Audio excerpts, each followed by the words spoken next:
Zerg here.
What is up, ladies and gentlemen? We're here talking some smack, and it's a different view than you normally see at the start of these streams because Veek7 is joining me to talk about the game. What's going on, Veek? How are you? Yeah, I've been active at work, working on Cosmonarchy.com, replay Kraken, fraud launcher, and also doing bounties for like Creek staff and whatnot. So that's right. That's right. I've been pretty active lately. The voice of the Veeker here to tell us all about stuff. So, a couple of things you guys may have been noticing if you've been watching the streams. Yesterday, we had the deployment of the matches page, which, you know, it's still working on some basic stuff, but it actually works. You can download this replay, I believe. I know that the download link wasn't working yesterday, but yeah, it works now. It does indeed work now. However, the file name is broken. Yeah, I noticed that. You'd have to attach a .rep or whatever. But yeah, there's logic on the server that does that, but it stopped working. I don't know why. Okay, so that's something to tweak later on. But this is something that you uploaded from the client. Am I mistaken about that? Did you manually upload this? Yeah, correct. So this was automatically sent as like a base 64 encoded replay to the server, and then the server actually parsed the replay and gathered all the data from the replay. Right. So we don't yet ignore like witnesses yet, and we see like the team number one is obviously the two players Veek played against the Akmen, and I see we don't have like any information about like how long the match was or anything like that. But we do have like race information, which is good. So stuff like that. The match I think I can show. However, it should be spoilered probably. because if someone wants to cast it, it shouldn't be showed by default. Yeah, or maybe it could like, we have those time ideas. I don't know if this is too much spoiler either, and it could just be over engineering, but we have that idea for when it comes to Replay Kraken,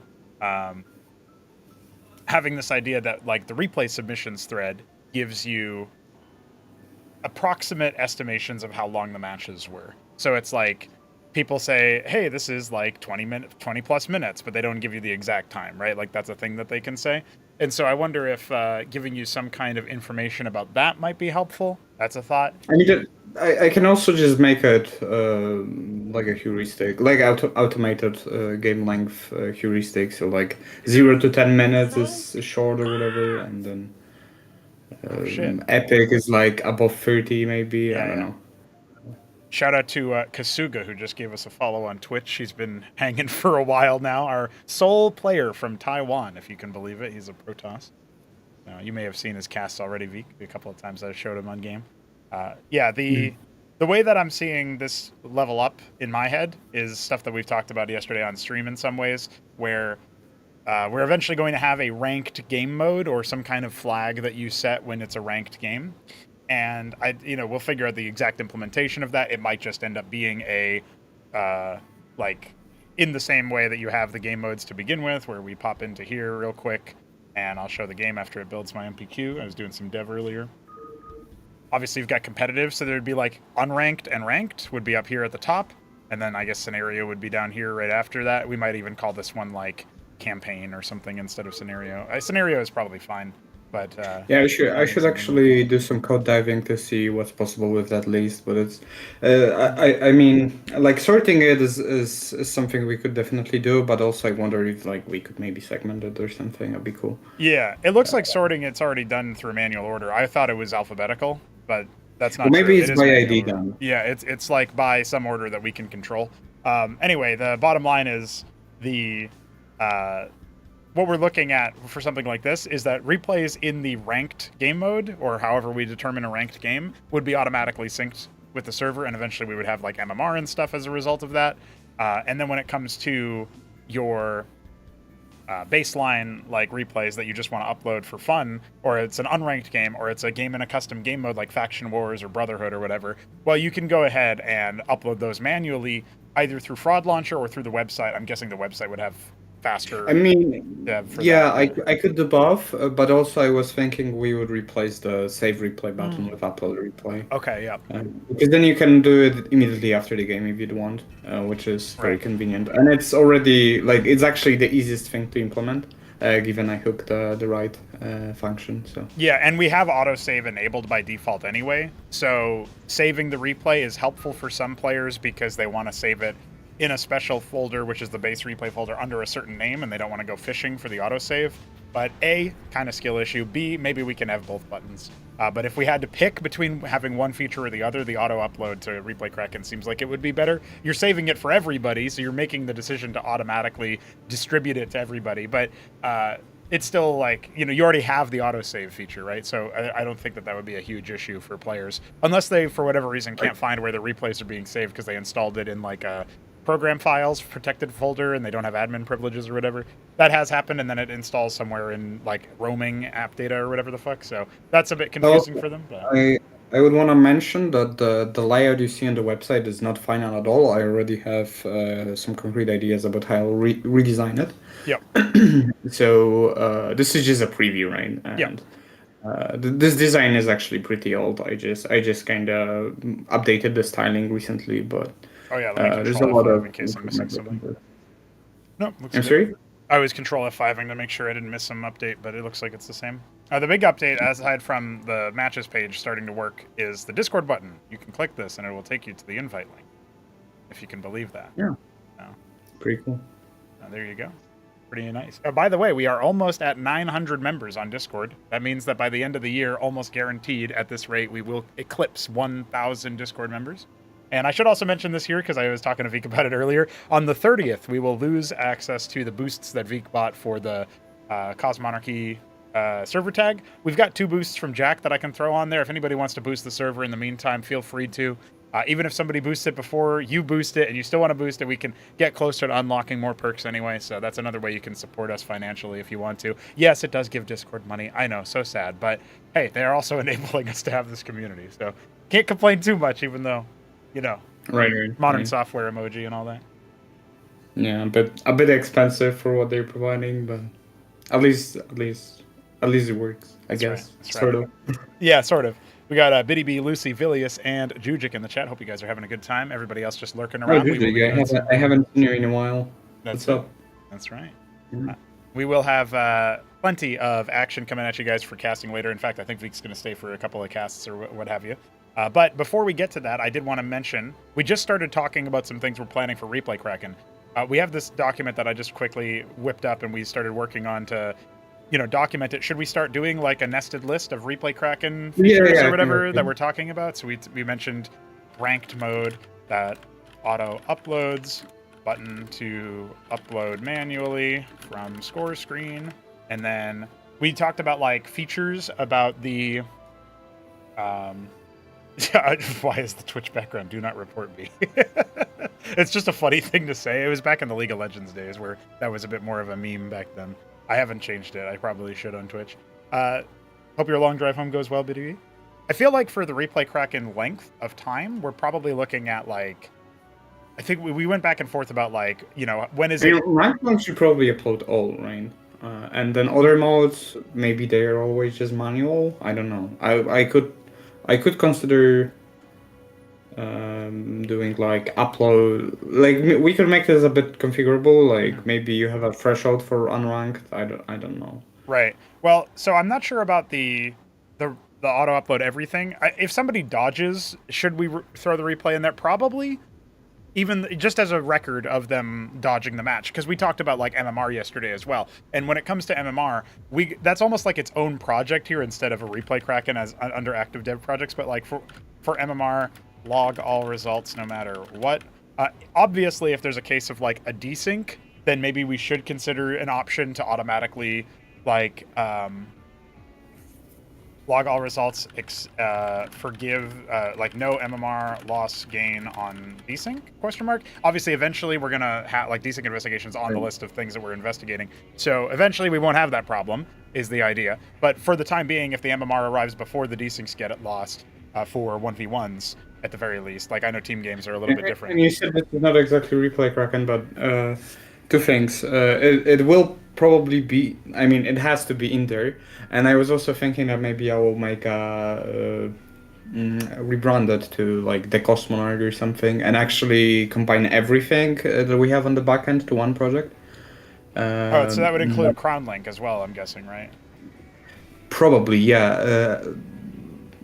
Maybe it would be a separate image or something, but we could also throw Deputy Dad in there, and if they're all in the same like Docker network, we could make them communicate. So we could make something like replay notifications on Deputy. Yep. And he could post them in the replay mega thread. He could post whenever there's a new match that's been uploaded from a ranked mode or from a manual upload. That would actually be really cool, right? So yeah, exactly. Yeah. So I guess it would be like bundle Deputy Dad in Docker for network or auto posting in replay mega thread. Yeah, this is long term since we have a lot of other priorities, but so again, really cool. Do we want to log this here, or do we want to maybe later on we can go back to like refreshing the Trello so that we have long term roadmap stuff there, and this is for like short-term we can stuff? move it here, maybe mark it as an extra or something, or right, yeah, would be nice. Yeah. I'll italicize stuff that's not close, like maybe this stuff is like stuff we're working on for like this quarter or this year or whatever you want to say. I feel like Replay Kraken won't take until the end of the year, we don't think, but as an example, obviously like for Cosmonarchy.com we're talking about stuff like you were talking about the layout or whatever. You've already kind of done some work on that, so I'm not going to really bother noting it here unless you think it's worth it. But I was thinking the big one is like getting the race tech trees online, right? Like correct. That is in the works. Not a lot of missing, I don't think, but I just need to allocate like few days of of deep work. Sure, yeah. And then the same thing is for porting articles and making a framework for them. That'd be Right. that would be a big Articles one. framework plus porting existing. And I guess as an extra, we could bundle in news. That could be cool. This would also probably be fetched in Fraud Launcher. Yeah.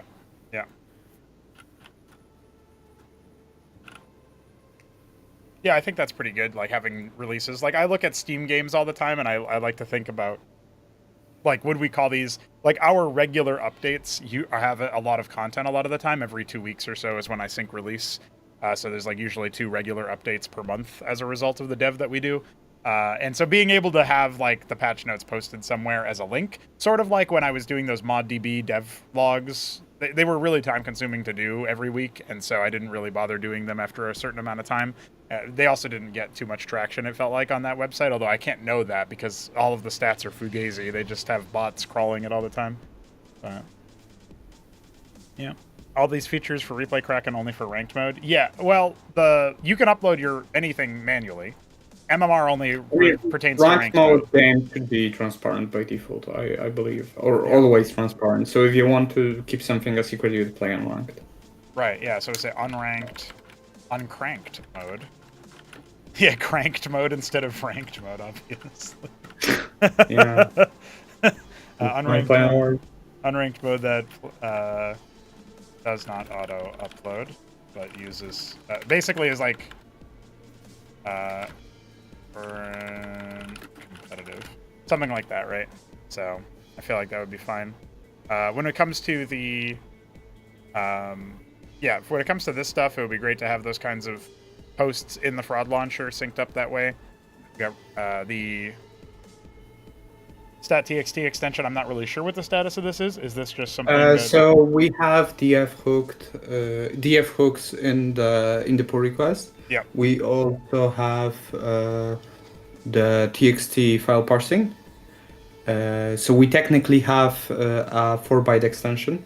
Okay. However, this is all untested. So I need to allocate time to fix PyTBL export txt and then run some tests. Yeah. Okay. And by the way, I still struggle with fast debug. I don't know why. I tried everything, but when I compile fast debug, it just breaks on random iScript stuff. I have not seen fast debug working in some time, even before the iScript extender. So, but debug is working for me just fine. So you might try straight debug. Okay, yeah. maybe I should do that. I think fast debug was deprecated a long time ago. Honestly, I don't think I never used debug actually, so it was vice versa for me. Interesting. Yeah, you should try regular debug and see if you get anywhere. I know it's not as fast, obviously, but still. Hey, what's up, Solstice? Yeah, this is sort of like we're syncing up together. We might do this like once every week or something like that, or maybe once every time there's a big milestone hit or something. Vik and I might pop in for the stream. Vik might pop in for the stream. I don't know how frequently I'll be able to stream comparatively when it comes to September, because I'm going to be picking up a lot of shift work and stuff to make ends meet. But the work that I was able to do this month is pretty hype, and we're getting progress made on things like the Escosi and stuff. So this is just the stuff that Vik and I are working on. What'd you say? Yeah, correct. Someone said once every week. Once every week. Yeah, that's it, Vilius. Vilius knows. All right, so for the stat.txt extension, it sounds like need to test the code and then need to fix PyTBL export for Unicode, which I guess should go first since you need that before you can properly test, I believe. Is there no way to make it so that the current handling of the stat.txt still uses the TBL file instead of a text file? Is that possible to do with the current? Because that would let you test first. If you could read the TBL file still. I mean, I would need a specialized TBL exporter that does 4 bytes, and I don't know if DF already wrote that. He's spawning. It already exists from iQuare. I don't know if it's compatible, but if you add too many strings to the stat.txt... Oh, actually, I think like 5 years ago I wrote it. Or maybe it was you, yeah. It says you can probably... Yeah. It's a dog. There's a dog. Dogs are known to exist sometimes. Okay. Yeah, I think you can save it as a TBLEX. Yeah, you can. So I don't know if this works. with the stuff that you have, but this would work. Like in theory. So you could try with this. You could try just saving it as TBLEX from PyTBL. Yeah, I actually might even do a version where, uh, how do you say it? It would check if there is a TBLX and it would call the original. Could be cool. And I was also talking to the F that maybe I would do auto caching, so TXT doesn't have to be reparsed every time, which is technically not a lot of work. Okay, that's good to know. I mean, it's not a lot of like. I don't think it actually slows down the game, but we could try to do that if someone wants. I know DF didn't want to use TXTs. Oh, he was worried about a performance thing. Is that something that would be logged every single time it's queried, or is that just like a startup cost? Let me think. I don't know if we load it every time we load a game or every time we start. I mean, I don't know if it's loaded at match startup or game startup. But Oh, I see what you're saying. Yeah. I don't know. I have to see, but I don't think this actually takes that long. I'm not sure. We'll have to test them better. We'll see. Yeah, I feel like overall the list of stuff that we've got going on here is pretty. It's pretty good. Sorry, Jujik posted a. Jujik is a meme lord, honestly. He posted a good one. I think with the TBLEX, us remembering that exists is probably a pretty good thing for testing that. We could probably knock this off the list pretty easily with that because that's a lot easier to work with. Okay, so for the other issue though is that we don't have any UI for stat.txt to say like how close you are to the limit. Obviously, right now we see that it's 62.8 kilobytes. If it gets past 64 kilobytes, that's when it gets crazy. So I guess we can paste a fucking essay in there and it'll work. But I mean, the new limit is 4 gigabytes, which is more than the RAM. You can't load. Yeah, if Starcraft's memory gets beyond 4 gigabytes, it just closes. So it's essentially unlimited now. Yeah. No, that's fine. I just mean the 60. Like, in order to trip the limit to load the 32-bit file to confirm that it works. Like, it's one thing to say units get added to the new extended unit array just fine, but it's another thing to say we can go past the old limit verifiably. That's the thing that I was saying basically is like, can we go past the old limit with the new stat.txt? Like, we should test both cases because even though it stands to reason if you're loading it at all, it's kosher. You sometimes don't get that. You know what I mean? So just making sure in this kind of environment, it's good to double check everything. If something doesn't work, it would break catastrophically, so we would know it's broken. True. That's even without passing the limit. Yeah, so that's kind of what there might be like a weird function that isn't called very often that DF forgot about, for example, and then we would see it every time. Right. Because of how the memory layout goes. So. Yeah, that makes sense. Yeah, I figured it would be something more obvious like that, but still, you know, that I have that tinfoil hat made of all of the modding failures in the past. I always check everything, you know. Yeah, I assume Vital or whatever had that issue or something, right? Yeah, and a lot of other cases with extended limits, even like just code ones, like the unit limit originally. So we have something to go off of for the stat.txt that would be pretty easy to do then. We should think about the Fraud Launcher 2 real quick. When it comes to, obviously I can go ahead and pop it up for everybody to see. This is another thing that Vik has been working on for some time. He modernized the layout a little bit. Obviously looks very different and much more, you could say, official or professional than our old one. Still probably want to, like, he's been working on like a customized logo as well that we'll probably slop in here at some point. Or maybe just this header. This is what I was talking about earlier in DMs, by the way, Vik, when I said that like we want one that's just like the crown and the text. So that we have this kind of header for like when we don't need the background button or whatever. Because on this case, I don't think we actually need a button here. But anyway, we can figure that out later. So they actually have that made it. Yeah, nice. So obviously, the next update for Fraud Launcher 2 is going to just be like adding socials or adding a Discord server dedicated button / socials card. We have the socials here, but it's a bunch. It's like kind of a sub menu. So it would be nice if this stuff was maybe like more emblazoned on the page by default. This is distributed in order to play the game. You have to see the Discord button. That's basically what we're thinking, you know? And maybe also like the coffee button or whatever, who knows.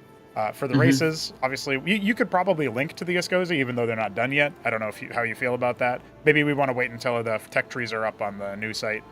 And then... Oh, I don't know. Where does this link to? Because is this routing to Cosmonarchy.com or? I'm not sure if it redirects, but it doesn't look like it does. It looks like it goes straight to Frauds Club. Oh, it does straight. Okay. Yeah, we could do Escozi because you're actively working on them.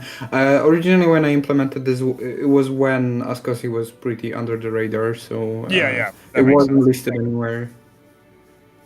So I could just enable it now. Yeah, Solstice talking about that installing VC Redist for several seconds. Yeah, sometimes it's way longer than 5 seconds, depending on the person. But Yeah, that's a stuff bug. I need to fix that. So we should...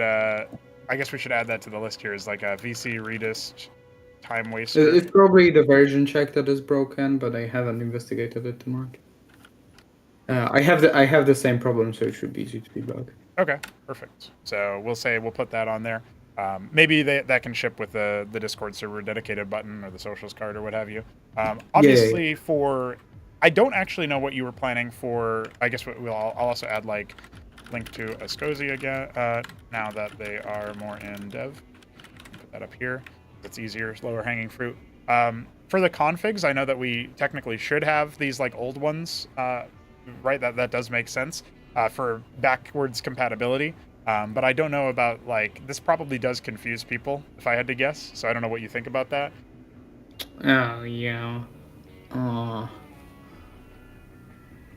That sucks. Yeah, it does. Because if we don't have, I mean, we could remove this, and then if you go back that far back, you just have to be like, at this point, it's so far back that if you're doing that, you're doing it with some knowledge that you're going to need to use an old config, right? Like, we might not need to preserve this. This is from like literally over a year ago now, I think, and it's only going to get more and more buried as time goes on. Maybe it's more than a year. Maybe it's like closer to 2023 or something. I wonder if we could find the date or something, and then only show this if a commit of that date or earlier is selected. Okay. Well, yeah, I should Maybe be able to find that one. If we just go to Cosmonarchy Dev, I should be able to figure out the rough date that we... Oh, it's going to try to get me to sign in like a... And we'll probably add like a month of buffer in case something was... because the release version released like a month later probably, right? So... Yeah. Verifying I am human. Finally. Oh, it's not printed. Are you a human? Aren't you a crow? Yeah, Croman.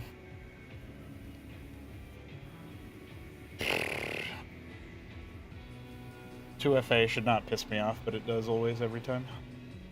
Also, I always tell them to remember me, but it always just signs me out after like a week. Or should I say after a week? Alright. Exactly. Okay. I wish we had something better than email these days. Yeah, that would be nice, wouldn't it? It's Okay. such an outdated technology, not secure at all, and stupid. So, I was just going to be like, yeah, of course, the Cosmonarchy config, but it's not actually linked in here. It's created in the directory. So I think what we probably want to do is maybe just go ahead and do a quick search here on commits.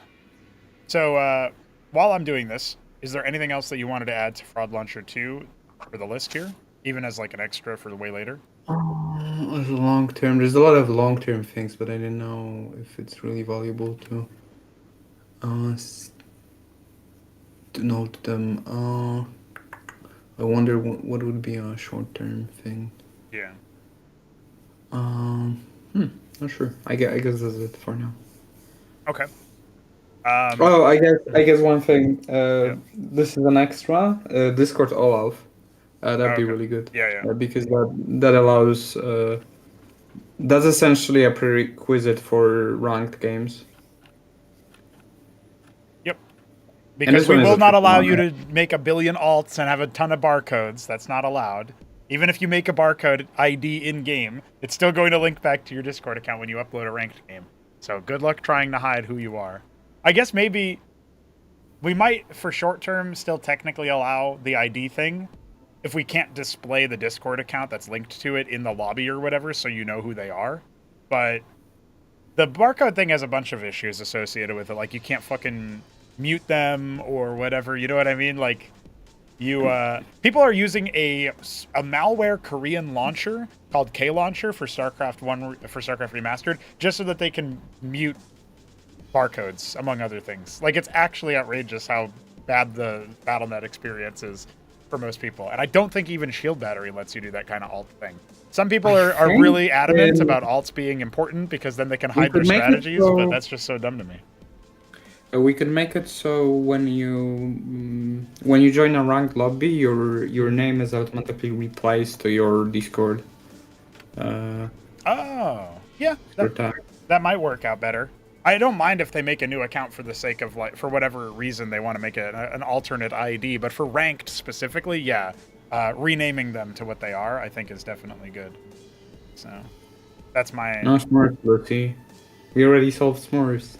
Yeah, that was easy. Like, I get that some people want to make a new account for whatever reason. I just don't care. It's like, you can play on ranked if you don't want your MMR to be affected or whatever, but you have an account with us. Like, when people are like making a new account in Remastered, it's because when you make a new account, if you win like 5 games for your placements, you're in S rank already, or A rank or whatever. That's why they do it, not because they like actually think they belong in it. Well, maybe they do delude themselves into thinking that, but yeah, it's kind of silly. Okay, rename config.yml to cosmonarchy.yml was done on March 30th, 2024. So we'll say if commit is older than 30 March 2024, show old I mean, the question configs. is, when was the commit integrated to release? That's a good question. For release, I mean, it's probably going to be for pre-release faster, so I'll check that. Yeah. But yeah, I would Might say... be hard to track down. I would probably just add like 3 months of buffer, I guess. This is still an old version, so it probably won't show up for most people. Let's go back to March. Use new config file was April 1st for pre-release. I'm guessing it's the same for release. Or same-ish.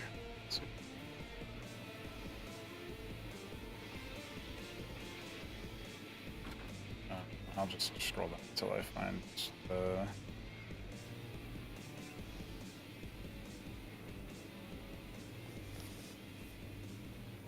You can probably track it down using readme difflog.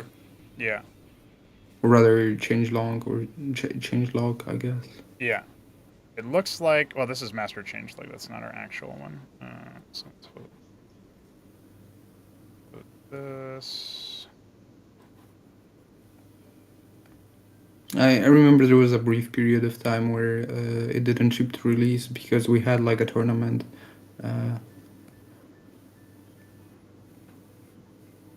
I guarantee this is one where I forgot to like sync the patch notes or something stupid.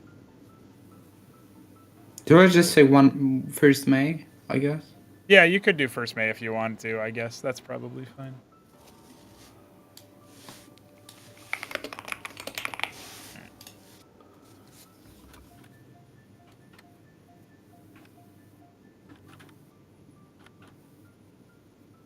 Sure. All right, that's easy enough. Judix saying that ranked requiring Discord involvement is maybe too far. Well, eventually we would like to have just a Frauds Club account instead, but getting people to sign up for a new account on top of what they've already got seems like it's a bit silly. I don't know. It's going to be difficult to encourage people to sign up that way. If I had to guess, you know what I mean? Like some of the hardcore homies would. But like, I mean, Jesse said a good argument for OAuth is that you don't have to manage like people's sensitive data on the back end, and that's usually a lot of work. So, and it's also like insecure likely. So a lot of services nowadays don't bother with that. There's data leaks are everywhere. And yeah, there's an extra benefit of preventing smurfing. And also being identifiable by Discord, which is really good for a game that has a community primarily on Discord, right? Yeah, I feel like when it comes to the Discord route is definitely going to be easier in the short term to implement, which is one thing that we're thinking about as well. Is like, yeah, well, that's what ShopDog kind of arrived at as well. It's we don't have to run our own auth or build it. We will probably eventually need to do that for our own game, and I'm fine with that. But for Cosmonarchy so far, I think it's probably, this is a good stepping stone. It's okay if people don't want to participate through Discord OAuth. It's also okay if they don't join the server, but they still have a Discord account that they link. They're not required to be involved in the server or even join it, as far as I understand the tech stack, right? Like, I don't even know how we would confirm that in the first place, right? Their Discord account. We technically could communicate with deputy to to check, but Yeah, that's true, I guess. But that wasn't part of the idea, right? It wasn't like they must join us in the Discord server. So I'm not really that worried about that. But for sure the Discord OAuth is something that we want to work on. So I guess if I had to really quickly, in terms of how low the fruit hangs, it feels like the easiest thing for us to knock off this list is the stat txt. Do you agree with that?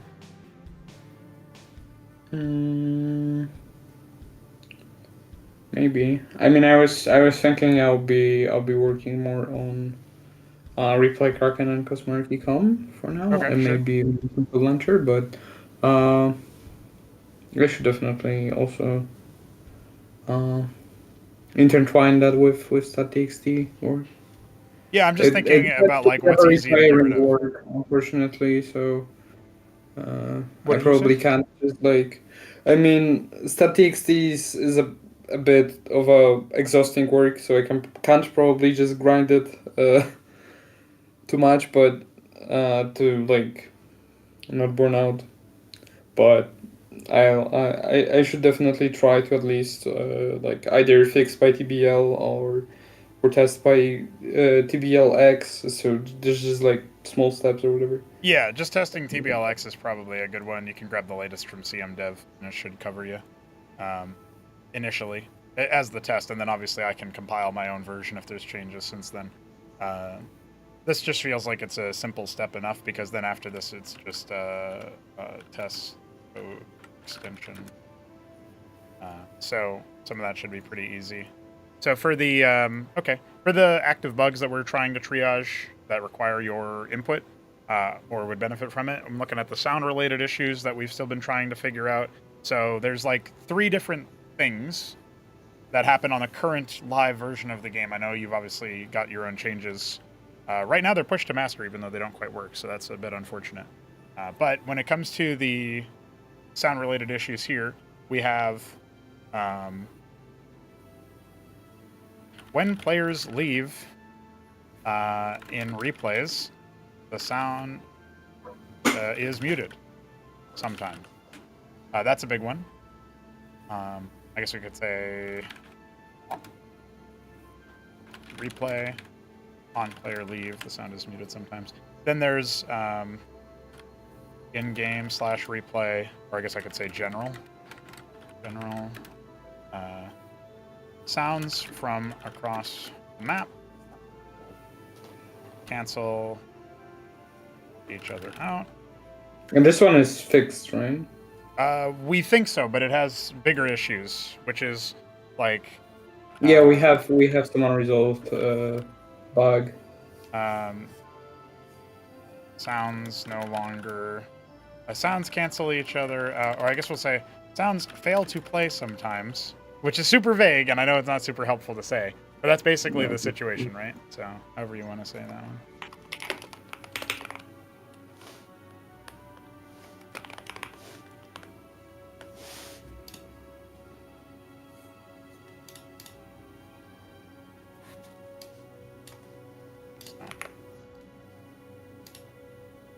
So that is, I think, an accurate description of the issue. I don't really know what the triage for that one is going to end up being. The biggest issue... Use the checklist. Oh, yeah, no. Oh, sure. Way better.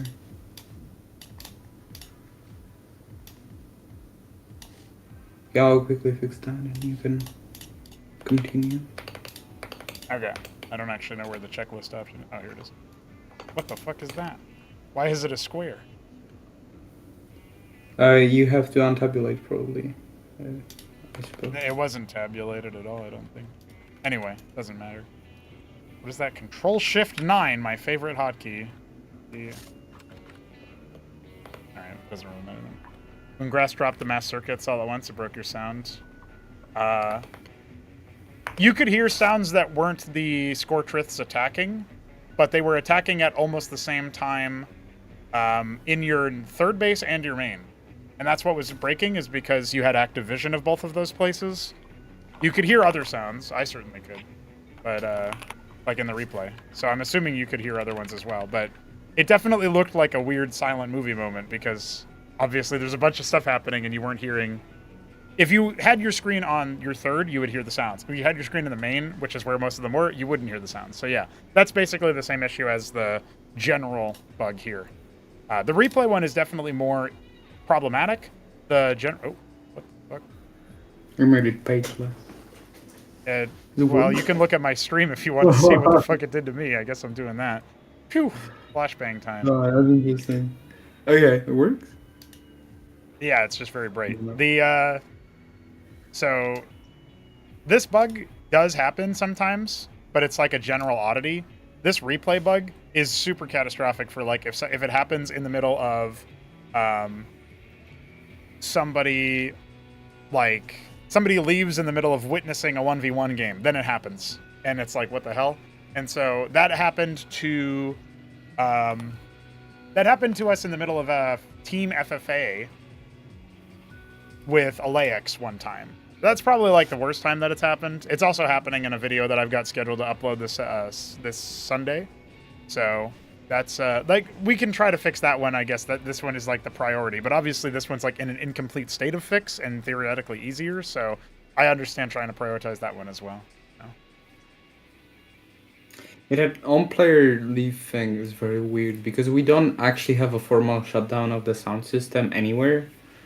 And there's technically a function that stops all the current playing sounds on stop, but it doesn't like deallocate any buffers or whatever. So like it doesn't deallocate the system. You can still queue new sounds. So I'm really confused why this breaks. Seems like a very convoluted issue. Well, I could maybe assume that somehow the player visions for the sound matches up with the replay player, and the replay then thinks, because this bug appeared when you re-implemented sound handling to use like the direct sound. It was some update like within a year. Probably like special sounds, right? I can't remember which part of the code it happened, but it's about a year-old bug. So it's been around for a while, but not forever. And so I think that's when we extended the sound channels with direct sound. But it could have been a more recent thing than that. Either way, looking at it is like, I'm thinking about it from the perspective of what we have from the replay. Like, all I can think of right now is, I feel like the replay bug must be something related to checking player vision or something like that for the sounds, since that's what we use for the logic in the first place. And yeah, maybe I should investigate replay visions. If that breaks, I remember you said you had a replay that reproduces that, so I probably should debug that. Yeah, I mean, it's a bit hard to debug it now because it's so old, but if we get one on like another case of it happening on latest pre-release, that could work. The other thing that I could do is I could test somehow I can't really launch 2 versions of the game on my computer, unfortunately, but it would be nice to be able to just try to like reproduce it manually super early on. If anybody gets a test case where this happens, that would be one thing. Anytime a player, I guess what I could do is I could, well, it still would require me to 1v1 or something, but oh no, I guess I could probably do one of those things where I beat the AI and then I hit continue playing, and at that point I think is when the replay would break, but it might only break when a player leaves as opposed to when an AI is defeated. So I don't really know. It's hard to say. But it happens at the end of every replay, I can tell you that much. Like almost every 1v1 replay, the player will leave, and for those last couple of seconds after that, it's a silent film. So like any ongoing sound effects from the player who won in combat, but they haven't gotten the victory screen yet to leave the game and have the replay end, that is what triggers the sound bug, is when the other player leaves. So that's probably pretty easy to give you a reproducible case on the current GPTP that you can debug pretty elegantly.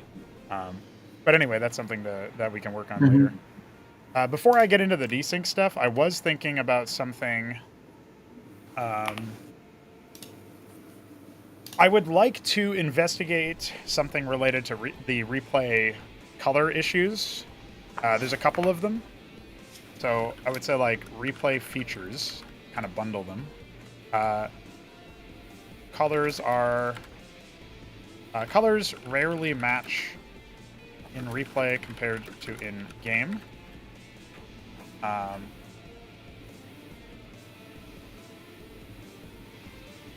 Probably, hold on, I'll say some scenario maps or some maps, e.g. test map, render the wrong player color or like a corrupted player color.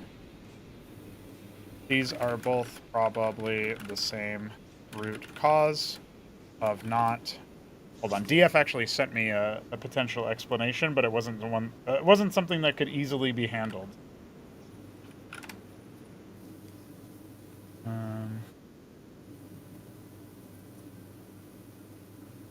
Let's see.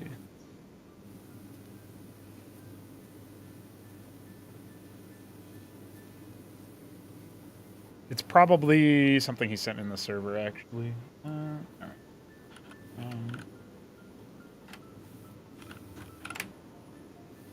I don't know if they're the same root cause. Doesn't seem likely. Because this is only I assume the first one is the randomization. Only applies to randomized colors, right? And the second one can apply to any color, right? No, the second one applies to a particular color in the test map. If I walk around here like this, and then I go to last replay, you see that my color is fucked. This is not a color that exists in the game. I can't check the color because I didn't stay enough time, but I'll do it again this time. My color is just red, but it's fucked. It's clearly not right. Also, my color in-game is vivid red, not red. So in the replay, it's like loading the default color here, but I don't know why it only happens on campaign maps. It also happens, like it happens on the test map, and it happens on, like, Mendacity and a couple of other, like, campaign maps, and I don't really know what's up with that. So in-game it was vivid red, but the vivid red was set via Craig, or? No, it was set by map settings. Maybe that's the issue. If I go to... Oh, my light is flickering. It doesn't like me trying to fix bugs. Perhaps that just means replay colors are incorrectly loaded or something. I don't know. Well, I don't know why it would be done like that. Like, maybe that is the issue, is that for whatever reason, ever since some obscure thing many years ago, like, when you have a player color that is set in map settings, so that would be any campaign mission, any campaign style mission.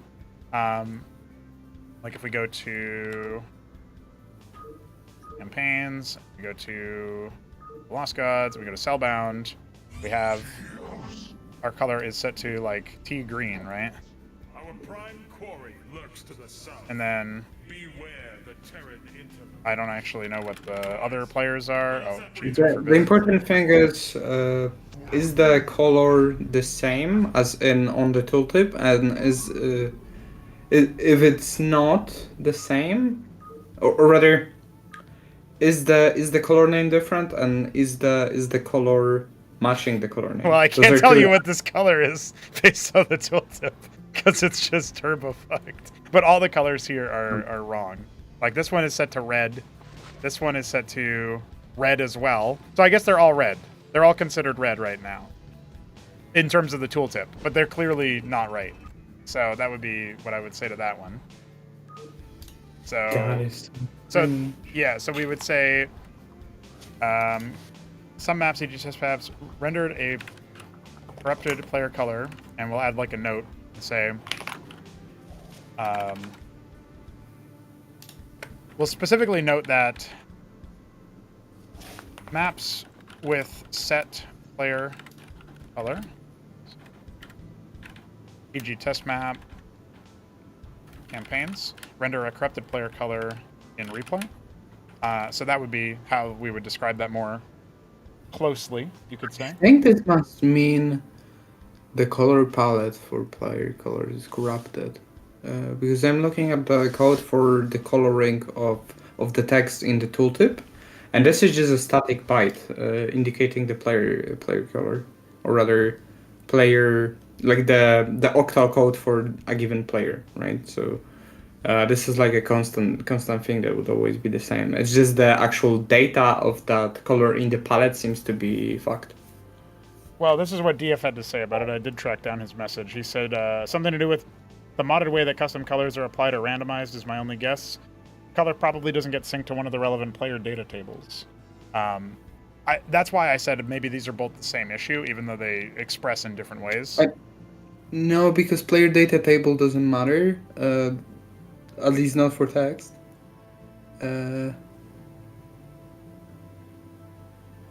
have to check something one sec. Color.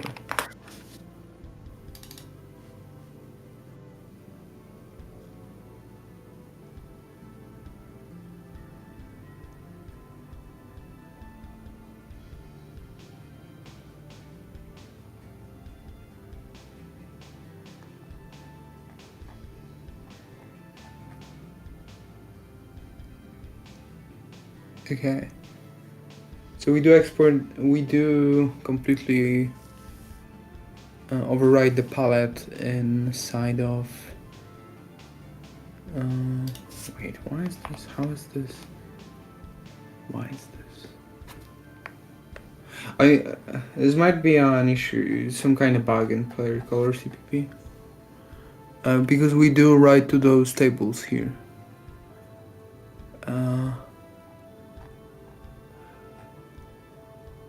Yeah, we have our own player data, which I believe is... Yeah, it's our own... It's not like a Brood War Global. We also... Oh, that's another thing we should look at. So this is... Does the tile set have any correlation with the problem? Like the kind of tile set? Does this problem show up more on... Or consistently on given tile sets? Because there's like a multiplication I'm seeing here. It looks like it still happens for one of the players in the jungle tile set. It happened for all the players in the Twilight tile set. I'll check the desert now.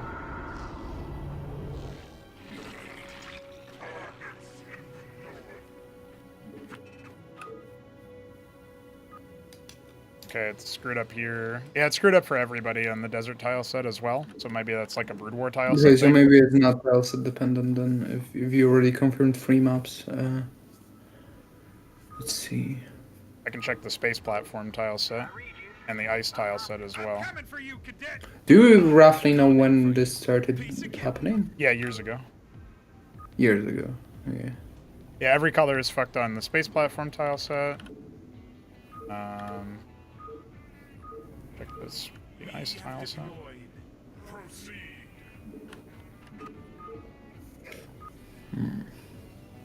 Okay, it looks like everything is messed up here as well. On the I ice forget tile we set. had the Easter egg unit names. Yeah. Well, we disabled it because of like random number desyncs. We can probably re-enable them again if we want to, but Maybe the chance should be a little bit less because it was pretty common at 1 in 256. Oh, really? Interesting. Harvest. Just conquer. This is no. All right, yeah, and they're busted on Ashworld as well. So I think the only tile set I haven't tested is like Badlands and Installation, technically. So. What is the usage of this?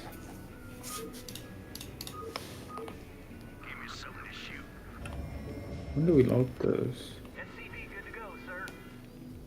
Init player data loaded. Okay.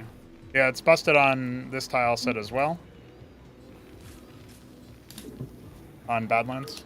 Yeah, and I can't test on Installation because it doesn't exist in Cosmonarchy, really. So there you go, a little bit of an update there. Holy shit, Goku text-to-speech map-making guide. What the fuck? What a guy.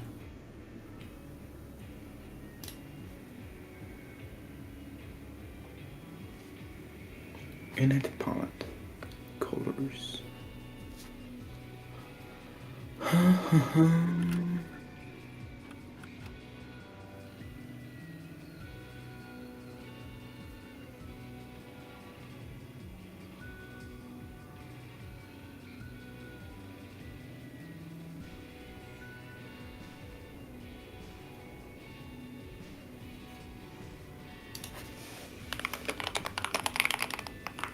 Oh shit, the video is private. We can't see it, 3Crow.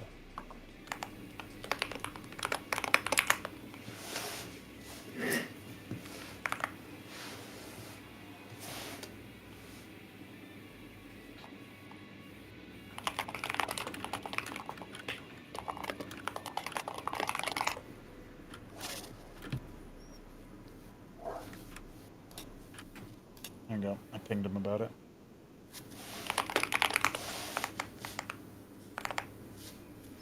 Goku text-to-speech map making guide. As far as the other bug, I'll see if I can track down some examples. I know you're working on that right now. I'm just briefly looking at it. Yeah. I shouldn't invest too much time into it right now, but I'm curious if I see something out of the blue.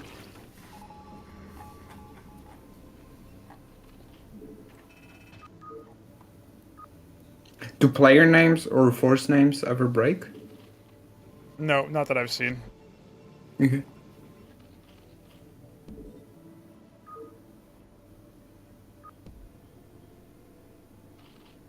Oh, yeah, yeah.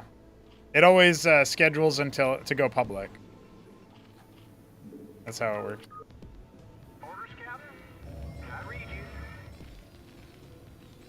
Now, I don't have any colors in my configs, so I have no idea if... Holy fine, this is some crazy code. Looks like everything's fine.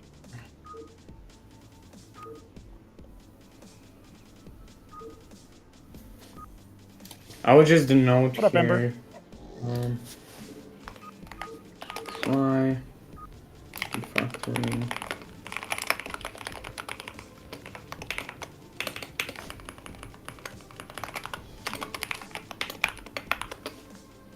Pretty good, pretty good. We're just working on a couple of things here. We'll be getting I some note casting later. I should try and refactor this file because maybe during refactoring I will find something. Sure. And there's a lot of cleanup that should happen here. Okay. I'm going to note that the first issue seems to be, it seems related to config. So. So what config? What I happened? don't think I was listening. What? Oh. Which config? The player color config. If you have player colors set in your config file, which I don't, but if people do, they frequently end up with mismatched player colors in replays. Like the config selection overwrite does not sync to the replay somehow. Whereas if it's randomly decided, it does. So that's something that you'll probably also, hopefully anyway, find a lead on when refactoring this. Okay. That is an important detail, so I'll denote Sure, yeah.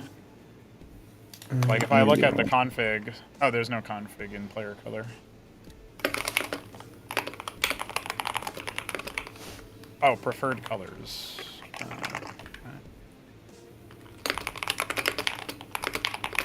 Yeah, player can randomize is set to false here. Player wants to randomize. They have a custom player color, return false.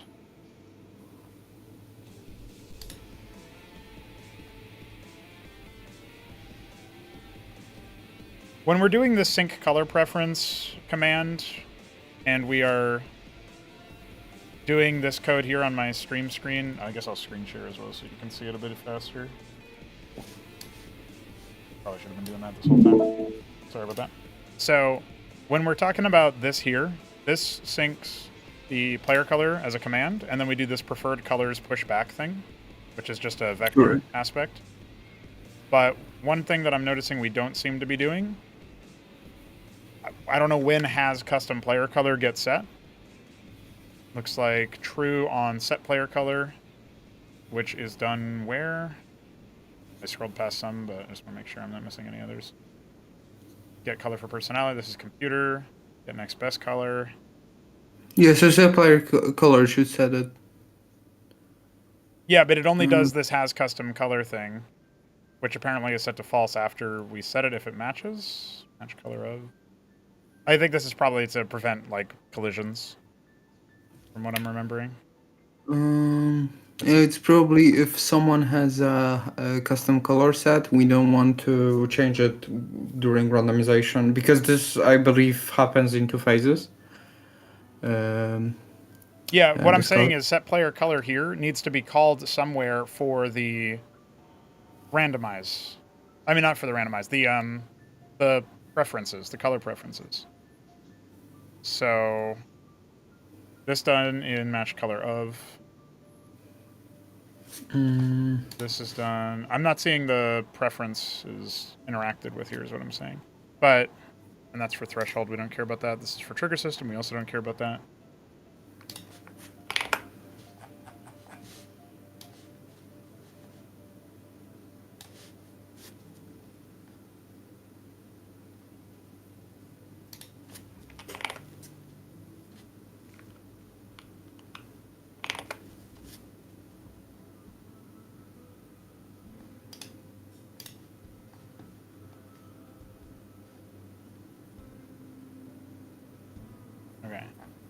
Where's the preferred color vector declared? Is it global or something? It's interacted in game hooks line 4387-ish, but it's also it is declared as part of CM player struct, which is in trigger system line 212.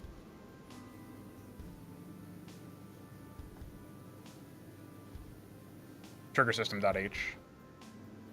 But all I'm saying is that when we push back these preferred colors, I don't, like, we should probably also set has preferred color or what? Like, I'm not actually sure where. No, has preferred color is, you should never be concerned about that because the setter for the color is already setting it. Okay, and part of get next best color is where the preferred colors get checked. This is not well documented, but there are some like assumptions about how it's used that are there, and it has custom colors is like a helper for it to know there's no need to randomize. Oh, let me see. So does preferred. Okay, so it should work, but match color of. The match color of function sets the has custom color to false. Only for. Let's see. Where is match color of done?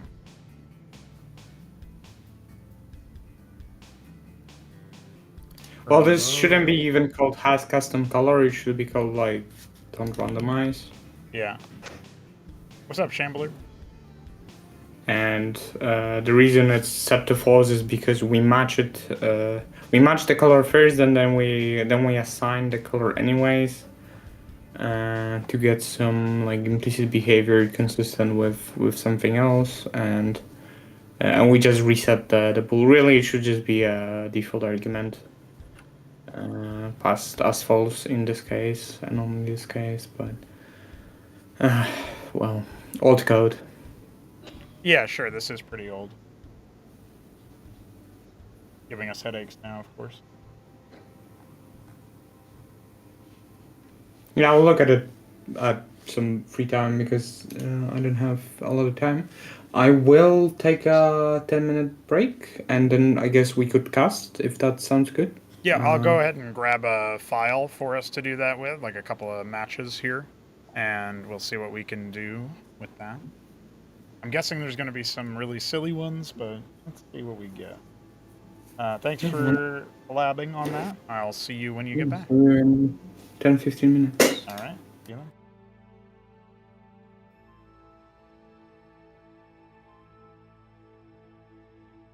All right, homies. We're going to go ahead and do a little bit of work on a black screen for a moment, just so that I can pop you guys back up over here to the big screen, the big caw. Thanks for bearing with us on the more technical opener to today's stream. It's something that we might throw in from time to time. After this little dev chat, which is what we're at right now, we are definitely going to be doing some commentary. We'll wait for Vic to hop back in. While we're waiting, if you want to support us in any way, you can donate to the coffee page, Pernigo and Vic7 on Coffee. It gives us access to all sorts of cash, the splash. So you can definitely check that out, 50/50. And we also have a Streamlabs link for the stream. You want to support the stream directly, streamlabs.com/Pernigo. All donations appreciated. Helps me make more streams. And what else do we got here? I think that's pretty much it. We have a show match coming up. That is going to be on this Friday. In fact, most of the stream donations are covering show matches at this point, so check those out for sure. The show match, this time, the show match has been funded by the community directly. And then, you know, I'll be trying to remember who gave me money for the stream so that I can throw it on there as them as the sponsors. But when it comes to the work for the streams, for the show matches, we've got Ziki as Zerg, Oya as Protoss, Wolfix as Terran, some European pros for StarCraft 1 joining forces against each other, against one another, at about 12 p.m. EDT on Friday, or 6 p.m. CET if you're in the European continent. You'll know that time zone, I'm sure. Vika hasn't played any games at 1v1s that I know of, Jujic, but I do know that he played, or I do know that Knight of the Realm played, and he was maybe who Jujic is thinking about. Like Veek and Cotter are both four-letter words, you know, four-letter names. Cotter obviously an abbreviation. So there you have that.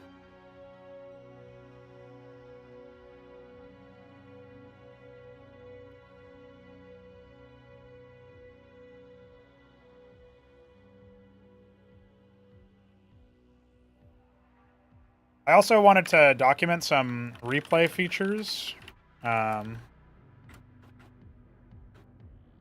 Figure out why pause, fast forward, and ETC buttons don't work.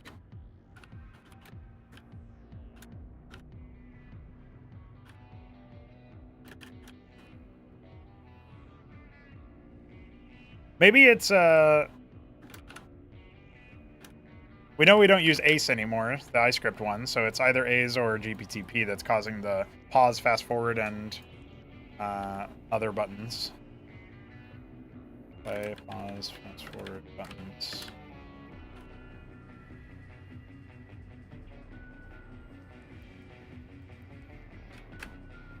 For replay features aside from that, obviously fixing Shift tab for colors and syncing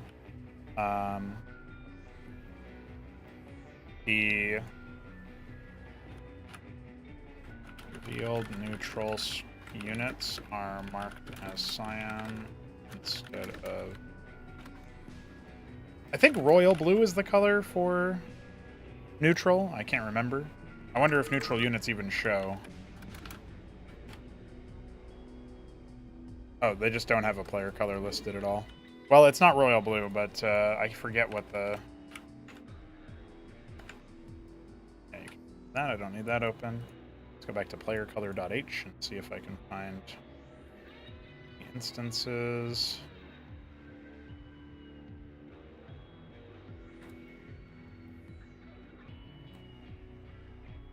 Oh, maybe royal blue is the color for neutral. In which case it should probably be prohibited from being rolled in the first place. Or we should pick a different color for neutral, but that is kind of normal. Royal blue.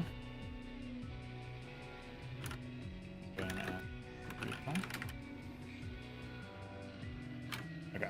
And then fix shift tab for colors and syncing. Sync player camera colors to that setting.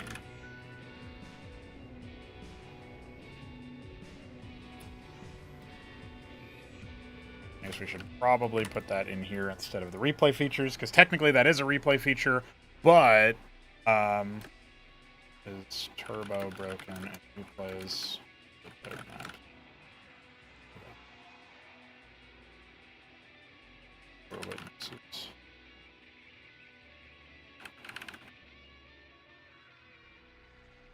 All right.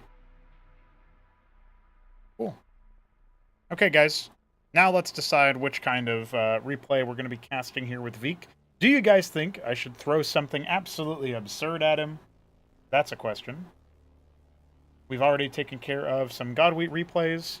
We have a Sausage versus SGZZZ series that would be good to throw in, I think. I've casted those replays between Shambler and Zeke already. I've casted the Jakulansky and Cannoli ones. Kasuga versus Newt ones. There's a single Cannoli Shopdog replay that ended on a fucking like last second base race, which is hilarious. That one didn't work, so I'm not gonna have that one. That's the SG game. Some Vilius versus Grass replays where I think Grass probably just dies to Savants, if I had to guess. Vilius versus Doglift. That replay didn't work, so I had to take it. AOT versus Newt we already cast. Oh, there's a Vilius Sausage game on Atacama that looks like it should be a good one. So I guess we can go ahead and set that one up on the overlay, and that'll probably be the one that Veek joins me for. I'm not sure if he's going to join me for more than that.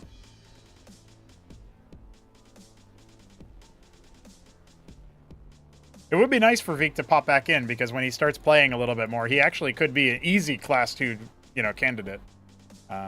In fact, maybe that's something that I can do whilst we await our homie to return after I set up this overlay. If he's still going to be some time, we can go ahead and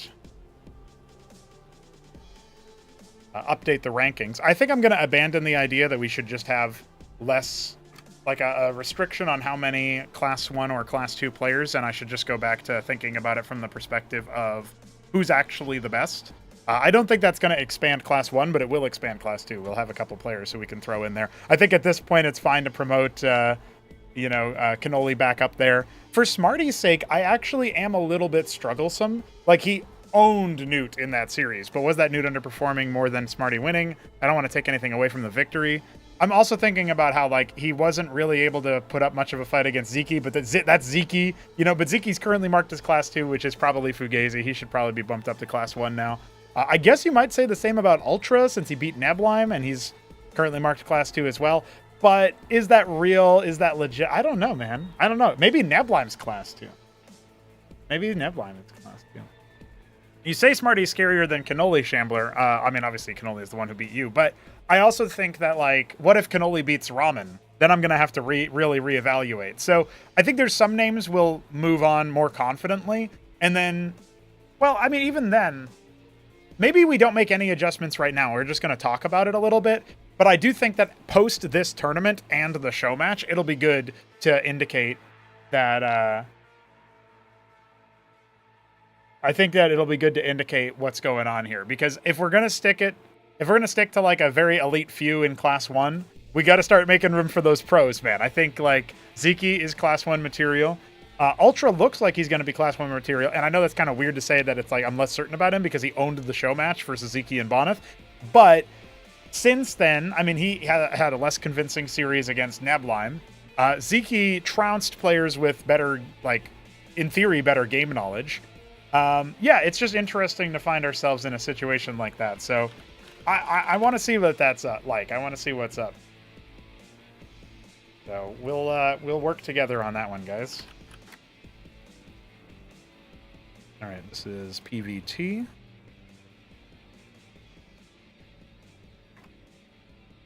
For sure, I like the idea of Smarty continuing to get snubbed just because it's like a through line of what's up, you know, like people are like, yeah, that's how it's always been. He's still not a class 2 player. It'd be so rude. But if we quickly take a look at the rankings page, obviously I'm not showing it on stream right now, but we have what have we got here? Hit 'em up, Ayud, Hamster, Crank, Dog, Ramen, Neblon. That's class 1 right now. Class 2 is Zeke, Jack, Shambler, AOT, Arbuz, Newt, Kasuga, Doglived, and Cannoli. Cannoli was already bumped up to class 2, actually. So, I think we'll need to wait for this tournament to bump up Zeke and Ultra. Like, Ultra's not even on the list right now. He should be. Zeke, like, he should be on class 2. I think I'd probably place him... The problem is that, like, by body of work, I don't know. I feel like Ultra would probably beat everybody on the Class 2 list easily, except for Zeke and maybe Jack. Also, it's hard to rate Shambler now that he switched to Zerg from Protoss. And then he said he's going to switch to Terran anyway, so I don't know anything, dude. Who knows how to rank that guy? Hey, what's up, dude? Welcome back. What's up? We're going to be casting a match between Vilius and Sausage, who are 2 players I don't think you've actually seen play. This is pre-release. I will tell you in just a moment. We're going to be grabbing the replay that I downloaded. We've got these... And actually being able to search for comment numbers when casting. Yeah, it's pretty good. All right, it's the Atacama replay, which I didn't download, so I got to grab that real quick. Okay. All right, this is your funky shit, my man. That's the code on pre-release, I believe. I'll double check. Access codes, yeah, pre-release. Yep. Okay. Access code accepted.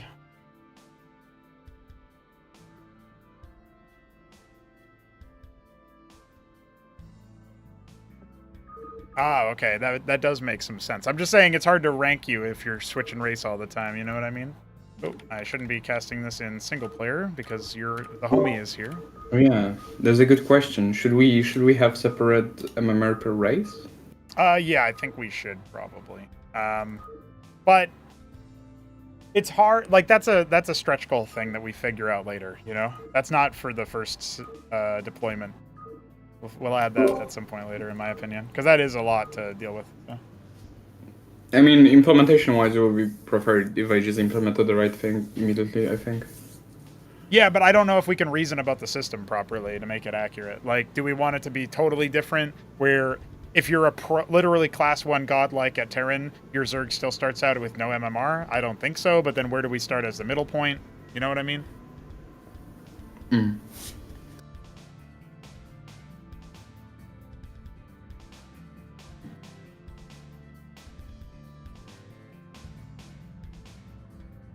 I don't think it's right to say that Cannoli has been historically weaker. Oh, random MMR. Yeah, that's another good one. I think that would probably be a separate thing on top of your other races. But, like, it's hard to say... No, you can't do that, because random is going to be very different once the Escozi get added. We're going to work on random being...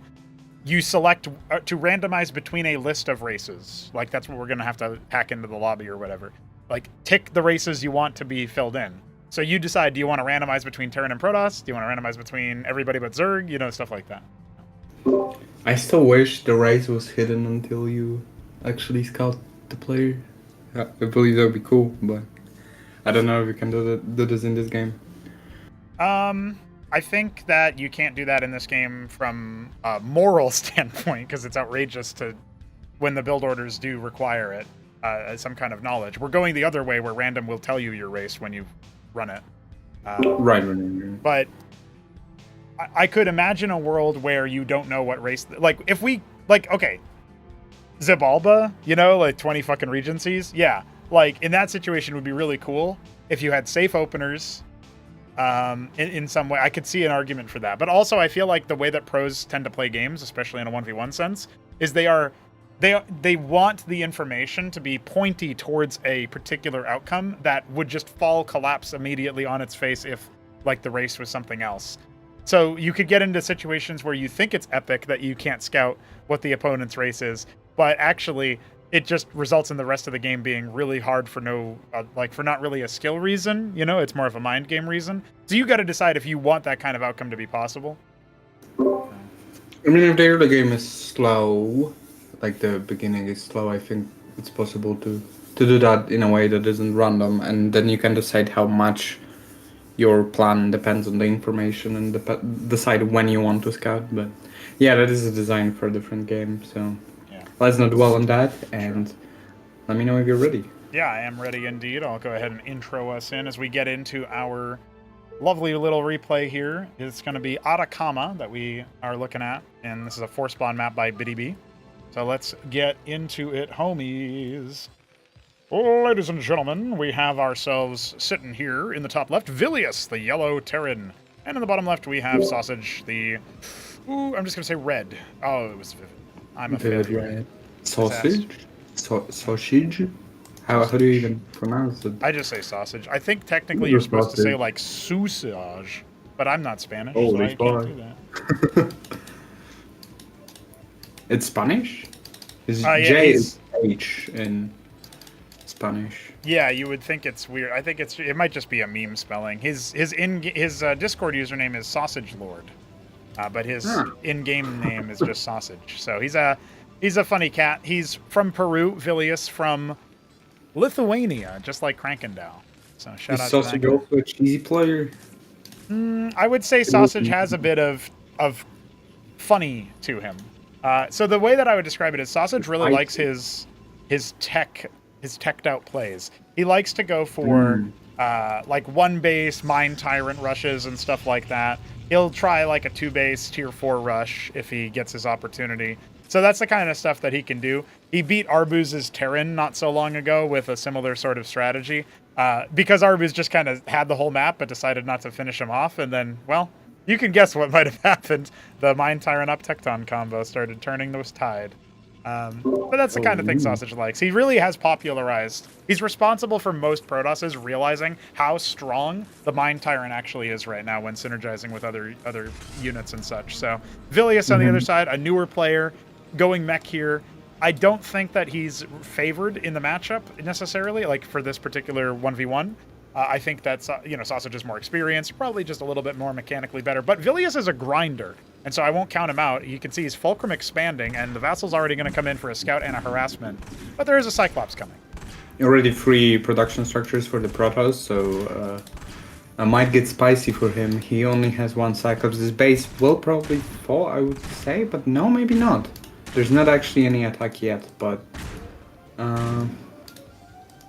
Yeah, you're kind of seeing exactly what it... Yep. I wonder if that will be enough, if Red decided to actually pressure, but let's see. Well, here's the thing, right? So Sausage is the kind of guy to do these sorts of teched out plays. In this case, he's deciding to go military heavy.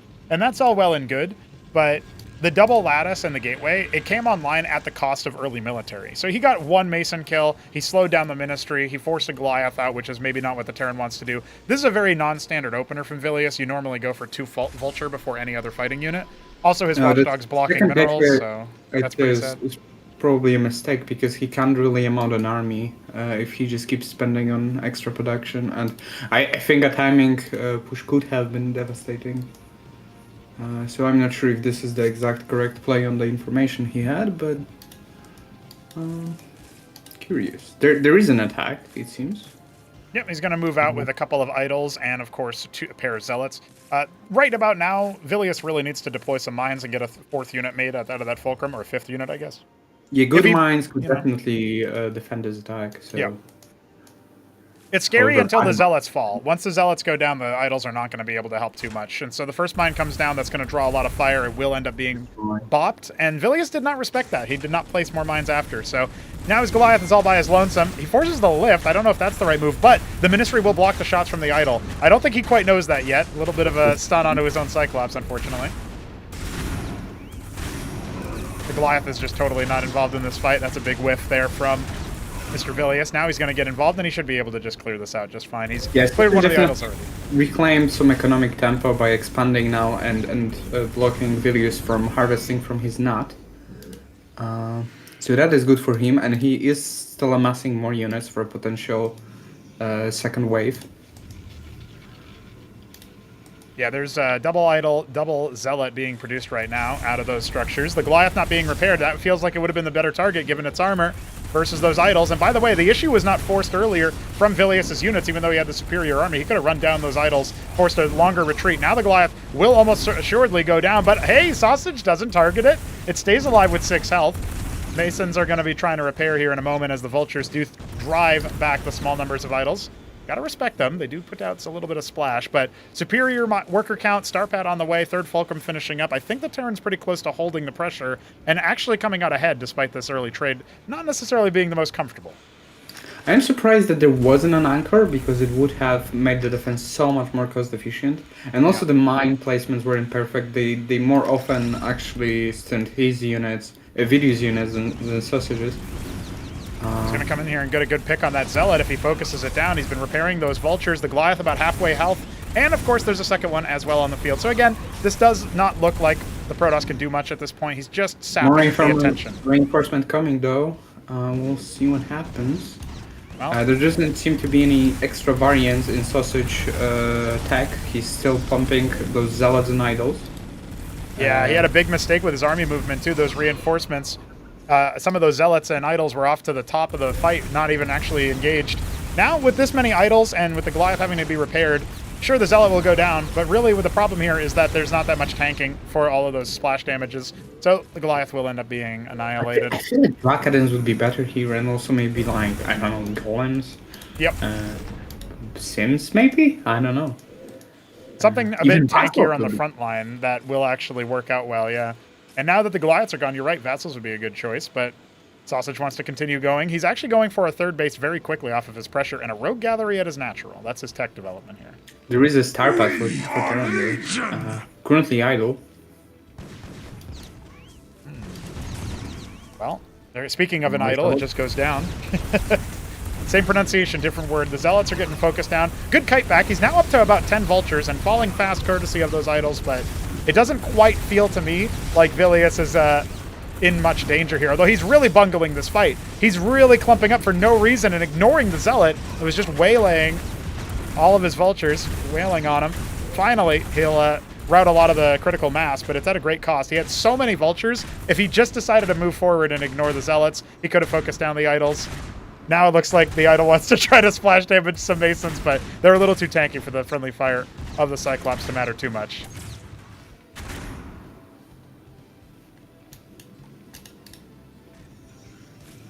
Does feel like with the second second column of Fulcrums that's being established, Vultures are going to be the name of the game for our Terran player. Behind this, Sausage has put down the Sedent, and he is going to be capping his Ridge. He's adding a Prostration Stage and a Crucible to spend down some of his money. Vilius has a lot of cash. He's going to add the Palladium and 2 Fulcrums as mentioned, which means we are going to see a big Phalanx push here pretty soon. And look at Sausage's standing army, 3 units. I know he's making some, including a Charlatan, which is going to be a good force multiplier, but it looks so brittle to a Phalanx-based push, the Siege Tank equivalent. Yeah. It's just going to annihilate him, isn't it? That's what it looks like. Vilius only had some vision and decided to push right now. That could be devastating, especially if he gets the Phalanxes running. Yeah, he's actually oversaturated in both main and natural now for baseline saturation. So it's still going to give him a little bit of return, but not as much as before. He should think about a third base.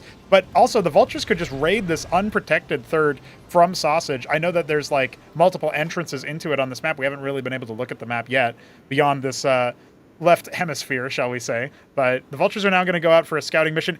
Technically, Vilius doesn't even know where his opponent is, but he will figure it out now, and maybe those Vultures on the other side of the map can come on down to see if they can heckle this before the engram finishes.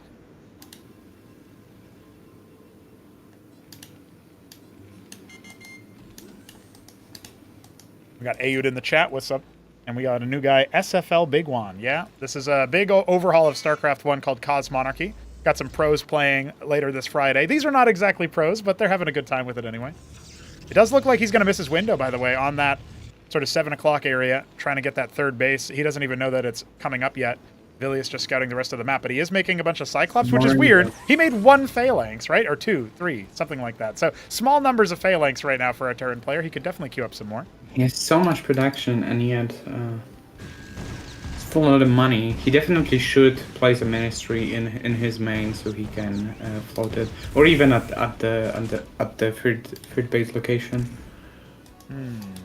Well, Sausage hasn't noticed this drop yet, but the Cyclops unloading from the Trojan will definitely alert him. However, he has not actually clocked that. He doesn't know. He's busy trying to deal with these vultures that did end up discovering the third base. So we do have a little bit of a late harassment attempt. There's no static defense at the natural. And the army is a little bit waylaid trying to deal with those vultures earlier. So this is going to work out pretty nicely. Let's see how fast Sausage can react. Currently, it doesn't seem to matter because Vilius is going to ignore the unprotected natural and go for the somewhat protected main base and almost forget to unload. Come on, Vilius. There you go. Yeah, all right. A bunch of workers going down. We end up losing, it looks like 5 workers. I am a hero! We got people hitting the soundboard in the chat at the same time. Thanks, Shambler. I'm sure that was you. And now back to the natural where he is going to have to shut down some mining. Of course, the army is here, but Vilius has done a lot. He just needs to make sure his... Oh, doesn't get away. He snapped the neck. Sisters, what's that? Cestus, it is a thing that provides the... You remember the Azazel passive that gives +2 armor when you're facing your attacker? The Cestus has that as well, and it's a mobile detection while it's landed. So Vilius is going to move out with it. It's one of his favorite strategies, actually. And we can see he's migrating workers over towards that sort of, you would say, 11 o'clock base for his third. Treasury expand as well. He finds a pocket of buildable terrain out here to set down that Cestus and establish a more entrenched position. He wants to play the slow game. I really feel like he could have turned it on. He has so many fulcrums, dude, and tier 2 now on the way for our Terran. But do we have actually multiple have prostration stages as well? Or static no? protection? Yeah, it's called a bulwark. I don't think we're going to see it here because not really any cloaked threats to worry about, but PvP you see it versus Kabbalist. PvZ you see it versus Lakes. New treasury model there. It's new-ish. It's been around for about a month now, but you might not have seen it. It looks very snazzy at that 11 o'clock position. Couple pariahs here. So... Oh, yeah, probably. Well, the vultures are going to have a fine time dealing with these zealots, and the pariahs, though, they don't care about that armor. Well, it looks like the idols do. They focused on the Cestus immediately. It doesn't enchant itself. All the pariahs going down. This is just through vultures. Not a single phalanx has fired a shot yet. And it was just the Vulture-Cyclops combo that was enough for Vilius to drive that attack back. And that was a lot of what Sausage had at his disposal. He is making about 4 pariahs at a time, which is like outrageous production for that particular unit. So definitely expect his next attack to hit pretty nicely. And it looks like a Watchdog ends up seeing that poor bar guest that was trying to scout out earlier from Sausage. So not quite a witness. When it attacks, it reveals itself. So ends up getting bopped.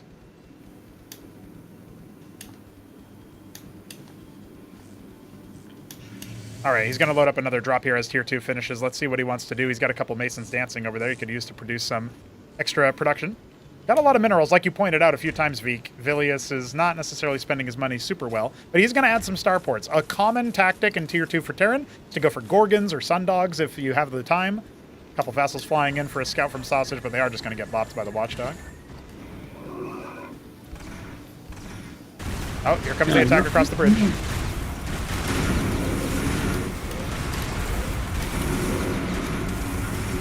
Does look like that pariah count is a little bit too much here without the phalanxes getting involved, but there's a big stack of Cyclops. Don't tell me those amount of Cyclops can beat the pariahs. Anciel flies into accepting death from all those idols. Massacre. Yeah, that was a Cyclops massacre, all right, but there's way more than where that came from at 11 o'clock. These pariahs are going to take so long to be brought down, and a lot of splash damage is going to be doled out on the other side. Vultures coming in from the back end completely wipe all the charlatans that were multiplying the damage, and now the pariahs are going down too. So it will be held again, just kind of A-moving into the wrong spot. And now this engram is proving target fire for those scribes. Only a few of them going down at the end. It looks like 3 casualties for that raid, and all of the Cyclops going down because of the Trojan going down as well. So unfortunate for Vilius. He's really not getting away with these raids, but he's starting to cap his geysers for that extra tier 2 gas, and his 2 starports are done. So let's see where he transitions to.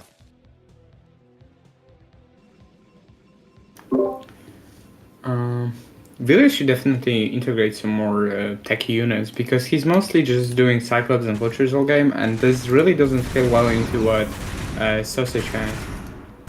Yeah, there's also no minefields, no tech into like the actual phalanx count that you might want. Finally, he's deploying one closer to the front line, and just one zealot, I think not even intentionally rallied over, ends up tripping all of those mines. So again, not necessarily defending his minefields after placing them, but at least it's a step in the right direction as he hasn't even been placing them yet.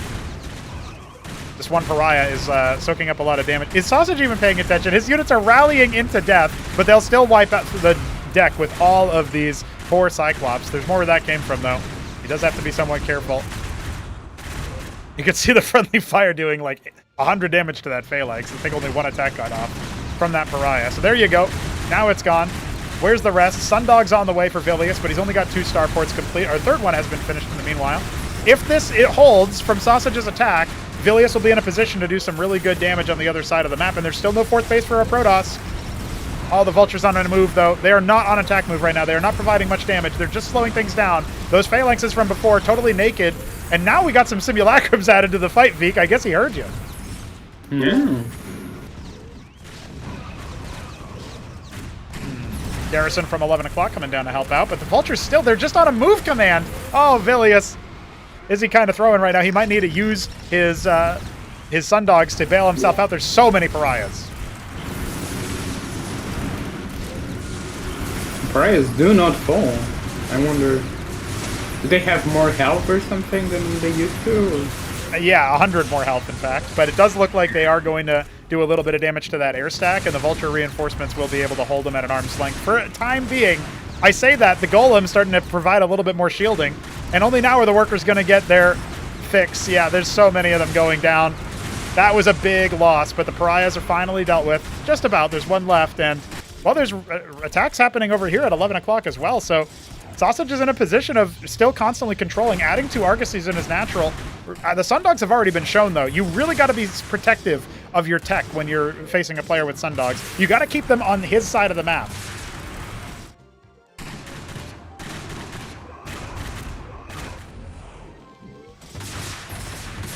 Man, it's a massacre right now. Will those pariahs ever die? Sundog's trying to make it so. And then they're going to melt over here as well, though. Only making 1 left. All of the money is dried up right now. Natural and third. Very... Oh my god, the Cyclops killing each other. The natural and the third both going down in terms of worker harvesting. Maybe some of these pariahs will end up dropping. Yeah, it looks like 2 of them should fall to the Cyclops. One of them paradoxically stays alive on 7 health, but it's not long for this world.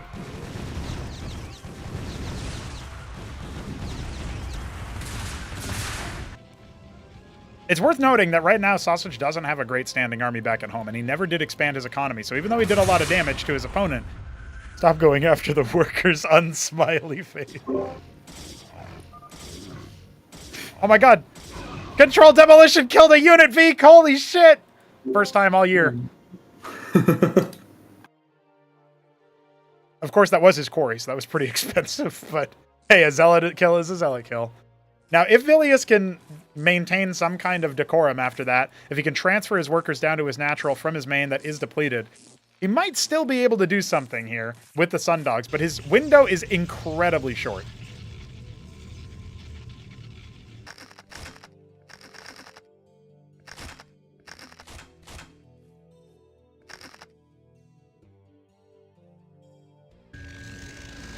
What have you thought about this game so far, Veek? We see a lot of pariahs, but no more. Only 4 of them. I'm trying to keep up with all the new changes, but also, it's very like basic in terms of the tech being used, right? Yeah. So, well, kinda. especially from the Terran side, right? He has gotten up to tier 2 and using those Sundogs. What class is this, by the way? Is this class 3 or? For the players, Sausage is like lower end class 2, upper end class 3, and Vilius is like, he's not playing the best game normally. Vilius is class 3, yeah. But yeah, so this would be like your for remastered sake, this is probably like what D or C rank stuff. Vilius D, Sausage C, something like that. And then for Trying to compare it to a StarCraft 2 case, it might be like gold or plat, maybe a bit higher than that, plat or diamond. Giving people examples from before. A salamander appears. We almost never see this unit. I don't think it's going to do much by itself, but it will scout out that 9 o'clock is being taken. And that Empyreans exist. Scary. A Mind Tyrant on the way as well. Mind Tyrant. Oh, he's going to do Empyrean Malefactor. Okay, so when the Malefactor is selected by the Mind Tyrant, it gains its energy bar as an extra overshield, gains movement speed, and it deals damage. Basically, when it deals damage, it applies the debuff that converts your unit to, like, mind controls your unit when they take fatal damage. So it's Mind Tyrant Empyrean specifically is a godlike counter to the Sundogs, because the Sundogs will splash up and get splashed by the Empyrean. And so that's why he's basically made all of these. Now, the one problem with this is that if your Mind Tyrants are ever loose, the Sundogs can snipe them immediately, and then your Empyreans are not nearly as powerful. So that's an interesting little factor there, in my opinion. Oh, I think he also... Did he overwrite? He did. He overwrote his connection for one of the Mind Tyrants. Yeah. What a goober. Yeah. Well, there's a big batch of Sundogs. Big is maybe a strong word. There are 13 of them. South of the 11 o'clock. Vilius is not producing a damn thing right now as he's trying to catch back up with workers. Well, maybe he hasn't even tried to do that yet. Got a couple more Sundogs waiting by his starports. This is the kind of low action part of the game where both players have been overloaded for so long trying to keep up with each other and do all of this stuff. And yeah, and here's what we got instead. You know, now they're like, okay, now let's play the single player game real quick. Expansions going on all over the place. Treasuries being erected on the upper right quadrant. More Sundogs where that came from. Also, I love this little tactic here at the 9 o'clock. It's kind of subtle, but these pylons will provide that decloak, that proximity decloak, before the engrams get attacked. Meaning that if the pylons don't take aggro initially, the engrams will snipe the Sundogs. So really good play there, in my opinion. I just saw Treasury train Talos. Does it? Yeah. Yeah, from the core. If you make a quarry, it unlocks Talos and Ogun from any treasury or ministry. It's like the global tech add-on for like the Fulcrum or whatever. Same kind of concept. Quarry still trains or no? No, the quarry doesn't train. Okay. Kind of normalizes that. Now we do have this big scary push from Sausage coming up through the middle of the map. We are going to end up seeing a lot of Sundogs. Oh, they go after the Mind Tyrant, but that was not the one that was malefactoring. So it was almost a bait. And successful bait at that. He's converted so many of them with those salvos. And that was the only thing Vilius had to hold on. Even without that, I don't think he would have. GG is going to have to be called here. He had a lot of opportunities to punish Sausage in the early game. He did not take them until he did the air stack in 3 seconds. So it shall be when you try to infinitely stack your damage. But he also never saw the Empyreans. So. Like, he never saw them before, right? Air decollision would work, but I tried it once, it didn't. That's something for another game, probably. I love when the Class 3 players are talking about OP or not. That always gets me. All right. That was a wrap on our game. What did you think, Pete? Do something to the unit? I don't remember. What do you mean by that? So when a unit revives from the Mind Tyrant passive, right? It has Tyranny on it, right? Yes. Does it alter the unit? I don't remember. Yeah. If you look at the website, it says that tyrannized combatants take 50% increased damage and move 1/3 faster when in the presence of enemies. So Okay. Yeah. They basically become like speed bombs that take more damage. So pretty useful for like already tanky chaff. But any unit that you tyrannize like that will go down pretty fast. Yeah. Let's go. Owned indeed. What's up, Boris? I see you in the chat there. And Anozlix as well, the composer of our title music that you guys are almost always listening to. Classic. I can probably do one more cast. I don't know. Do you have any more like of a higher class game? I'd be curious to see that as well, if possible. Not sure if you have a particular order in mind. Yeah, I didn't really. I was just kind of going through the stuff that had been submitted a while back. As far as higher level games go, we might have to go back a little bit for that. Let's see here. Yeah, it looks like I have another, sausage beating up on Terrans replay set that I was going to take a look at, but that's a 3-game set. Let me see if I have any good ones. This is the time where we would just want, some of the pros to start playing right now and live cast it together. That would be ideal. On demand. Yeah, yeah. Oh, you can fight Zeke or something. You know what I mean? It'd be great. I know that Newt Oh, by was the way, playing earlier. Maybe Newt versus Cannoli would be good, but I don't know if Cannoli can do the. I DM'd you those logos. I don't know if you. Yeah, I did. I saw them. I'll take a look at them later on for sure.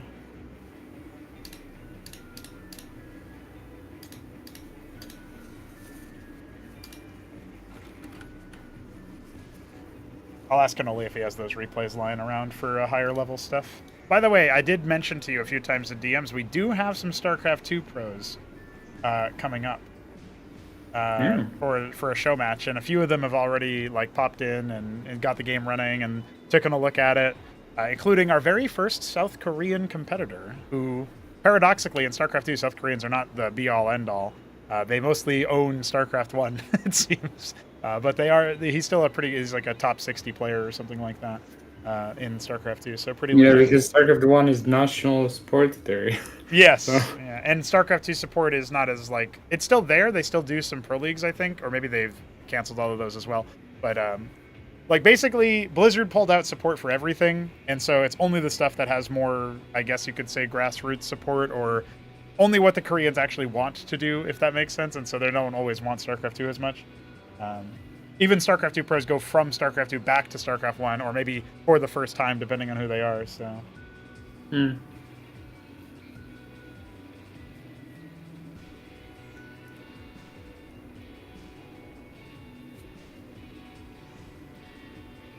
See if Cannoli can respond to us here. I know Vilius and Newt are playing, but can I make friends in Korea? I don't know any Korean, but I'm able to say StarCraft 1. Probably. The answer is probably.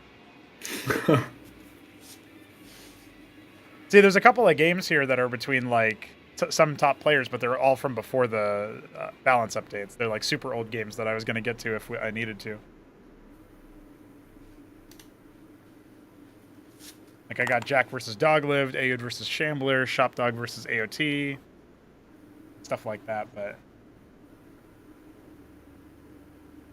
thems are ancient.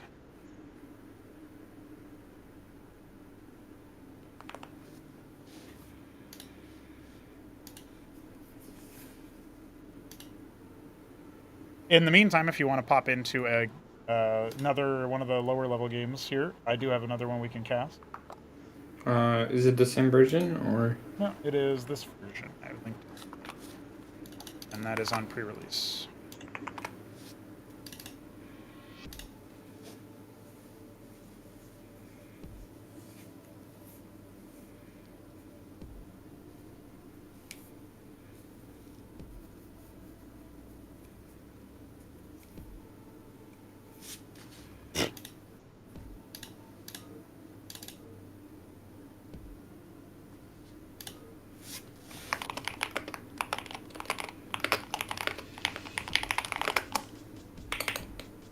So we have 3 games here between these 2 players. Feel free to, join me for all of them or none, or one of them or whatever. But this is going to be Vilius again versus Grass Eater. Grass Eater, a classic Zerg player with a billion IDs that we've had to tell more than once to stop using certain IDs.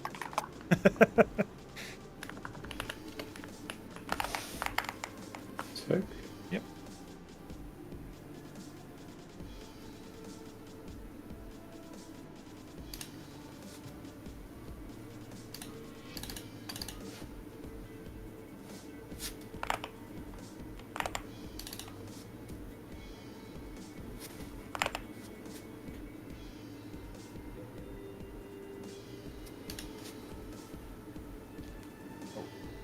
Oh, I think I know this map.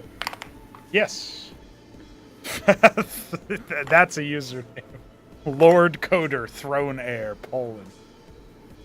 Barely fits. Shambler named it. Yeah. I saw that. That was pretty good. It's funny because we have Wolfix as Terran, who's from Poland, and we have Boneth, who's Protoss, who's from Poland, and they're both playing. So I guess you'll have to switch to Zerg, buddy. Sorry about that. Or just play random like a Giga Chad. All right, you ready to go? Yeah.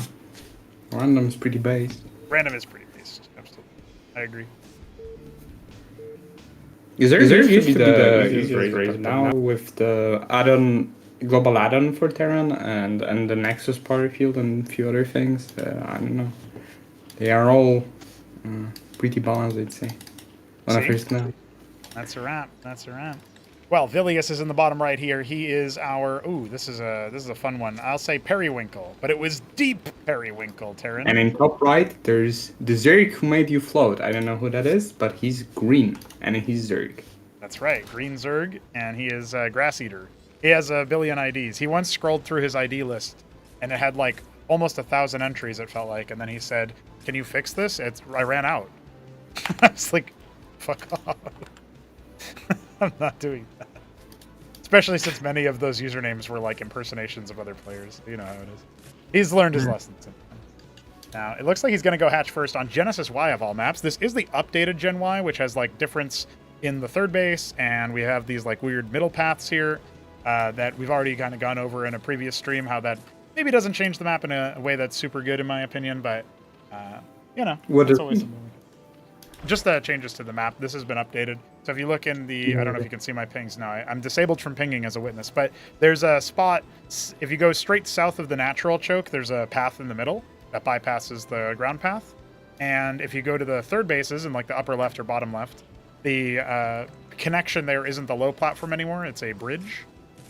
So it just changes. I think stuff towards the left side of the map is generally good, although I question some of the ramps in the middle. But the pathway, the low ground pathway through the middle feels like it somehow violates a core tenet of what the map was meant to be in my brain. So, but you know, people still will play it, and that's fine. We've got a triple stockade coming up here for Vilius. Seems to be looking for a more aggressive style, and certainly since he's versus Zerg, it makes sense to go bio. He's already got a stimmed Maverick across the map, and Grass Eater only now has a finished pool, and he has no Rillarocores cores from his larva, so what's he gonna do? Oh shit, he's fighting!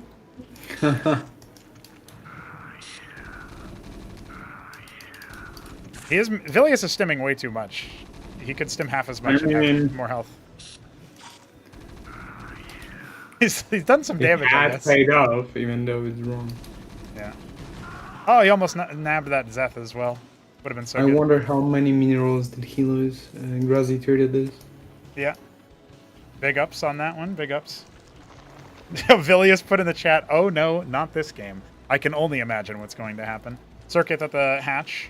By the way, some top Zergs, including Zeke and ZVZ, have been playing hatch first again, and I love that. I really want that to make a comeback. So I'm super gung-ho about that. I guess I'll root for Grass Eater in this game. Is it hatching to pull, or...? Yep, hatch pool into Larvosk after, I think. Yeah, that's what looks like what the build was. The middle of the map pathway on full display now. Looks like it's going to be a point of back and forth contention. It does eventually lead into a low ground area where you can use cliff advantage. Oh, did we have any Zerg tech reworks? I remember there were some plans. Yep, so I'll explain them as they come up here, but essentially you can fully upgrade your tech nodes. You have to do it sequentially. You don't require another tier up structure for it.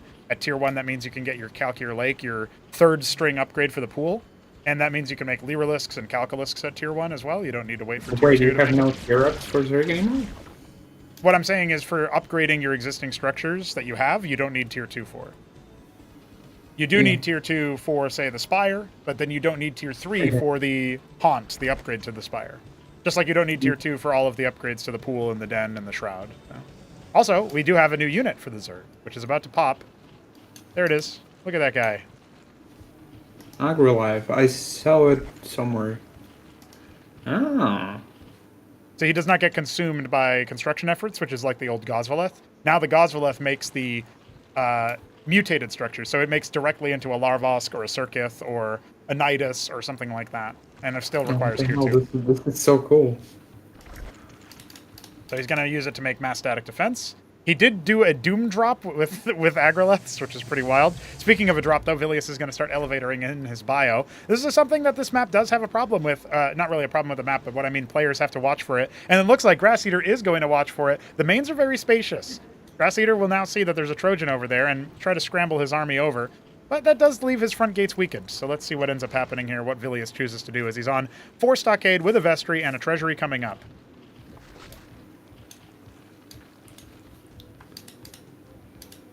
Really, Rockers don't die on a creep, right? That's right, yeah, they don't time out. They will time out in an Ovaleth. I thought about changing that.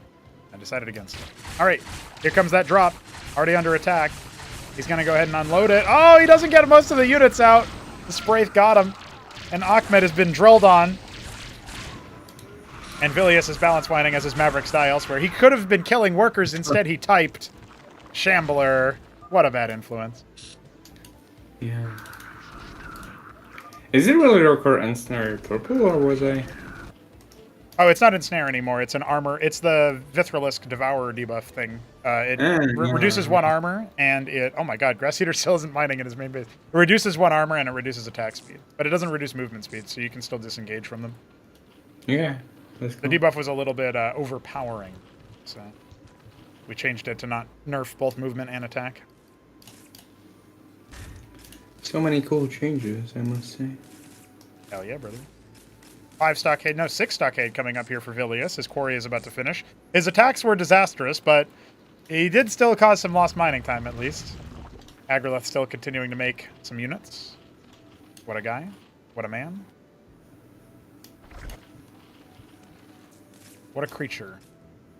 That Ovaleth got bullied out of the main base, but it did scout out the big heavy committal to bio, which maybe Grass Eater could have already surmised. So for Hydrith then now, do you have 2 options to upgrade, or just 1? Yeah, for that in the pool, you upgrade once sequentially, and then you can upgrade again after. And that 3rd string upgrade is what is now available at Tier 1. Yeah, so you can no longer skip, but you can do them Yep. 1 by 1. Okay, cool. And like the Gorgor requires the upgraded Shroud, so that you have to upgrade in order to get access to an air unit. So when you scout that, you know that they could make air. Ah, yeah, that's cool. Aziracor's going down real quick here. They would be good as a frontliner if it wasn't for this sloppy engage from Grass Eater. Now he's going to end up losing a lot of his army on his way out. He actually wants to stay and fight. That feels like a misjudge considering so many wounded Hydras were there. Ends up losing 3 more than he bargained for. Get those stims, Vilius! Get him! No, he decided against it. He's got clerics. He can heal him up. You know, considering all of the units that come out of the stockade are criminals in some way or criminal adjacent, don't you think it's kind of funny that, like, you imagine the Mavericks click the stim button and it's like, or you click it for them and it's like forcibly, like all of their orders are forced on them anyway, right? So like they don't necessarily want to stand here and shoot the Zerg in melee range, but if you decide to order them to do that, they are bound to do it. I don't know, it's funny little lore nuggets to think about. Looks like treasury is coming up here for Vilius, bottom left and in the main, in the natural rather. So, and take some more bases. They're like the priests that give you last rites. Yeah. On death row or whatever. Aziracor's coming in for a surround, or not really a surround, but they are going to try to jump on here. There's only 5 of them though. That's not really the best way. He killed 0 Terran units with that. 16 Hydras on the way from the other side. It's a wave defense, Veek. You should never group up all your units at once. You know, that would be too easy. Ahmed.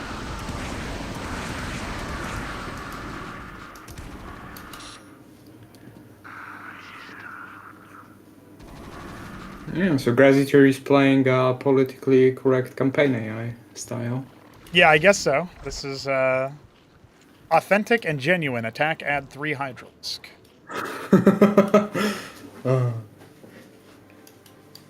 What a weird attack. Why would it be 3 Zergling? You get 4 Zerglings when you make 2. So why would you leave 1 at home? You know what I mean? Even that does it. Why did they have to be 3, Veek? Why did they even force 3 when you can't even make 3 directly? Apparently Nikola Tesla was doing circles in 3, 6s, and 9s because he thought that was like spiritual or something. So That's an interesting fact. The number 3 is where it all began. Yeah. Vilius has his Atlas up. So tier 2 is now a reality for our Terran. Grass Eater has gone down to 0 APM. He has just walked away from the keyboard. He's like, yeah, I'm fine. All right, he's back. 10 Bactyls.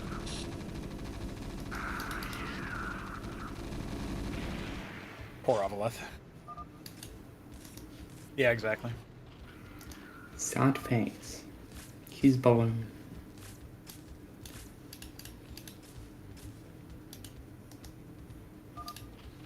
Right mustache. This is a good one. I appreciate the cut of Vilius's jib. Look, an Agrolith made an Escagant. And no, I'm not suffering from an issue, a speech-related issue. That was a perfectly English sentence. Grass Eater made the Escagant via the Agrolith instead of the Drolith. Is Thratholeth. Just kidding, it's not out yet. We do have Mantles coming up for Vilius, though. You know, I was thinking, Veek, the Mantle should get a 4th unit, and it should be some kind of specialist walker. And I just don't yet know what kind of specialist Terran might really desire at tier 2 in the game. Trying to think of the kinds of things that you struggle against. And a lot of the times it's like Uptecton. I wonder if maybe something that, like... I don't know the meta, but I'd be glad to help with the behavior design. Yeah, maybe I'm thinking something that can somehow block projectiles. Sort of like how the Anseal does it, but in a way that's somehow more interesting. Yeah, Jujik, just if an Uptecton exists, this unit detonates itself and kills the Uptecton, as if they exist on the same screen. That's all And there would be an area support unit, you said? a walker support, so round based. And it would come from which structure again? The Mantle, which is the 2 structures that Vilius has north of his natural. He's found a 4th base from Grass. Bactyls and Hydras slowly pushing their way into that 3rd base. The Anseal taking some flack on the way in. But the bio's massing up over here, and there's a whole horde of Iziricors. Unfortunately, not the new model that Solstice made, but we'll get to that eventually. Good grief, there's a lot of Iziricors. Has Grass Eater made enough of them? I think the answer is actually yes, funnily enough. Although, the Bactylisks are also pretty scary here. This looks like Vilius is just about to get run down. There's enough Hydras here that they can burst down the Durandals as well. It's not just the armor. Good grief. He did end up wiping all of the Iziricors out on the other side, which is pretty commendable, but he has no Cataphracts, and his Durandal count is going to be pretty low and just kind of spawn camped here. How is he going to get himself out of this situation?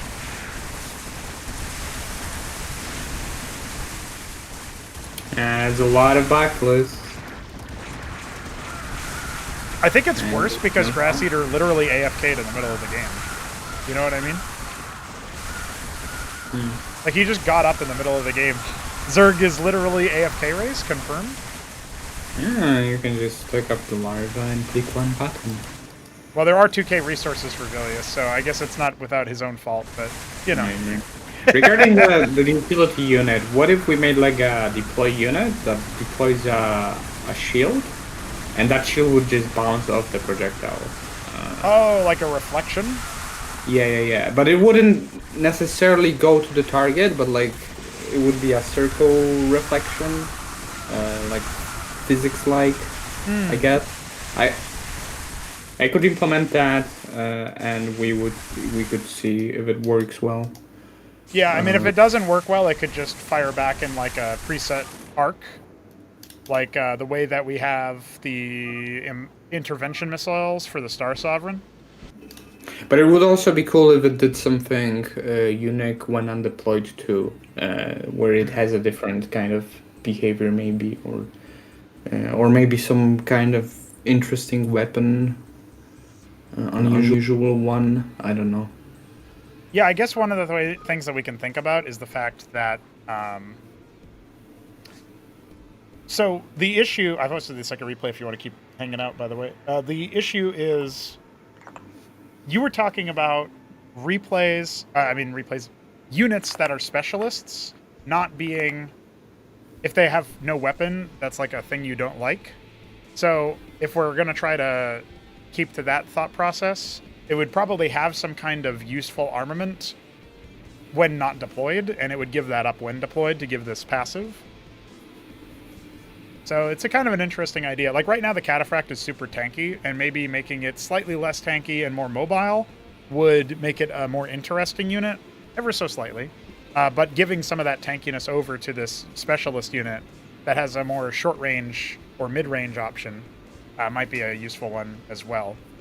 To think about like a frontal specialist. What if it was like an intercept projectile that goes in like a sun wave kind of pattern? Like it would be a two and it would like split and converge a few times, and the moment it like hits something, so it would be like a single target weapon, a single target focus that if you aim it at the correct distance, you can maximize the damage of, I suppose. Not sure.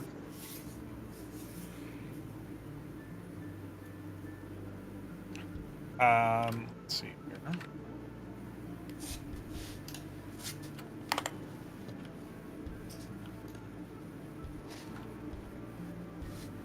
I'm just writing down some notes about it. So we have undeployed, deployed.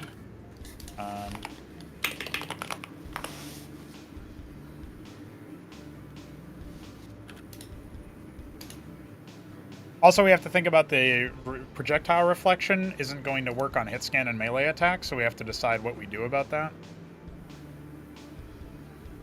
Like maybe they just get nullified, but that is going to be a big difference in terms of... I mean, we could make it reflect similar to missiles, but it would go to a specific point and it would only find one unit closest to that point, if any. Okay, sure. That would Well, I could implement something like that, Yeah. where it would still work. Okay.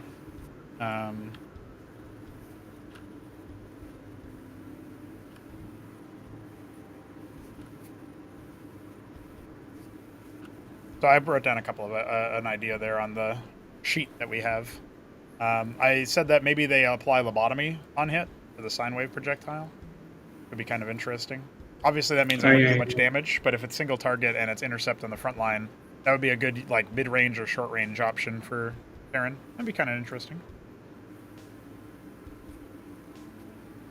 A weapon that fires in an XD pattern. Listen, Vilius, we already have that. It's called the Salamander. Didn't you see what Lundier did? All right. You ready to go for game 2 between these two goobers? Yeah. Yeah, this will be my last one for sure. All right, all right. Hope it's not too long. Let's find out. Ladies and gentlemen, will they end soon or will they end later? We gotta discover that, together. Vilius is in the bottom top right. right. Oh yeah. And he's Zerg, and he's green again. Green again. Bottom right is, like you said, Vilius, who's guess which color? Maya blue. Ah, shit. No, Zerio, and he's Terran, of course. Of course. The homie continuing to go bio. This time a different color. This time a different match. Let's see what they end up doing. No hatch first this time around for Grass Eater. He's going to go for his patented Larvosk opener. Alright, so not hatch first anymore. He also double harvest gas. Interesting. Yeah, Ziki puts 4 workers on gas early. It's wild. He'll do pool into double Larvosk. It's an interesting build he's cooked up. Ziki's like a programmer? Or? Yeah, Starcraft 1 Hungarian Pro Zerg coming in from Brood War to Cosmo. He's the pro that has the Cosmonarchy server tag, believe it or not. Yeah. He's repping us. He thinks it's more fun than StarCraft 1. He enjoys it a lot. That's why he signed up for the tournament. That even though it doesn't have a prize pool. And the same is actually, I guess, same must be true for Ultra from Chile, Terran Pro. He won the show match last time around. It was very nice, very solid. And he signed up with for the tournament, and he beat Nebleim in a 5-game series, despite playing very inefficient build orders. And so that was really interesting to me. He also won a lot of games just off of the back of like a really committed one-base mech attack, which is pretty interesting. Like he had a very different style. So. Maverick once again arriving. Workers being wrapped around. They will chase him down. They will hunt him to the ends of the earth. Oh! Who's the lucky guy? Yeah, this guy right here with the lopsided minerals. Yeah, that's the hero right there. Oh, he forgot one worker. Don't worry, he'll notice. Yeah, get back to mining. Second Larvos coming up. We've got Starpad off of 2 Stockade this time. A little bit faster for Vilius than that first game.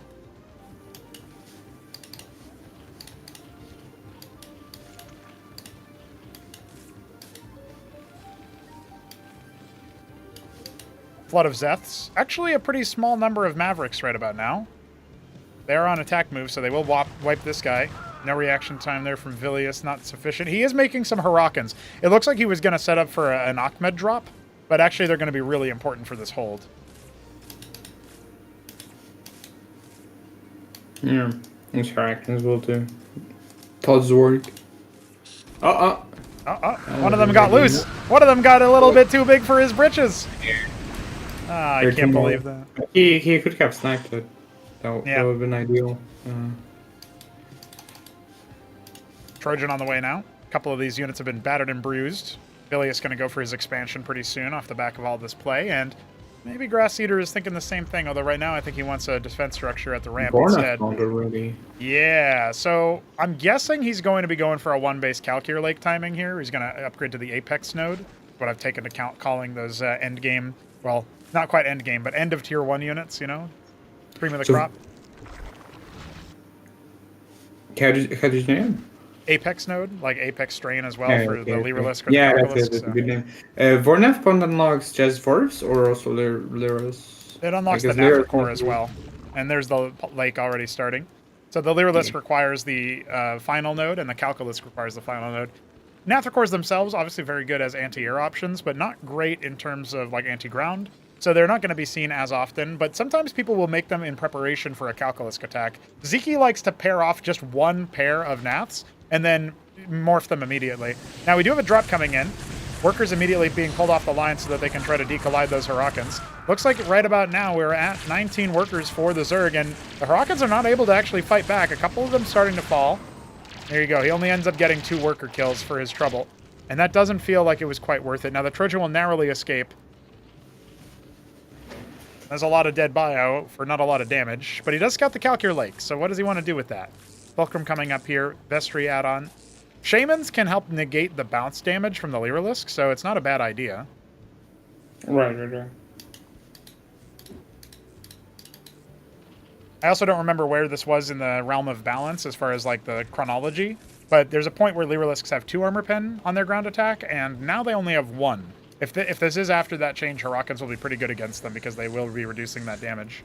Very fast Palladium from the Fulcrum, so that's an interesting choice. A Wraith now moving up to the top right. There are no quads coming for Grass, so that will cause some trouble. He'll have to burrow or cycle back some units or wait for some defenders to finish. That's as soon as Vilius remembers he's got the Wraith, of course.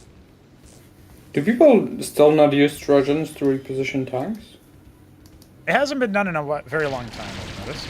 Now here comes that attack coming in, and remember, Vilius was kind of light on the units. His Wraith is going to go in for the attack. This feels like it's a little bit too much for him to hold, though. He's made a lot of Masons, but he teched with very low unit counts. Mason's on the line, trying to hold the ramp.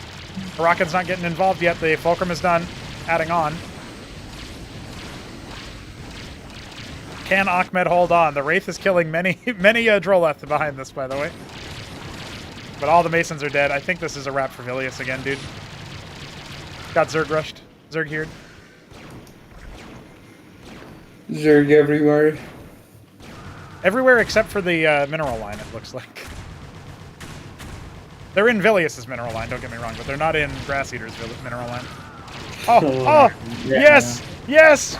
Oh! The Zerg going kaboom! He's still dead, but it was good. It was good fireworks. I can't believe we've seen so many units die to control demolition into emergency detonation. It's incredible. Yeah, this is a fun. Spraith killed the Wraith back at home. That little rhyming scheme is all we got here as the rest of the Zerg units arrive. And GG has to be called. I was about to ask if there is gonna be no GG. Nah, dude, you gotta have some GG some of the time. Hmm.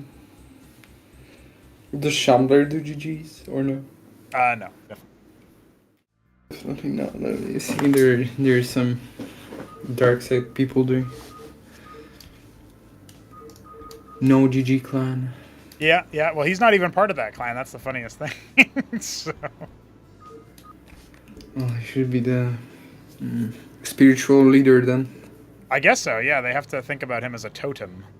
It's kind of funny. A DT. Yeah, okay. Anyways, thanks for the casting. It was fun and the discussion. Yeah, So, we should talk some more about the unit design, I guess, next time, and I'll see if I can get some work done in between. Yeah, I can probably whip up the already have- concept for the unit on the website, and we can like work on it together in terms of actual implementation and specific details or what have you. I can give you like a pitch to it or something. Hey, thanks for the follow, SFL Big One. Appreciate you. I definitely would want to explore it a bit. Yeah. See what interesting new things we can do, and then I think we can worry about the balancing and exact numbers later, right? I think so. That should work. Yeah, thanks for the list. We've got that document as well. I'll probably drop a link to it in our chat and ping it. And hopefully I can get some notes for the DSIC investigation stuff we've got to do, because that is important, even though it's intimidating. So Yeah. go ahead and take that out. And I've pinned the link in our chat, so we're good there. Thanks, homie. I will definitely be seeing you later. Peace. All right, lads, I'm going to go ahead and take a short break to use the bathroom, and then we'll be back with casting that last Vilius versus Grass Eater game. I'll even do the Twitch Gamba and everything. Thanks for bearing with us with the Stranger opening today. We did a little bit of technical stuff. We talked about some of what Vika has been working on lately. We casted some games with them, got them caught up in the meta. Maybe we'll do that kind of thing more often. A little bit of a hangout coming at you. We have more games after this Vilius versus Grass Eater Game 3 as well that I think will be a good time, even though they are probably going to be about as silly. We're going to look at Sausage versus SGZZZ. I will see you guys very soon. I'm just going to go for about 3-4 minutes, and I'll be back.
What up, homies? We are back. So when you download this, does it go as a separate app, or is it every time you launch StarCraft itself it will replace? Oh, yeah. Basically, it doesn't get installed over remastered. It creates a new StarCraft installation that is the old version of the game before remastered, which is why we have like the old style graphics and stuff. We have to mod the older version of the game before the remastered came out, otherwise we just don't have enough things that we can do. But when you get it running, you won't ever see any changes to remastered. It's not going to modify your remastered installation at all. It isn't even going to modify your 1.16.1, which is the version of the game that we have, that we are modding. Even if you have another version of that, it's not even going to change that either. Like, it's creating its own installation. Like, StarCraft is seen as a dependency of Cosmonarchy, if you understand that. It's like that kind of thought process. So, pretty easy, pretty classic. All right, so we are going to get ahead and prediction. Here we go. Start prediction. We've got Grass Eater versus Vilius again. Oh, actually, I had it right here. Isn't that nice? We'll go ahead and start that prediction up. Can Vilius redeem himself after those 2 games where he got bopped? One of those games was closer than the other. Actually, it was the second one. First game was a little bit sillier. This time around, I'm sure it'll be Villier. Get it? Grass Eater in the bottom right is the green Zerg, and Vilius in the top right is our vivid red Terran. Hope you guys enjoyed casting with Veek. Veek joining us for his observations and inquiries. We'll work on his audio setup at some point, because I don't think he's wearing headphones ever. So he'll be watching the battlefield, and I'll just hear his speakers telling me what he's watching, which is pretty funny. But if he wants to join us for more casting like that, barring those audio issues, it should be a good time, I think. Grass Eater is going to cancel out whatever he was going to make so that he can afford whatever he wanted to make there, which looks like it was a Larvosk. Actually, I don't really know why he canceled that out. Maybe he wants to save the larva for something later on. He does have a Stockade coming over here, his opponent, that is, Vilius. And it looks like we'll be seeing Bio yet again as the opener.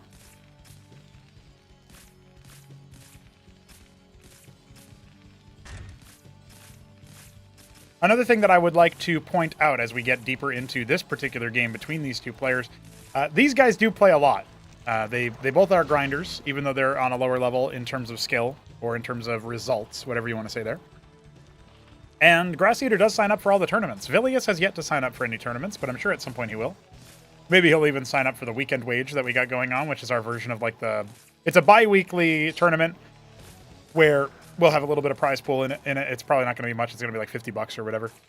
But, you know, top 4 placements will get some money, is my thinking. If you want to donate to that, feel free to tip the stream. I do end up reinvesting those profits back into the esports circuit for Cosmonarchy. So streamlabs.com/Pronago is a good way to do that.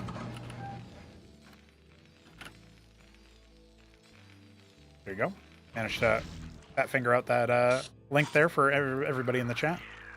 Now, the Larvosks are coming up as the Zets are finishing up as well. So this time around, Vilius is a little bit late to the party as far as trying to punish Grass Eater's greed. So he will end up going empty-handed. Anchor back over here to try to hold on. And Vilius likely to go ahead and put down another Stockade pretty soon. Oh, it's actually a second Anchor. This is feeling like maybe too much defense, but you can still lift those off and send them the enemy's way. They're not the same thing as a bunker, guys. The Anchor can float.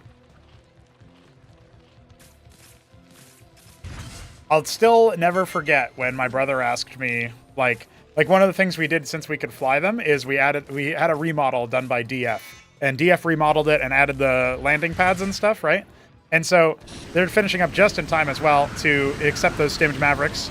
And there's really not anything Grass Eater can do about that. Beautiful. Cyprians are also out. You can put 2 of those in an Anchor. They do take up more transport space. But one of the things that I remember my brother asking me about is, you know, I said that they can finally fly now because they have the feet. The landing pad looks like feet or whatever. And so he was like, oh no, I think what I said was, yeah, Anchors have feet now. And he's like, oh, so they can walk? And I said, no, they don't have legs. And he's like, well, what is the feet for? And I was like, that's so they can fly. So that was just an absurdism sort of comment right there that sticks in my craw. I think about that a lot. Grass Eater thinking about his expansion right about now. The Anchor's going to go ahead and make landfall, and the Ministry was made on the high ground. A perfect spot to go ahead and airlift over. Structures move a little bit faster in Cosmonarchy than StarCraft 1 when they are lifted. So Terran has a bit of an easier time like building on the high ground and landing over there, floating over there. They don't lose as much mining time. Coupled with the way that the economy works a little bit differently anyway, that's another thing that you can think about is you can saturate one base for longer. Right now we have a little bit oversaturation going on here for Vilius. He definitely wants to transfer some of those workers. Looks like Grass Eater has been bamboozled. Befooled.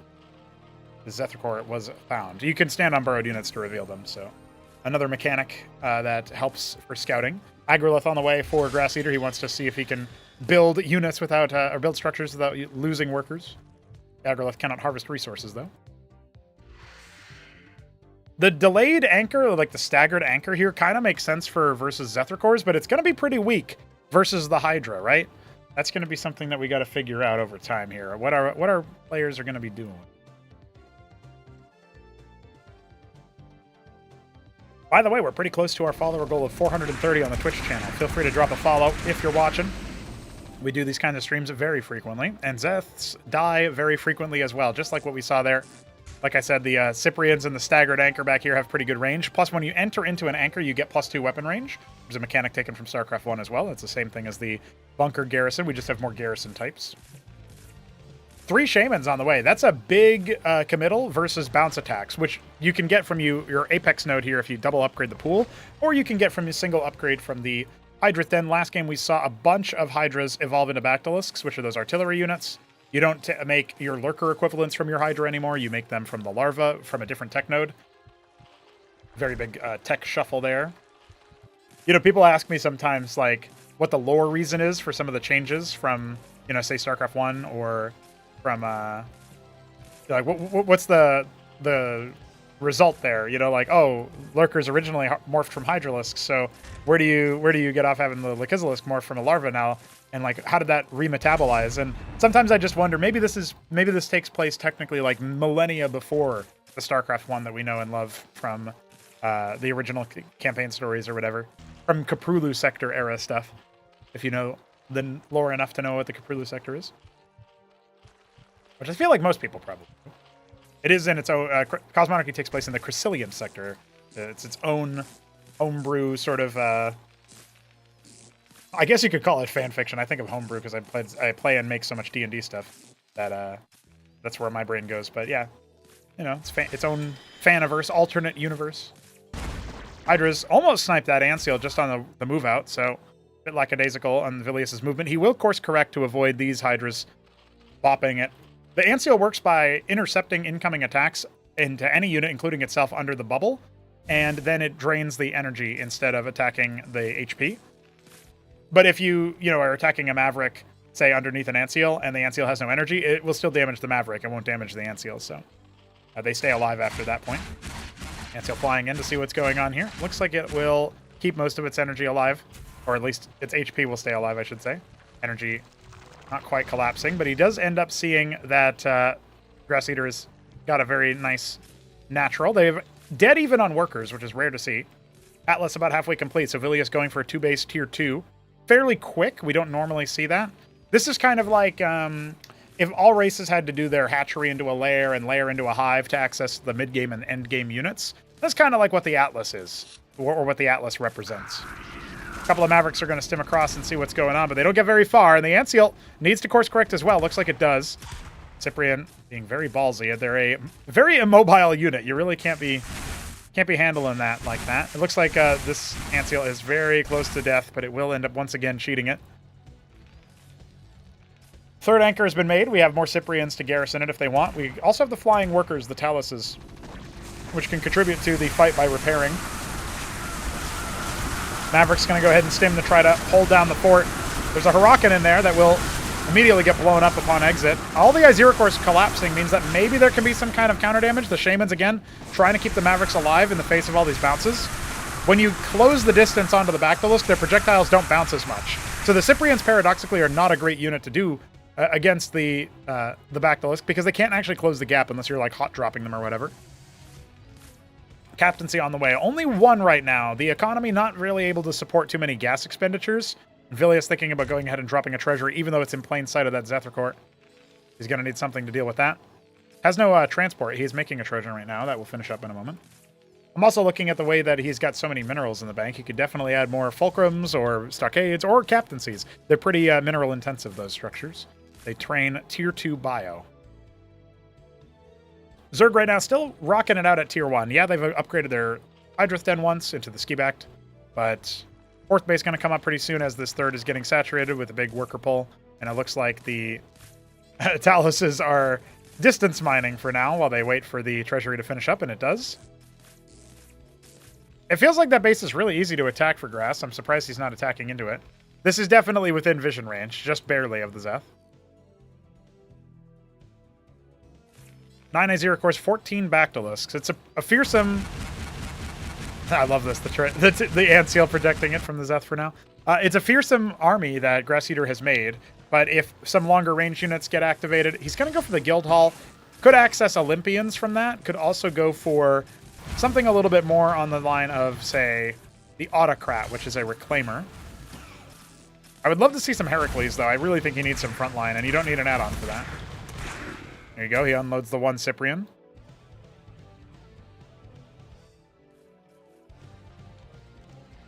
Fourth base finishing up here for Grass Eater. Eskigan on the way as well at the third base. So really capitalizing on all of his Vespene income. But still committed to a tier 1 push, and he doesn't have any additional tech nodes. He's going to try to just run up with the Azira cores, and this does represent a significant threat as 3 Olympians are coming out of the captaincies. And 2 more are being constructed behind this. We do have some Madcaps out, but they're not really that great versus Bactyls, it feels like.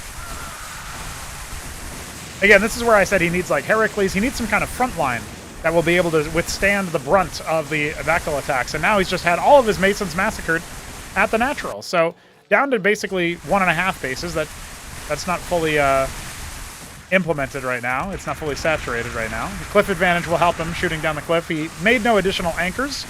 At tier 2, you can make 10 senders. You can fit 10 bio units.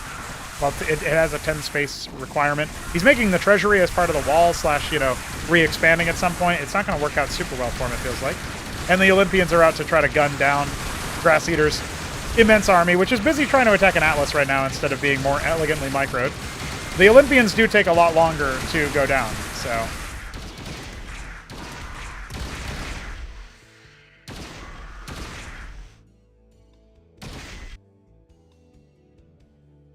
Hydras and Bactylisks combining right now, once again. It looks like Grass Eater wants to just make that alone work, but the Olympians have 3 armor. A lot harder for the Bactylisks, and even in some cases the Hydralisks to deal with them. But there's no more healing. We completely abandoned our idea of Clerics and Shamans. We do have some Autocrats out. They can start reanimating the dead if given the opportunity, but so far there's no opportunity. Nothing. A lot more frontline on the way. They'll just take time, and then the Bactylists won't really be able to do anything. That's essentially what their purpose is right now.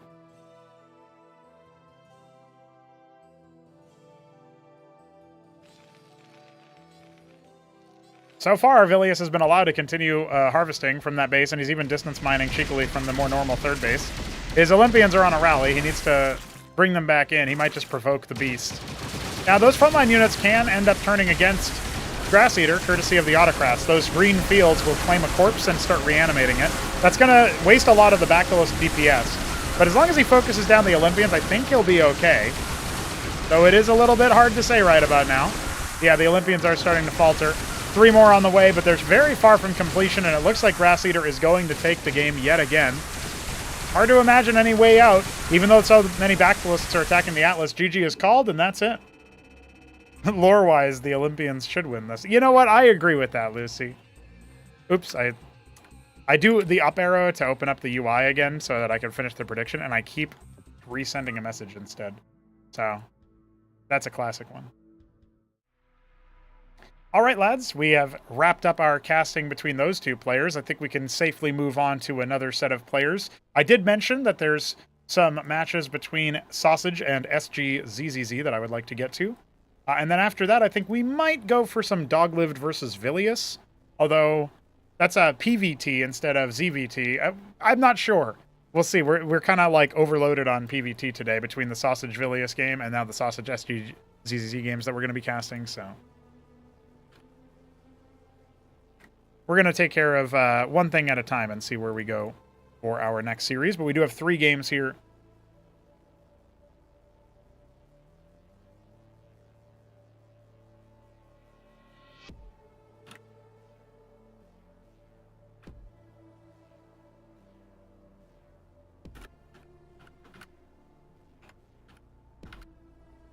I'll go ahead and give you guys some time to predict the outcome of this matchup. And we will go ahead and get that replay organized.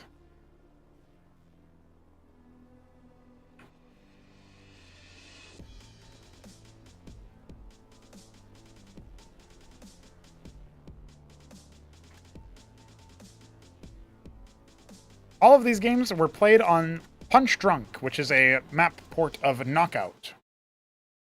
And here we go. We have, up in the top left, Sausage as the Celadon Protoss. And in the bottom left, we have SGZZZ as the Midnight Green Terran. And ain't that a beautiful thing? So, Sausage is going to be going up against a Mech Terran. We can tell because the Vespene is being harvested already. Knockout is an interesting map. We have ported it relatively faithfully, I want to say. Compared to the original version of the game. This is ported by Jujic. It's called Punch Drunk in Cosmonarchy's circuit.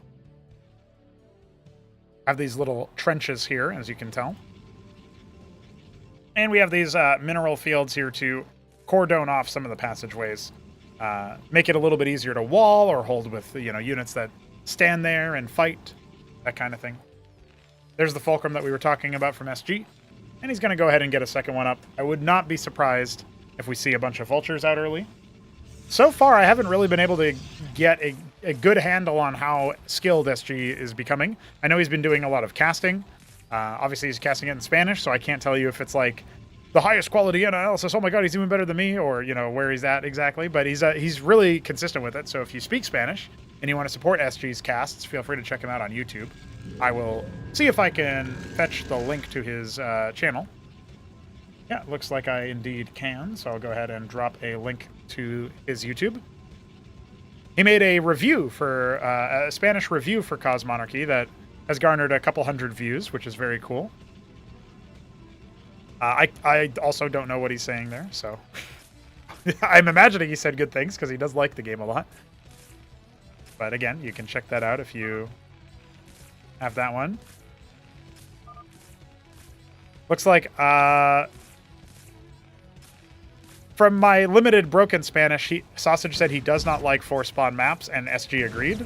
But I don't know if that's actually true. Maybe he was saying he does like 4-spawn maps. Está negastado. He said he does like them. Hey, thanks, Backyard Knight. Welcome. Okay. Good to know. Good to know. I thought maybe I was reading that correctly when I thought, oh, he likes them. But, he's previously said that he doesn't, so I didn't know his opinion changed. Good to know, good to know. Context clues. I did see Gustando, or Gustado. Gusta, I guess you would say. So we got 3 vultures coming out here, laying some mines aggressively. They'll scout the Nexus coming up here pretty quickly for a Sausage. More mines being laid, and he's going to try to heckle the Nexus and maybe provoke the Striders. This doesn't feel like a good move, in my opinion. But let's see what SG is cooking. He's also got a lot of money behind this. Oh, I see. He's gone for the no Vespene harvesting, and he's going straight into Scrapyard for Blackjack. So he wants to do a little bit of brawling, and he wants to trade his vultures out for some of the other units. Now, he's just narrowly going to kill that Drakodon. Very nice. Leaves himself with just Hierophants to deal with. Now, most of his vultures are going to end up going down. So that's a little bit rough. I wonder if he needed to harvest 50 more Vespene for a 3rd Fulcrum. That would probably put this at more of an all-in status. But I wonder if that wouldn't help out a little bit more. He's got 2 more mines that he can lay there. It looks like it's more varied when you're playing in 4-spawn. That's what I'm gathering from that. Totally could be wrong. We'll wait for the translation if Backyard Knight knows what's up. Or anybody else.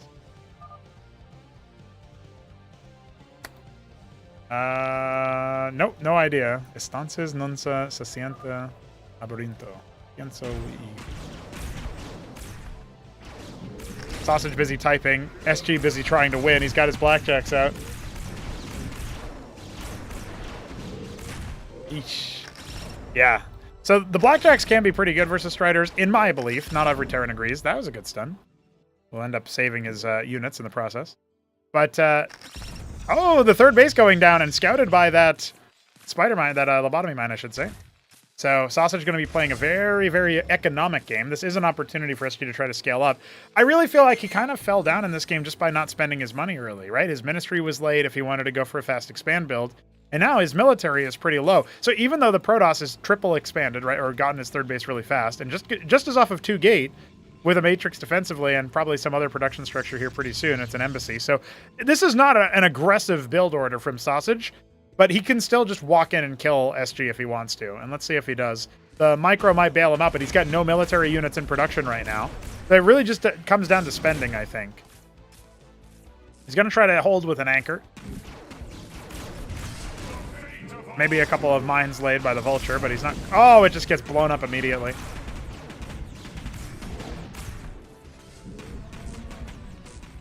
Adding the Palladium, trying to see if we can grab a Phalanx at some point.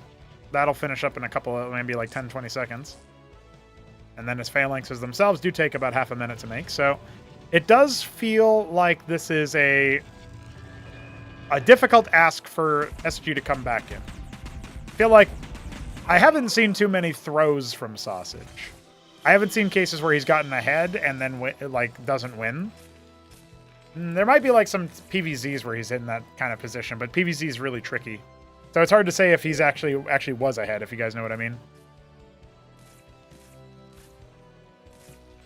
This is definitely a winning position for him right now, but how hard winning is it? Well, we have to see what SG does in response.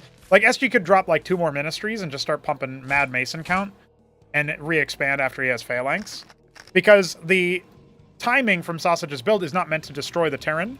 The fact that he got all this damage and like forced the lift is actually just bonus, right? He's not really meant to just win the game here based on that, right? So because of that, SG can come back if he wants to go for something. He can't attack right now. Like, if you guys have watched Starcraft 1 TVP, then you're probably going to be pretty familiar with the concept of, like, Protoss can, defend Terran pushes if they're weak, if they're neutered by some build order mistake, or if they've, you've lost your first couple of military units. You cannot attack anymore. If your factories are late, you can't attack anymore. You have to attack a little bit differently. You have to just play a more defensive game, and that's exactly what SG has to do here. But not just on 1 base or 2 bases. He needs to be able to go out on the map, and this could be a problem. He's got this mineral-only base he can try to go after. It's 8 minerals. Pretty defensive layout if he's able to try to push out to this ramp or this bridge complex area. He can then just hold the high ground here. Yeah, you can kind of counterattack, but you can set up some warning signs for that. And you can maybe try to develop towards 6 o'clock for your 4th base. Protoss, on the other hand, are probably going to want to look to other main bases here just to spread the Terran thin.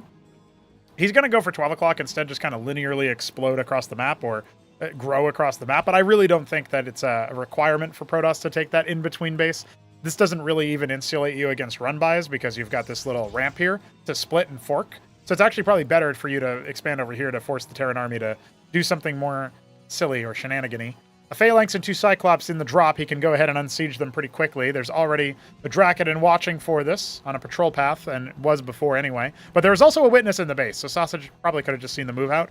And his frustration stage is done with double Rogue Gallery. He will end up making a Mine Tyrant.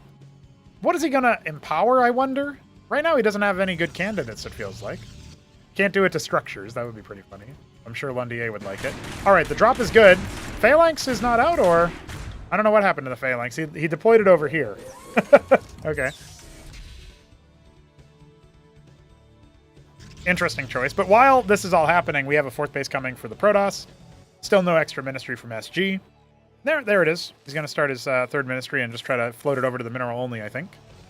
And the mineral only here does let you go for like 10 gateways or something crazy and just start slamming out units. Obviously, the rogue galleries are going to be making vagrants for the most part. I would love to see some more units from there. It looks like it's going to be a Mind Tyrant Pariah drop to steal the workers. That's so brutal. That's rude. He's going to kill him with Terran. He's just going to sit here on like 10 bases and make ridiculous amounts of Terran units and beat him that way. I can already see it happening. Oh. You goober. You gotta wait for the ceremony to finish. The witness is revealed by the ant seals. It will escape. Okay. Now do the trick. He's going to sneak in the other side and see what the complexion of the army is. A lot of blackjacks, a lot of phalanx. Those do really well when combined with some armor rend against things like pariah. So it's not a bad idea from SG as a composition. Phalanx blackjack does help out versus those kinds of things. Much better than like phalanx cyclops, for example, and less gas intensive. You want the cyclops for like more crowd control options here. You can still make them work for sure against like mass zealot or whatever. But you could probably get the same amount of usage if you just go for like vultures for laying mines. One thing that we are going to see here as a weakness is anti-air. And we already see Sausages maybe itemizing for that with an Argosy. He's going to put down a second one, I think. Go for like Empyreans or something like that. Random Zealot arriving. Third base is starting to take shape for SG as he's moving out across the map. Again, can he attack right now? Actually, there is a chance that he can. Where is the army from Sausage right now? He's invested a lot into this technical drop. He's also scaling up in power. There's a random phalanx over here that can join in the fight. So it does seem like something here where SG has maybe a slim timing to start dismantling Sausage. We also have to see how efficient his fight is going to be. I'm going to go ahead and say not very, since he's just walking into the enemy army and then deploying. So this is actually a very miserable fight for a Terran player, that the less resources Protoss army is going to trounce, because it was such a poor engagement there. And the anti-air is coming in, but yeah, these drop down and then they realize, wait, there's no units here for me to steal. Like, Sausage is probably going to win this game before he can do his patented Mind Tyrant chicanery.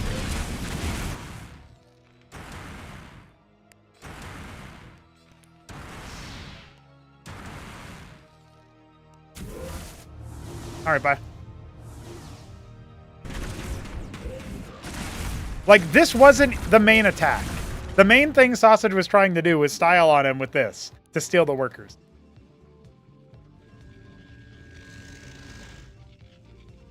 He's added a bunch of lattices for golems. They're enchanted by that. Oh my god, he had so many workers he couldn't immediately saturate and look for more bases. Gonna go ahead and take the high ground mineral only and probably also the main base in the top right. Maybe he can go ahead and start making some Terran stuff as well. This game is definitely over. Like, it was already looking pretty dire after the first move with all those vultures and blackjacks didn't quite pan out and the build order errors that SG made. He's got a lot that he can maybe point to here, though. Like, there was still an opportunity for him to do something. Atlas on the way, Ministry on the way. I'm guessing Sausage is probably thinking about doing something really silly. Like, what you always want here as the Protoss is to build diadems. They're so good. Ion cannons, ladies and gentlemen. Yep, we got the Solarian, our carrier equivalent. We got the Empyrean coming out, that anti-air sort of air stack unit. You know, it's an AoE splash unit, but it's air and ground splash. Only the one weapon. Adding vassals, trying to spend down his minerals, transferring workers, capping this gas. Yeah, he knows what he needs. The random zealot to bodyguard the bottom right. They're just rallying down in there. Like, is SG going to get a little suspicious or what? He's trying to reestablish his third base. Again, this is not a gas base.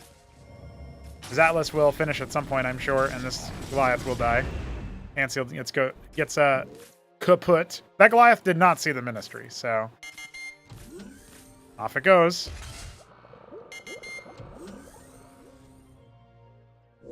Now he just needs to save up for tier 2. I mean, tier 3. Oh, Sausage.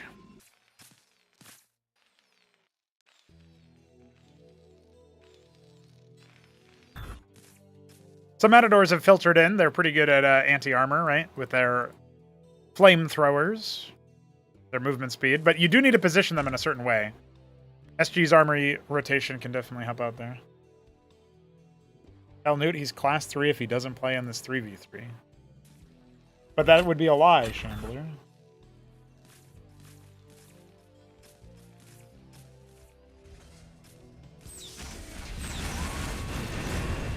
I can't tell lies.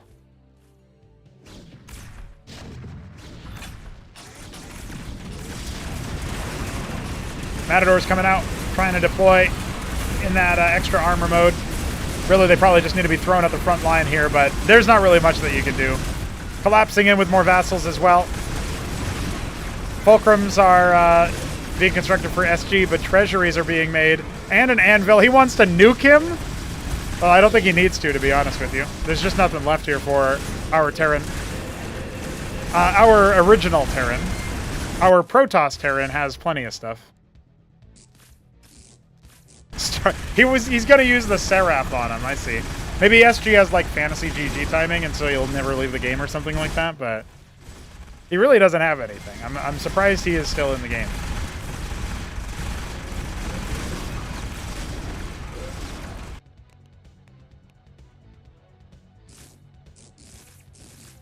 Oh, all the treasuries are also for anvils. That does make sense. He just wants to mass nuke.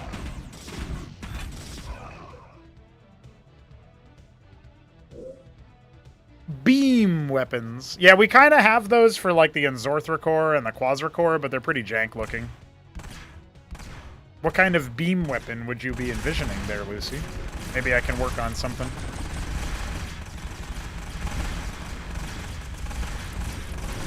Ah, Void Ray style.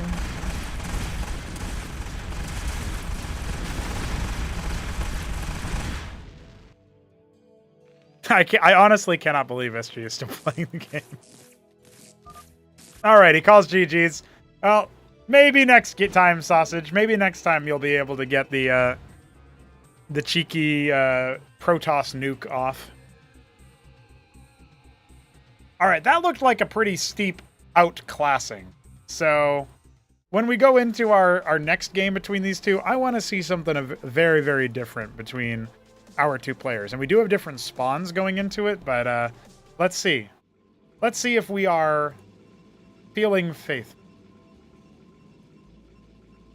I can't believe somebody bet on SG. I'm so sorry to whoever did that. It was only 200 points, so you didn't lose too much. Now's your opportunity, though. Maybe you can double down if you think SG will correct his errors.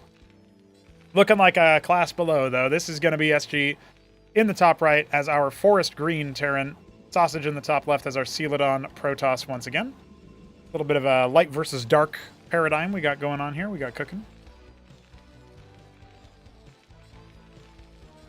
Chain Lightning is something Jujic wanted for the Archon for a really long time, so I dig it. I like the idea. Instead of like a traditional splash, it's just a limited splash. Would actually make them worse versus air stacks, but you know, when they die, they Psy Storm, so is that really that big of a deal? You know, just kill them. Just kill him by dying, why don't you? Lattice opener for Sausage. He wants to get a little silly. I don't think Lattice first versus Terran has too many legs, but I'm willing to be proven wrong. I always operate from the principle that, like, baseline, I feel like what we need out of the game is something that is generally, like... The first thing that my goal is to make sure that the game is fun to play and varied enough, with enough strategic diversity within a matchup or within all matchups and all that, that even if you're always opening Mech versus Protoss and always opening Bio versus Zerg and always opening Gateway versus, Mech or whatever, all that stuff, right? Like, even if that's the case, there's still a lot of fun to be had in there. Even if that's the meta, there's still a lot of fun to be had in there. Now, secondarily, I think it would be great if, Bio and Mech could both be played against Protoss, and Lattice first and Gateway first could both be played against Terran, and, that kind of stuff can still work. It's just a different style. I would love for that to be the case. So, that's just not, like, my main design focus, but it is something that I believe.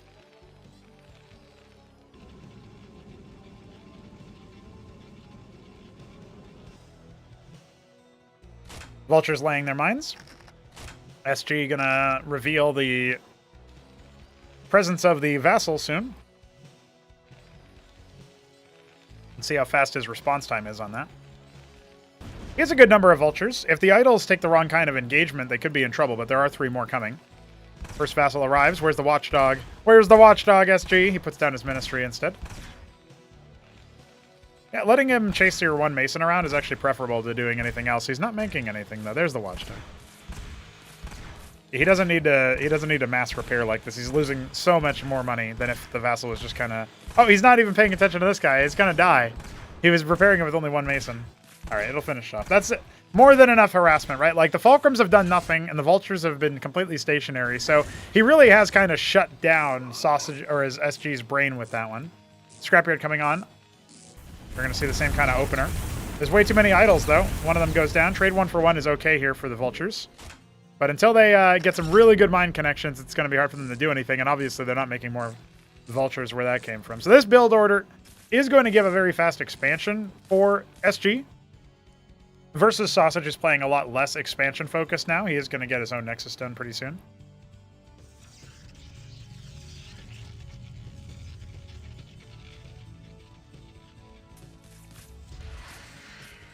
The fast anchor is a bit puzzling to me. Should be able to focus down these idols pretty quickly.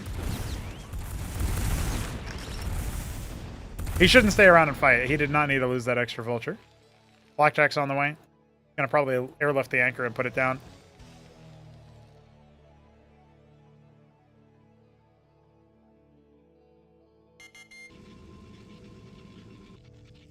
Mine will give vision before the workers start to clear it. Anchor is moving down indeed. So this is kind of a funny little thing to consider. What you want is that for the units to be down here to still be attackable, because when they stand here in this like rusty pit, sort of brownish low ground, that's where they have less, like no vision range, and you have cliff advantage shooting down to them. If they get back onto the more steel gray parts, they are no longer different vision, different height level. So this is a great positioning for the anchor, actually. No worries there. Because you can just go ahead and load up the blackjacks. They get the +2 weapon range and the +1 weapon range from shooting down here. Now, they need vision of it. They don't have vision right now, so they didn't end up doing it there. But the other blackjacks are going to come in and help out while those two keep slamming away. The lobotomy mine actually blocked some idle shots, which is a very rare sight. There's one that's going to get for a couple stuns, a couple kills. And this looks like a bit of a bungle from Sausage. He's throwing away a lot of his gas-heavy units. These blackjacks are mineral only, so you can trade them a lot more efficiently, a lot more freely than the idols can be traded. Double Matrix, very vulnerable main base to drops. If Vulture Run By or something like that could also do the trick. But we are not actually seeing... Oh my god! Oh no! What's up, Shambler? It is you, Idle Man.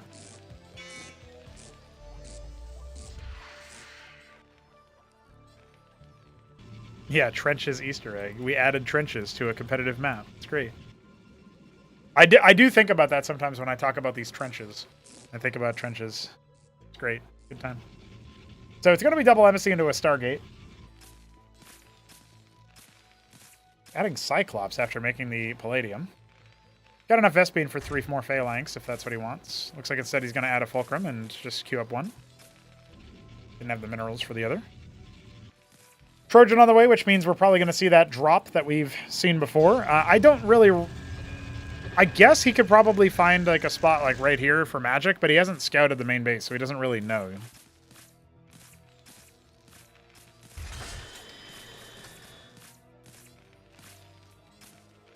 That's not just any American. That's the Big Caw. Oh, triple Stargate it's going to be. I think Sausage has basically reached the conclusion that he can kind of do whatever. But let's see if SG can make him eat his words on that one.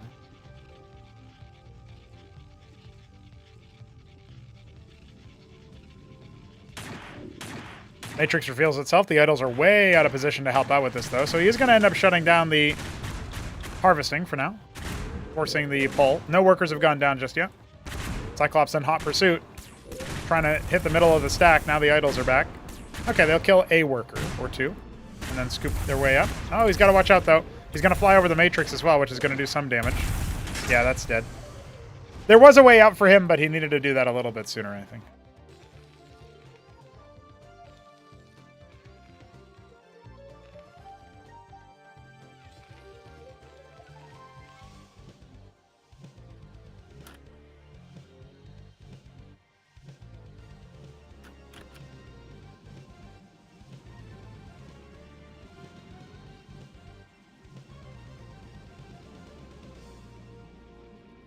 Well, Gladius are on the way. There was one exemplar made, it looks like, and artisans are starting to saturate that mineral-only base as the third ministry is on the way.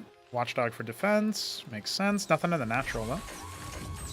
Couple phalanxes unpacking. We do have Goliaths on the way. He scouted the Stargates, obviously, so he is certainly aware of that threat. Blackjacks are pretty good overall versus, like, Gladius or Panoptus, probably, but the Exemplar are going to require a deft touch. And so we do end up seeing the Goliath come out for that. Tier 2 on the way as well off of just the 2 bases.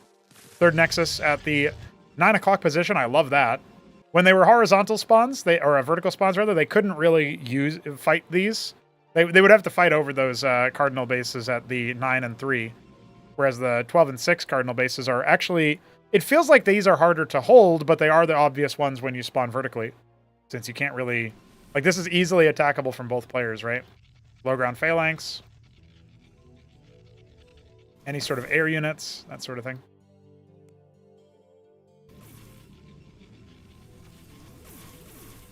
Coming in through the top rope. This army does feel a little bit fragile. Handseals are going to help protect the Blackjacks as they take an engagement. Oh, SG second-guessing himself when he doesn't really need to. Deploying those phalanxes way far back as well. You have to ride this line between deploying your phalanxes like too far and too close. It's not easy. And that was not a good trade for him. He ended up losing 6 Blackjacks and only killing a single idol in the process. That didn't gain too much ground either. Going to go ahead and land the Ministry at the third base. We've got good worker transfer potential here from the natural. He could pill off like 10 workers into that third base and get a lot more mining efficiency. Exemplar stack starting to foment. What does he want to do with tier 2? He's got a lot of money. Sausage is continuing to spend down his cash and slowly saturate this 9 o'clock. One weakness I am noticing is he does take a while to notice his workers sometimes. Got to be in the flow state there.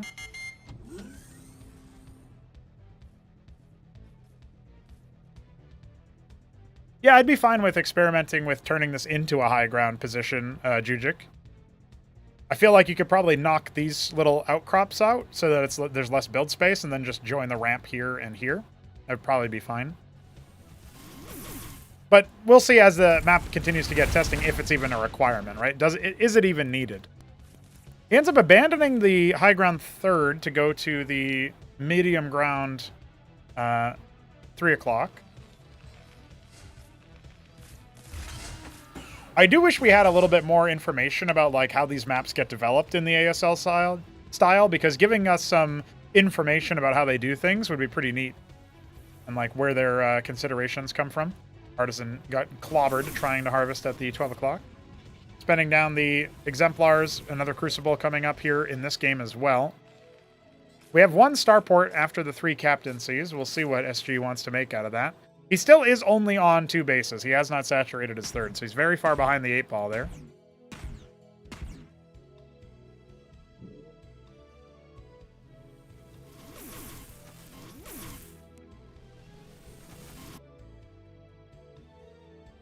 SG's gonna go ahead and mass out there. I think he's got... This Blackjack is in his control group, but it's stuck. Eventually, I'm sure that Blackjack will get cleared. Surely. Surely it must. You can see him setting up his defenses over here, including... Oh, a 10 sender is going to get made. Very nice. A lot of money in the bank here for SG. What does he even want out of his captaincies? He hasn't made anything with them yet. I think we might actually be seeing a broken replay again. Which does seem to happen when Sausage uploads stuff between these two players. I'm not really entirely sure why. But I also can't entirely be certain. They're spending their money pretty finely. It's just some curious things happening here. Let's see how this engagement plays out. That might give us a little bit of clarity. As the Goliaths are trying to retaliate, trying to retreat, but the Phalanxes are getting overwhelmed. They did not end up getting unpacked there, so that is a grim loss. Consenter will finish up over here. Well, Shambler, they validate it and then it breaks on my copy instead of theirs anyway, and so I don't know why that happens. It doesn't happen when Sausage plays other players, though. It's something very particular to these two, it seems. And obviously our first game was fine, and this game broke at a certain arbitrary time. Definitely is broken, though. Like, hello. Replays hate Peruvian. Well, P-Sense, I've casted plenty of your games. No problems there. Plenty of Nicholas's games. I don't know. Blackjack infiltration over here into this area, which presumably has a Nexus in it in the real world. We'll just let the next engagement play out, and we'll see where we go from there. Antil's trying to find some cover. The Goliaths can't get past the Golems to actually do damage to the air stack, though. Honestly, this looks like a pretty lost fight. Even though we're not seeing the full army complexion, this does look like a pretty lost fight here for SG in both realities.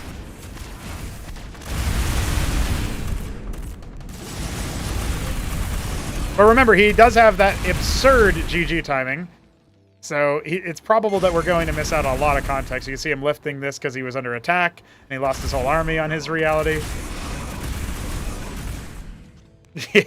Yeah, there's a lot of presence going on here in this position, you can tell. And there it is, GG is called. Way too late, but that's okay. So we did get we got some picture there of what happened. He just got overwhelmed by the air toss composition. I don't know what he would have picked for his tier 2, though. That's unfortunately lost to time. We'll give their last replay a go. See if we get anything out of there. Also, it could totally be user error. Maybe they don't actually validate it to make sure it works. They just kind of speed through and see like, oh yeah, I guess I had some units over there in the top right. I guess that's right. And then it actually is breaking for them, but they're speeding it through too fast to like be sure. I don't know. I'm not going to assume that they're doing it wrong necessarily. I just go by what they say they did. Sausage will end up taking that game. Let's see if we can get a victory for our Terran at all. I'm not entirely sure that we can. No idea what they were saying either. I wasn't looking. I was busy doing the Gamba.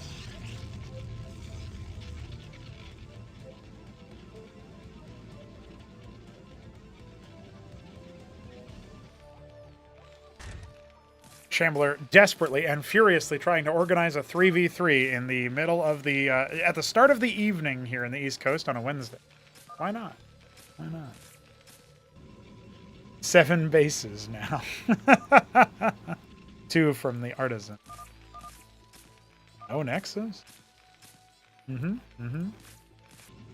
Yeah, well, I believe it, even though we didn't quite see that in the replay. Obviously, it was bugged. But yeah. Like, SG maybe doesn't know it when he's super dead. That's what I'm noticing here.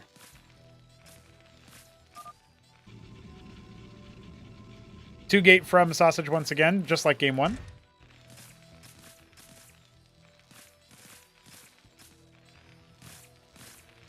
Yeah, if there are any homies in the chat that want to go play Cosmonarchy in a 3v3, you can download the latest pre-release and send that up there.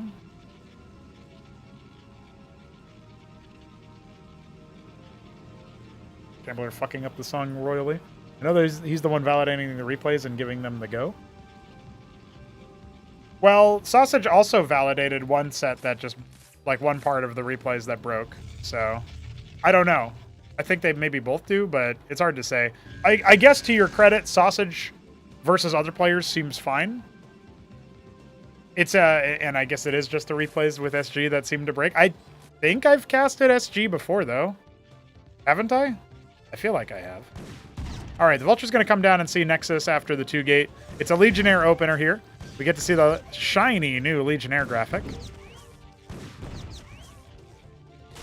Look at them standing vigil. They've actually been touched up a little bit in the latest pre-release. They are a little bit bigger.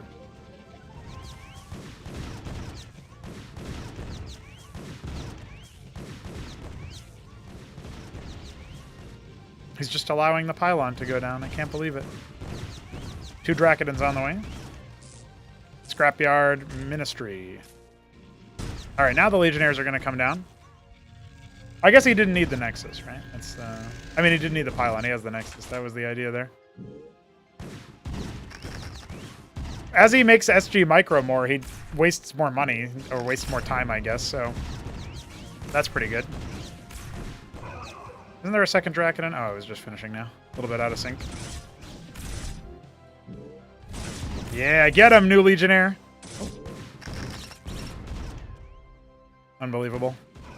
Well, double Drakidon is definitely going to cut this out. And honestly, the Nexus being done before the Ministry, despite that being a key detail of SG's build order, it seems, is that's pretty rough for a Terran player. Down by 3 workers. Military not quite as strong. He's going to start adding in more blackjacks. I like the faster third fulcrum. I wouldn't mind like 2 Fulk Ministry, 3rd Fulk add-on. I think that's probably a better setup here for it. Just slightly delays the blackjack timing, but you get more done with vultures during that time, and you're probably a little bit less delayed on your workers as well.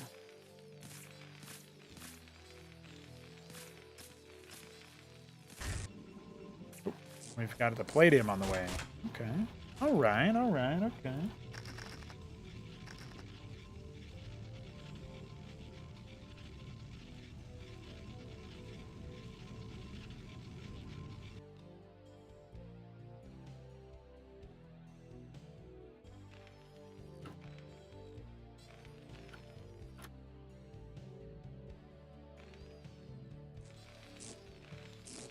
You can see that Sausage is expanding his economy by double capping his ridges, and the 2 embassies are going to lead to more artisans as well.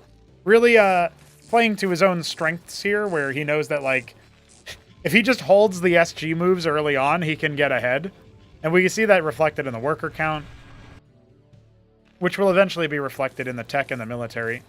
Now, SG has an opportunity to kind of bloody him by going for a lot of phalanx, right? Let's see if that ends up happening here.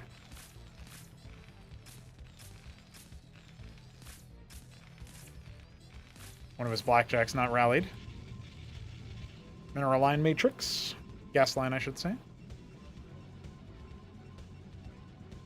We could probably tweak some of the lighting settings for the matrix, but I do really dig the overall visuals of these kinds of things.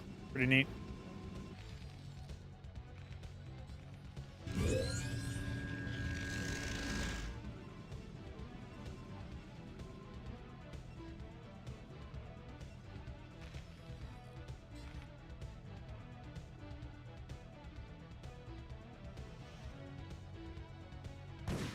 Vultures are going to be exposed, and some of them have mines still, too. And maybe they can lay them on their retreat. There they go. Get a little bit more control. A scribe moving across. Might end up clearing a mine on its way, so still good value here. Yep, 2 mines, actually. For the price of 1 scribe.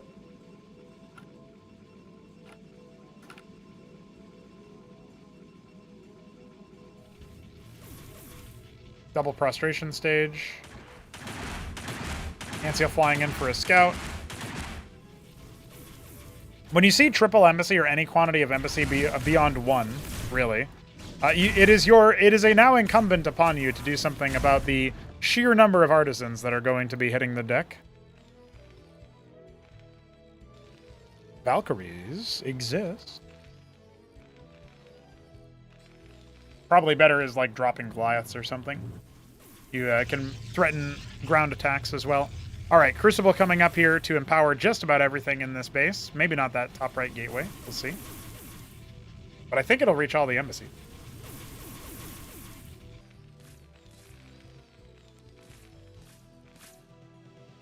Blackjack's rallying across. We got the Vultures waiting latently. There's the Trojan as well. Oh, double... oh, he's doing the move again. He's going to try to control him again. Now, ain't that just a thing?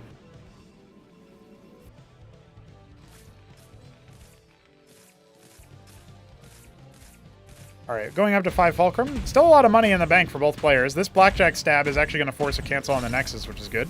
Even these mines earlier are adding a little bit of value as well. He doesn't cancel it, so that is wasted money. He'll even take the pylon out on his way out. There's a scribe pretty close by. If he could snipe that, that would be nice. But the pocket there is going to work out okay. By the way, these pockets that you see here could definitely be used as like proxies or hidden tech or something. You have to wait till your opponent knows where you are, I guess, but...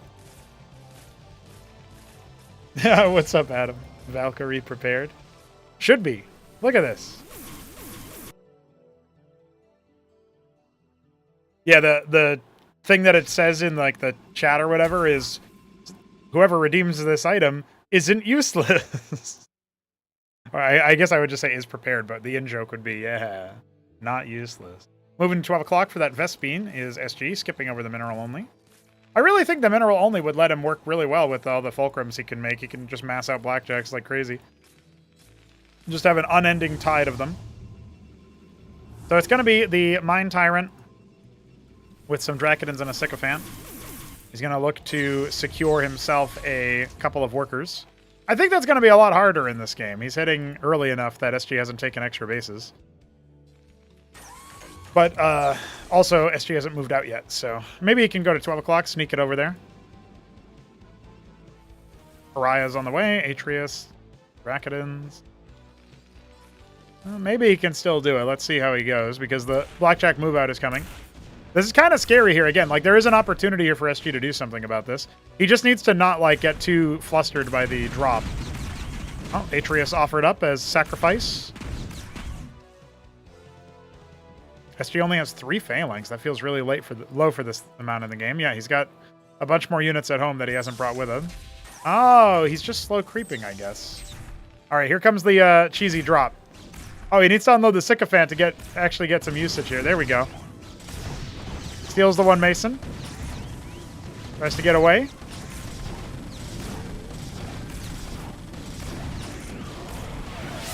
Everyone will think I suck, and I'll be seen as a fraud. I haven't heard that clip in so long. Shout out Lucy for gifting a sub to Solstice. And that's a good one. Thank you, Jonathan Blow, for that sound clip. Seen as a fraud is now definitely true about Solstice. Check that out.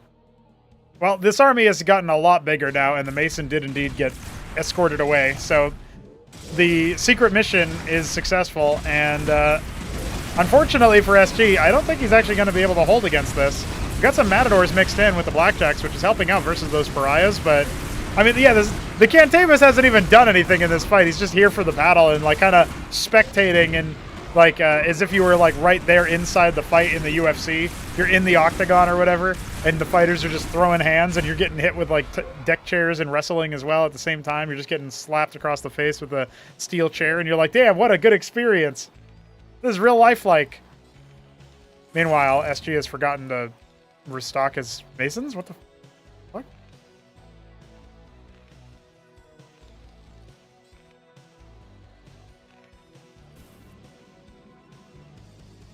Now, maybe this is the point where the replay broke. I'm honestly not really sure.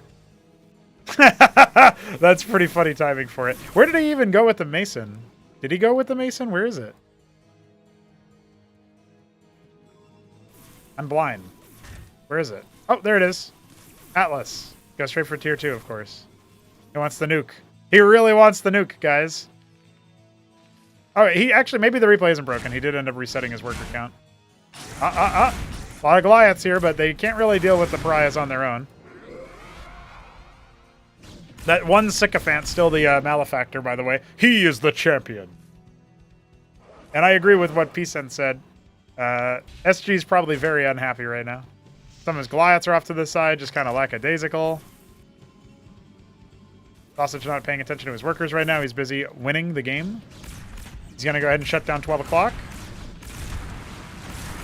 What are you going to do with that? Your army is fleeing, and the defenseless workers are what's left over. I can't believe this. I can't believe what we're seeing. That's a lot of workers that Sausage could steal. Not going to end up mattering quite yet.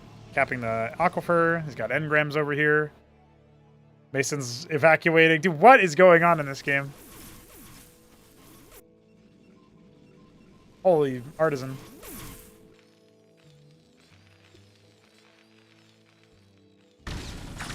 The front gate is not looking too hot, honestly. And there's no phalanx with this army, so I don't think you're even that worried. I think the engrams might hold it out on their own. Anseal goes down. He is actually going to come back and try to defend, but I don't think he needed to. A lot of money in the bank for both players. Let's not mince words about that one, but, you know, tier 2 is done, so... So stupid. SG has tier 2 as well. Both Terrans have tier 2 in this game. Wink. Okay, he killed one engram and then killed another as it was warping in. That was about it. Not much else accomplished just yet. Sausage going to go ahead and cap his geyser in his main and his natural and see about his mason. He almost has enough Vespian to go straight for tier 3, but instead he's probably going to go ahead and make the ministry, yeah.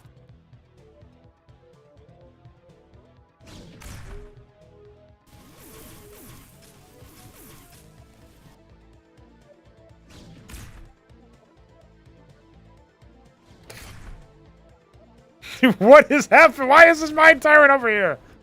What is going on? Why did he kill his own mason? What? Dude, I think we've lost the plot, guys. What? Why is he over here?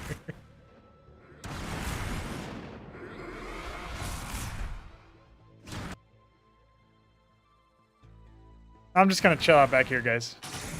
Good luck. You don't need me.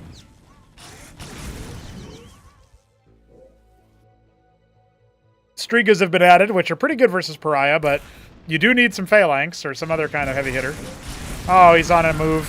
He's on a move command. Oh! Finally, the Strigas will activate. You can see how quickly the Pariahs start to fall, but the Strigas also fall pretty fast.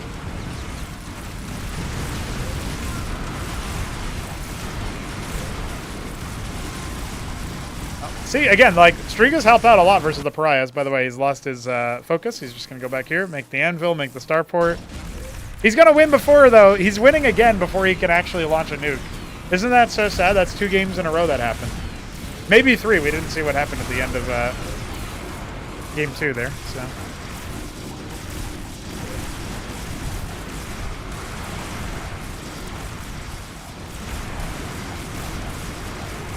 SG watches on as his workers are massacred. Maybe if I make apostles, I can reclaim the entire map. But his Atlas is going to die. Oh, no, they're just going to ignore it. Go right up here. GG's. SG is bopped 3 games in a row. I think we probably knew that was coming. We probably knew that was going to that was going to hit. That was exactly how that was going to go. All right. I think we'll wait before we cast any more Sausage versus SG games until we can identify how good SG is, right? Like maybe SG versus somebody lower tier than Sausage might help out. Not that he should stop playing Sausage. You can play and you can improve, and it's really good that way. But for the sake of the cast, let's chill out there on that one for just a little bit. All right. We're going to go ahead and switch into development mode. So for that, we're going to be working on a couple of things here. You may have peeped the list earlier when I was chatting with Veek, but we are going to be doing a couple of bug fixes, or maybe just one, I can't remember. We're going to try to upgrade the Madrigal visuals by porting the model into the new pipeline, and then making a Hecaton variant for the factional unit we were implementing yesterday. And then we're going to do some more Ascosi dev, mostly graphics hunting, I think, if we have the time to do that. So make sure to tune in for that. We're going to be gone for a couple of minutes here, and then we'll be back to do some development. Thanks for joining me.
What up, ladies and gentlemen? We are back. A little bit later than I thought I would be. Sorry about that. We're going to get into some development now. Managed to isolate a few reports here from some homies about some bugs to take a look at. And I'm pretty sure at least one of them is not actually a bug, but we'll take a look at it together to figure that out. So up first, we have a probably easy one. So for the blackjack here, the golden blackjack specifically, we have the faction settings for this button set here that say Golden Republic, and if they have a completed scrapyard, we return tech active. Okay, interesting. Huh, that is interesting. I guess we probably have the button set handling here. Let's go to black. Yeah, so basically this middle one is supposed to be disabled instead of invisible. Easy bug fix, took care of it. I'll jump into Faction Wars to confirm, but I'm pretty sure that'll take care of it here. And what else? Palace on a follow command, do not return to idle. When the unit they are following moves, they never spread out and remain stacked.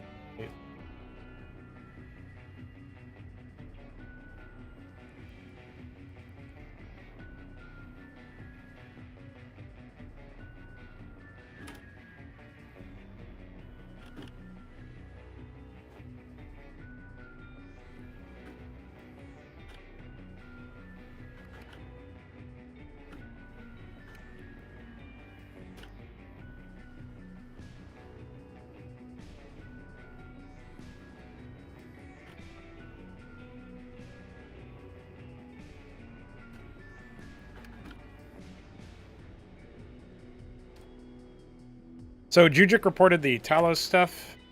We can go ahead and take a look at that, but I will show you guys what he means. So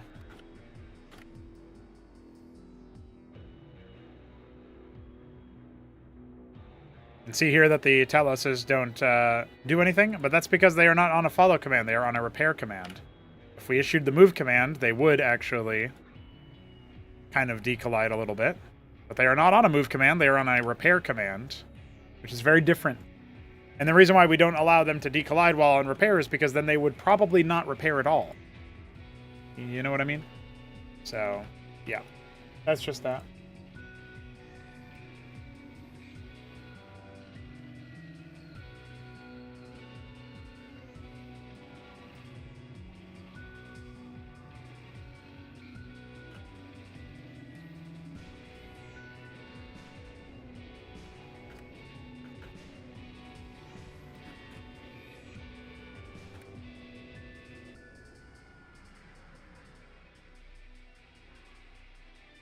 The behavior of a building Talos being pushed by other air units affects them even on longer structures where they normally move around while building. It's harder to replicate, but once they are sufficiently shoved, they go into idle animations.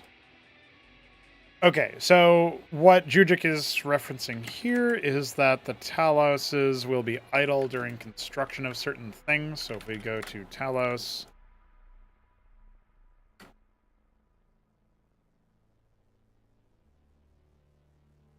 And you can see here they can be displaced, basically, is what he's saying. And now that it's no longer animating, but it is actually working. It's just a visual bug. So, I don't actually remember where this code is for...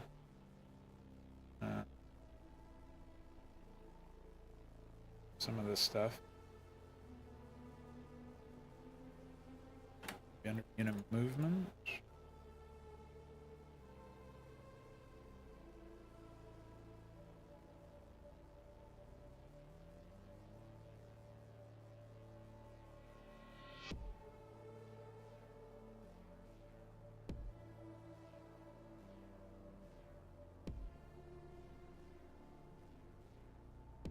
And it could also be in building on Terran.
So what I'm looking at here is the decollide patch.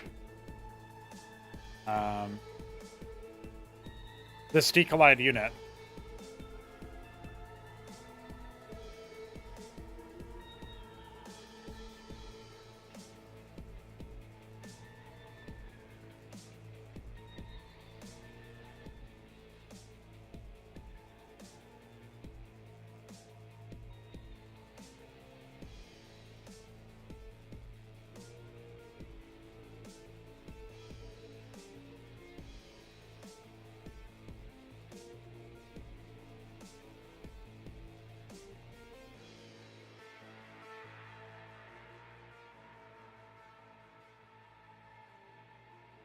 So I think basically what we would do here is we would duplicate this code.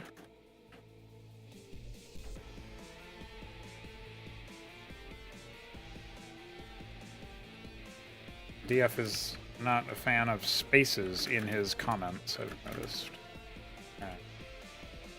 So if it is Talos, instead of checking for this, we would say...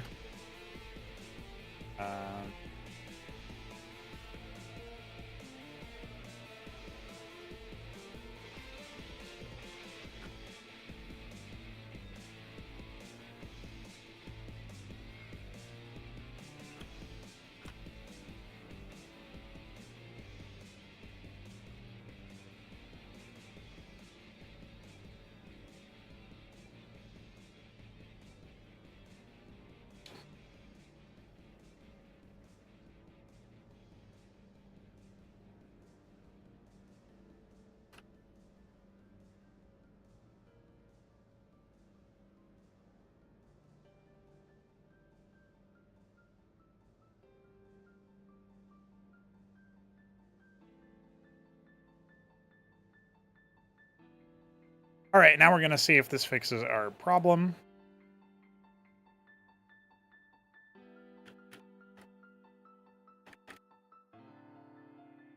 I do decollide normally still, so that's good.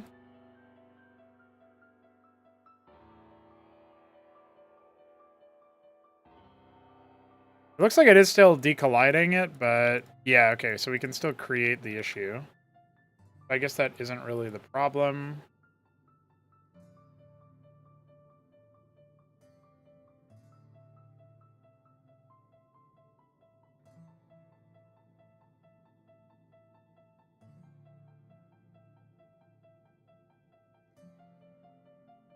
Maybe we need to jump here if it is equal instead of doing is not SCV. I don't really know. Hard to know what's up here. For sure.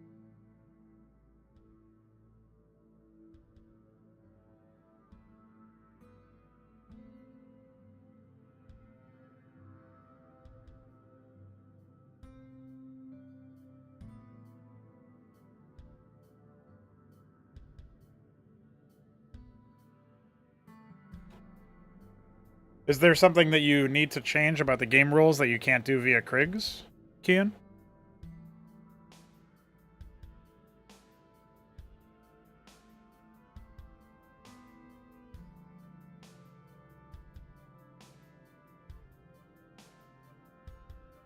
Yeah, you can still do it there.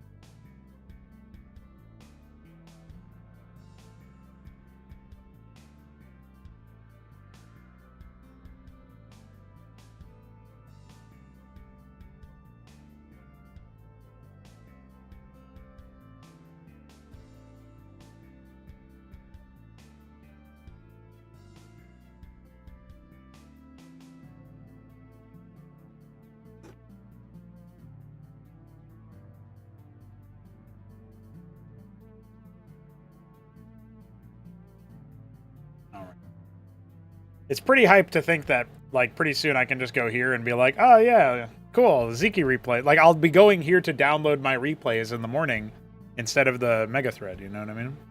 That's pretty sick.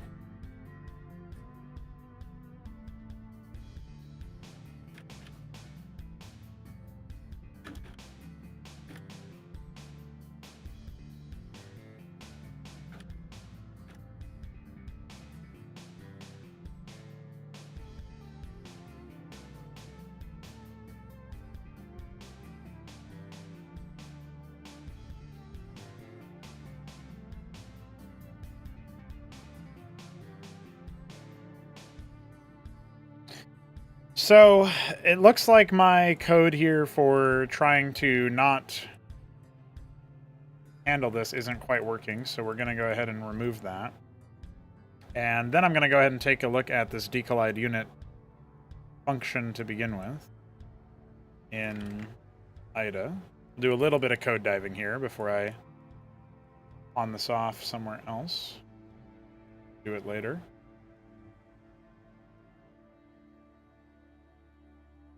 Oh yeah, I gotta make a thumbnail for a video later. Sure, I will remember that.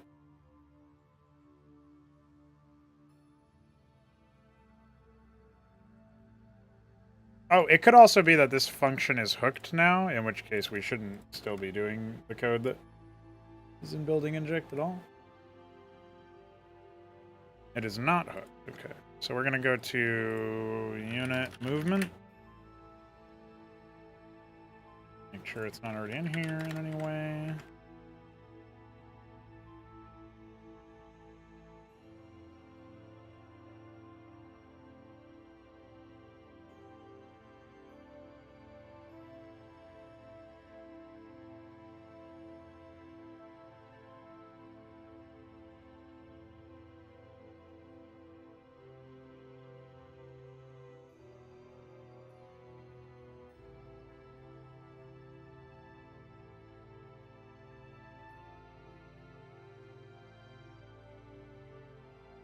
So this is fixed target location based on the unit ID. And unit ID fit at XY. Oh man, that's really jank. That's fine.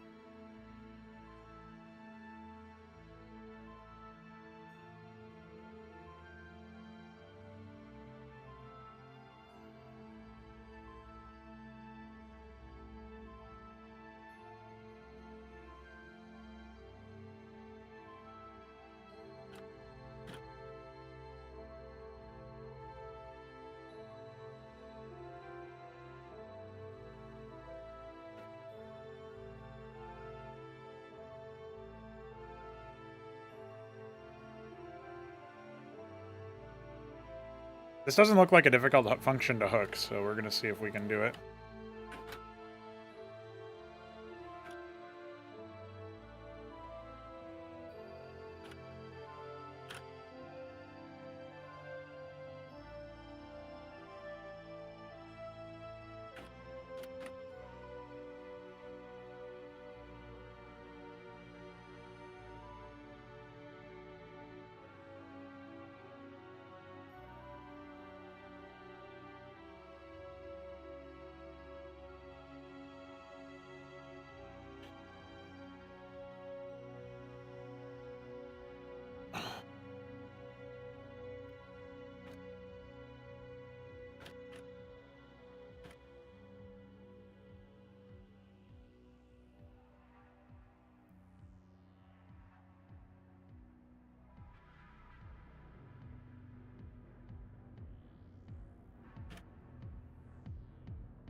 Oh, Ida.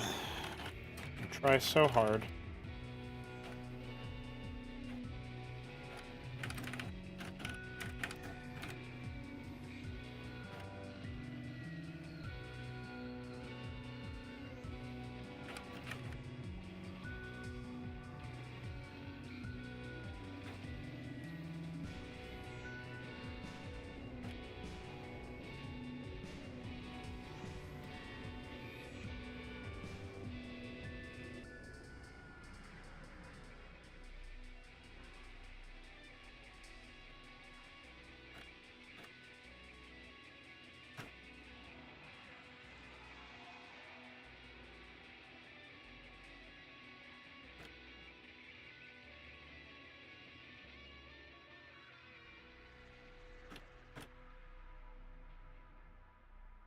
Okay, so we've kind of translated our stuff here.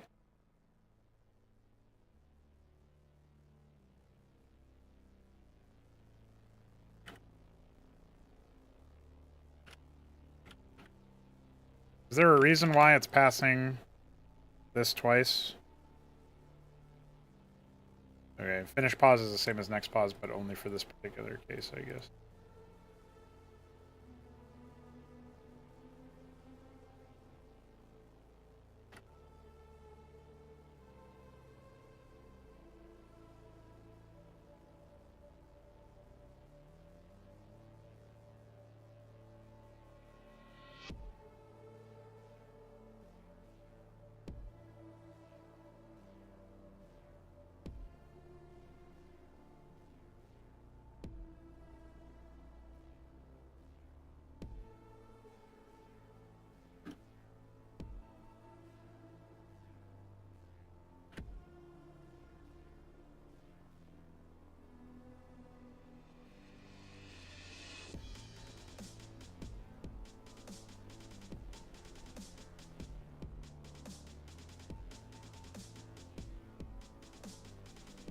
All right, we got to define our helper functions here.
Okay, so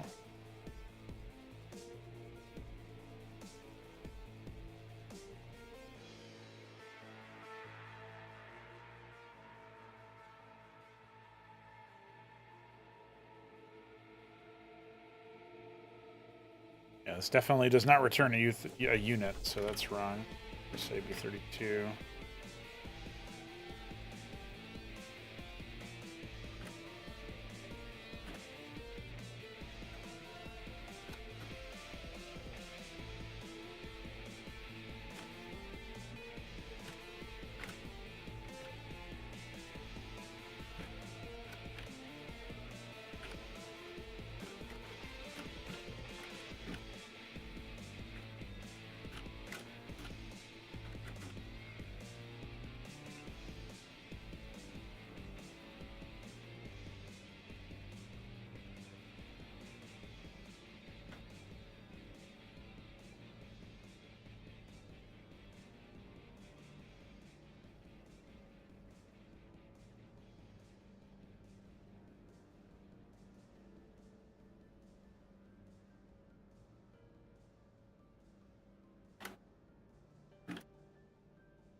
All right, so that's going to handle the first round there. Got, what, 3 others, it looks like?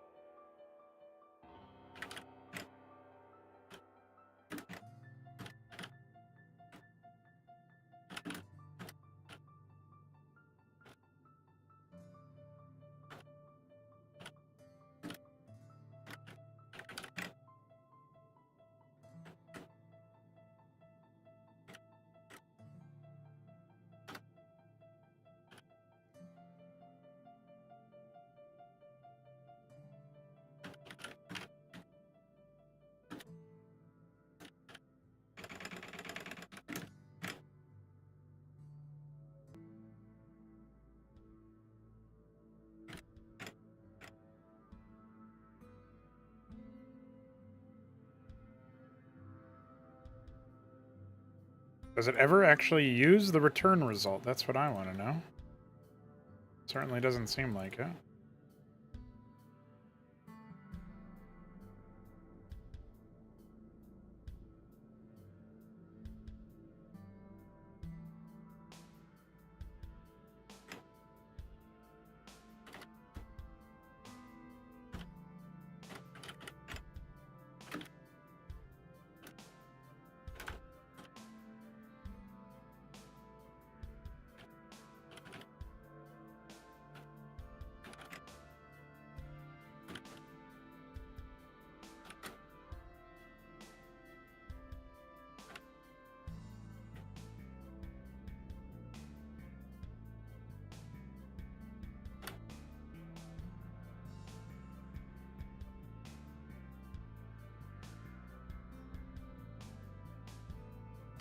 Where's this helper used?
This is another thing that we need to check. Okay, so avoid then.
All right, that's just a fraud, not a real one.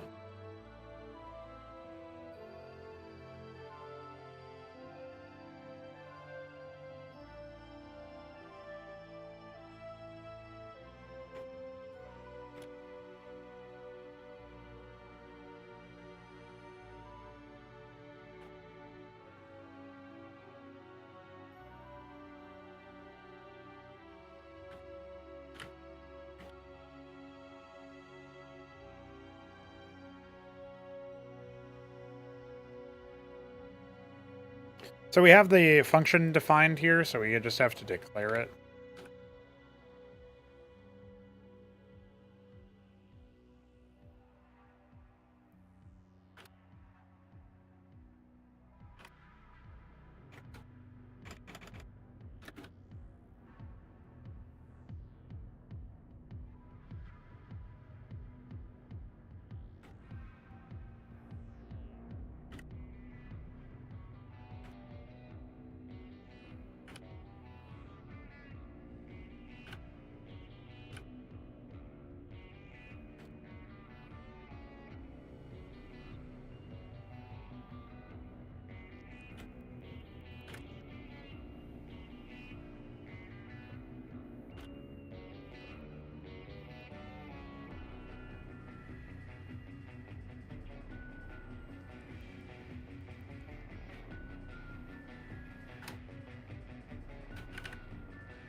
So obviously, just having this function hooked doesn't mean that we are good to go. What we actually need to do now is mirror the changes that we have in this patch. So it looks like what we're doing here is we are going to a particular part of the function, which appears to be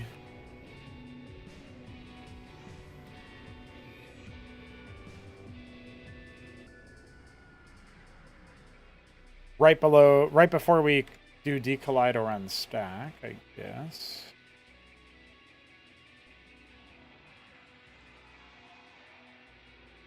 Although I don't really know what exactly we're doing here. I'll probably just have to ask DF to translate it, but...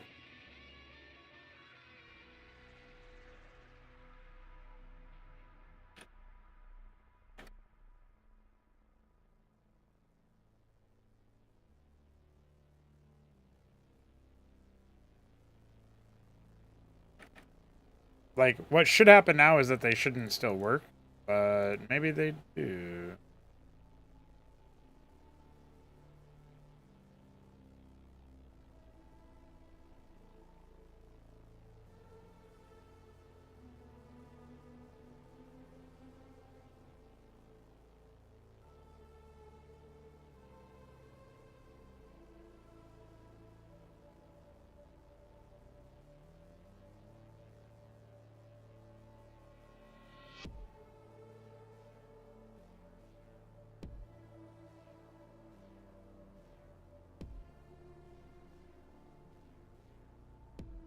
Yeah. Alright, well, not really sure though. Maybe that decollision doesn't do anything?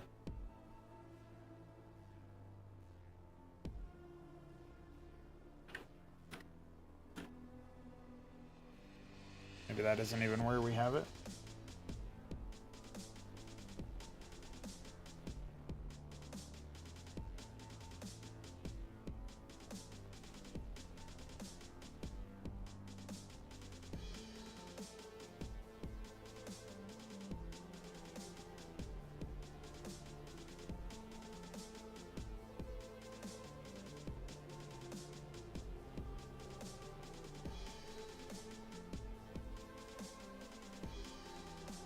Well, that wasn't as fruitful as I hoped it would have been. But I think we're going to go ahead and call the bug fixes done for now. And we'll move on to some visual updates soon. I go ahead and toss a new map into the pool here. I go to root, maps, melee, 1v1. That's 0. Is there anything else that needed to be updated in there? We updated Estacion Phantasma, I believe. It's like that. As for what bug fixes we actually were able to do, we fixed the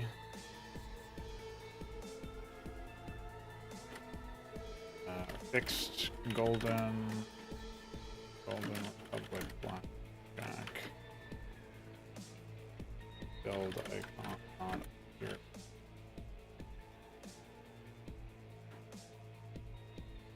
Fixed build icon missing before scrap.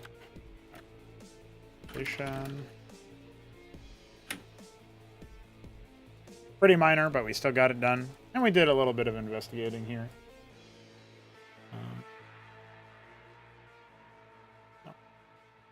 We'll get back to that later on.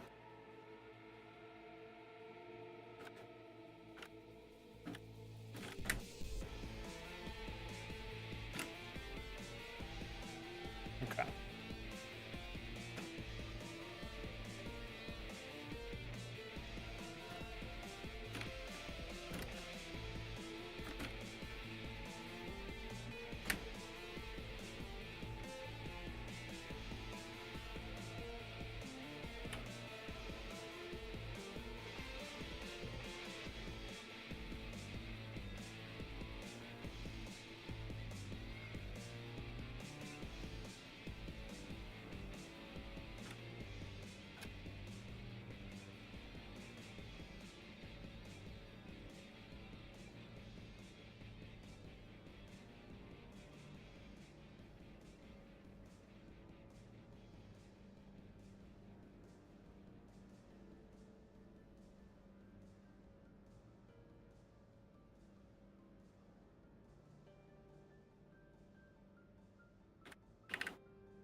What time is it in Chile? 6:46. Oh, same time as. He says.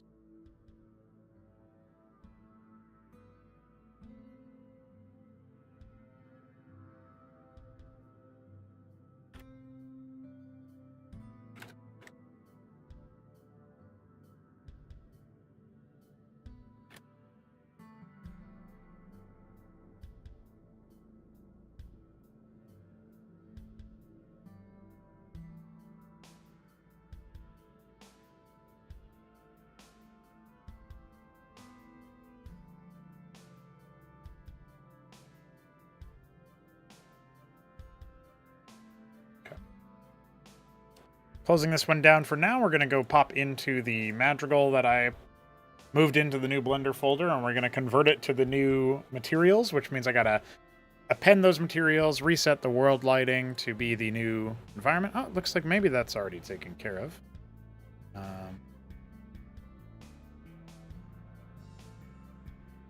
Let's see.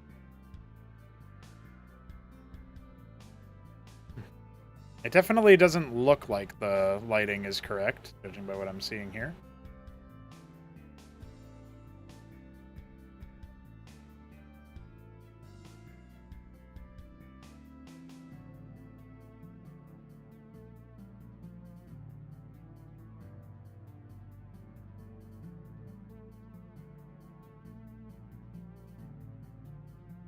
There we go.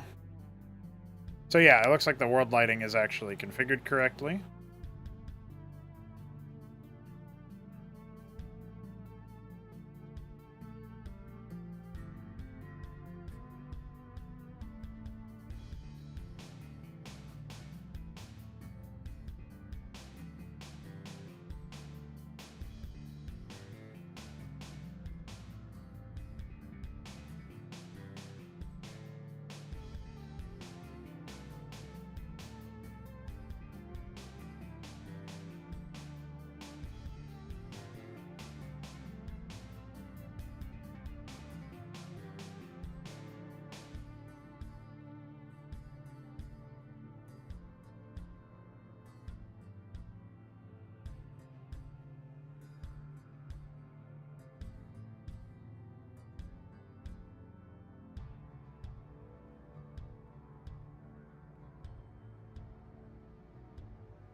A lot of this is just pointing it to the new textures. Unfortunately, it's not a very automated process, as you guys are probably able to determine just by watching.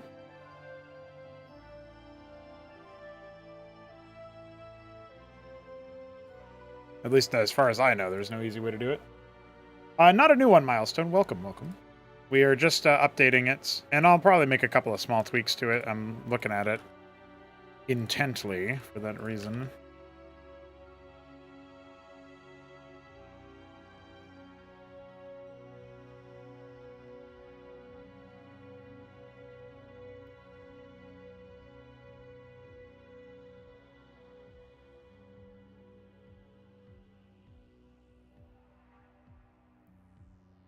Perfection. Well, I'll certainly give it a go.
I don't actually know what part I'm selecting. Okay, it's that.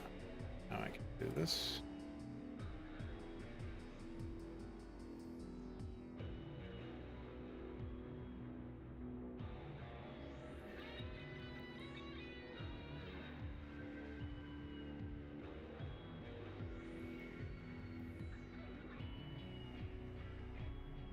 Okay, so I think we've pointed to all of the new textures now, as far as I can tell. Oh, maybe not.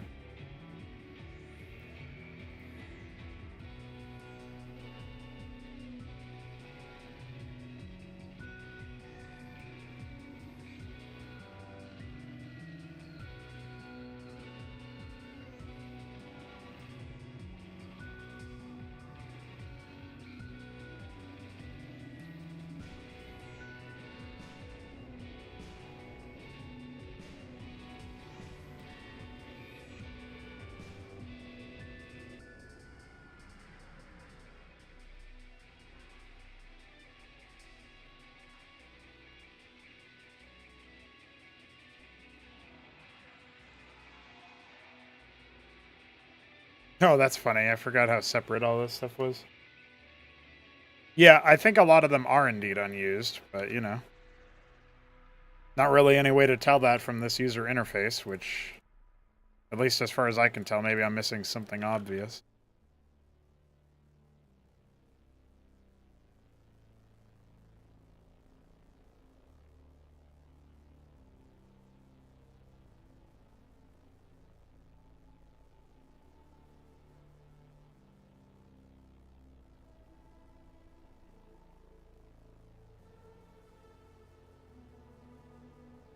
Oh, I see.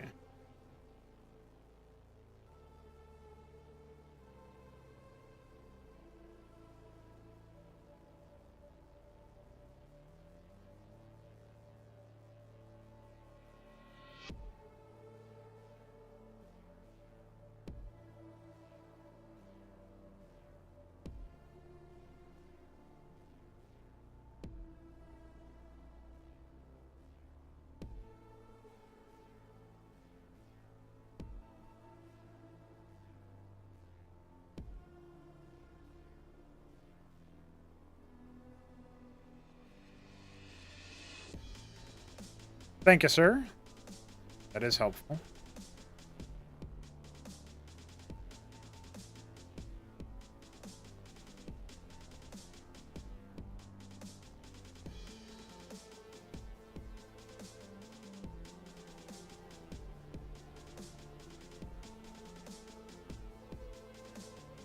All right.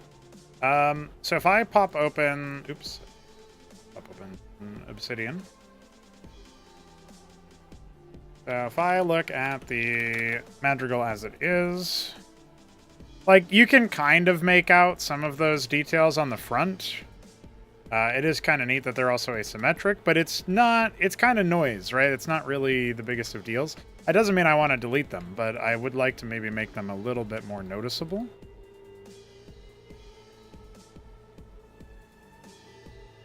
I know this technically gets rid of one of the details there, which was like that little area there, right? But that's actually fine.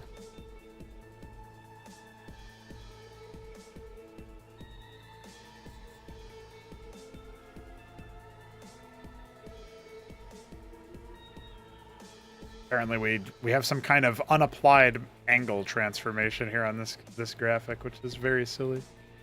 Okay.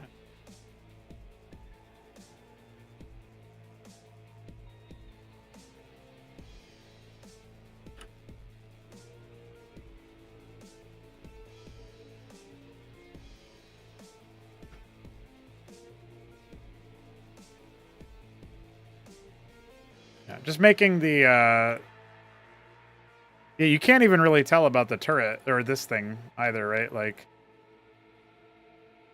on steel, it's steel on steel. I think this needs to be steel dark or something, so it actually shows up a little bit more. Yeah, that's what it seems like. All right. I think this will be an improvement in the visuals. You know, you compare it to the Phalanx, and it was always a little bit off anyway. So we'll see what it looks like when we render it out with the new materials.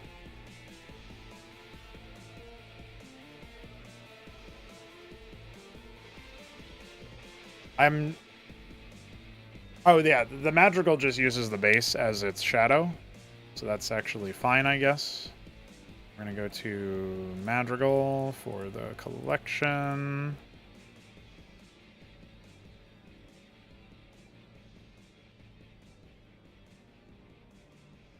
That there. So the other thing that we have to do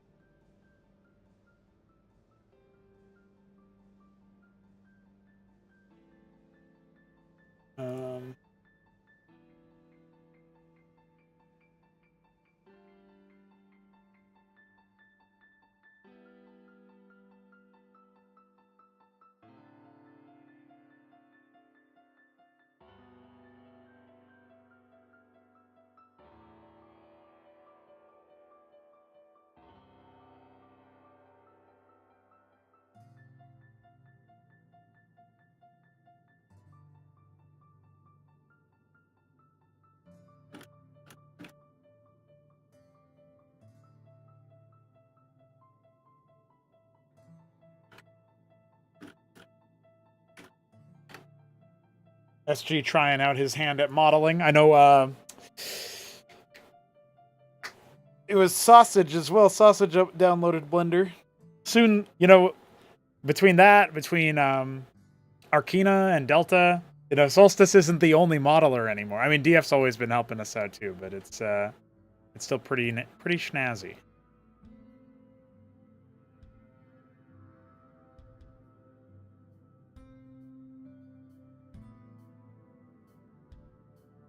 Okay, so can I pop open something I know we have render support for, like the Arham?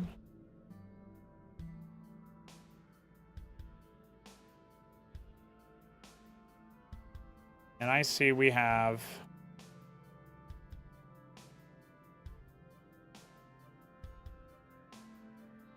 scene camera access, scene. Yeah, okay. So we're gonna need to make sure that we like append these things as well. So like we have Shadow Catcher, not that we really need it in this case, believe it or not. Yeah, so I think we also are gonna go ahead and delete the rotator, including the camera and the light. And we're going to go ahead and append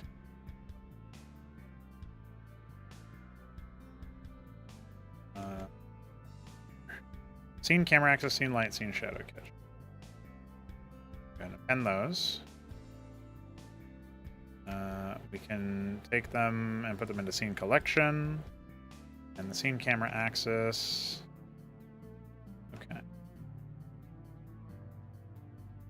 All right. Now I need to go ahead, since I don't have a legs and turret collection there. That's not really helping me out right now. So we should pop into, like, for example, the Cyprian. And we're going to take a look at where the empty is that we parented to. I can't tell if that's the rotator or what. It looks like maybe that is the case. Yeah. It looks like what we do here is we select all of these. We control left click the axis and we parent with a keep transform.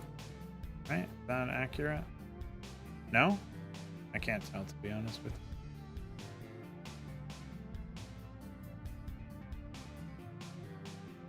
Go ahead and hide the shadow catcher. We don't really need it right now anyway.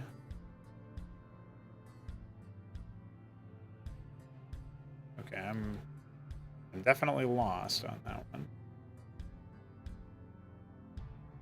Let's go ahead and undo that as well. And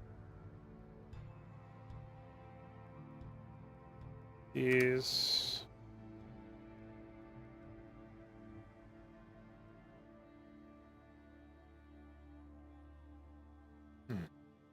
So maybe I don't need to do all of that deletion that I was doing. So we've got the rotator, right? I feel like the key light probably needs to be the new one, though. But maybe I'm wrong about that.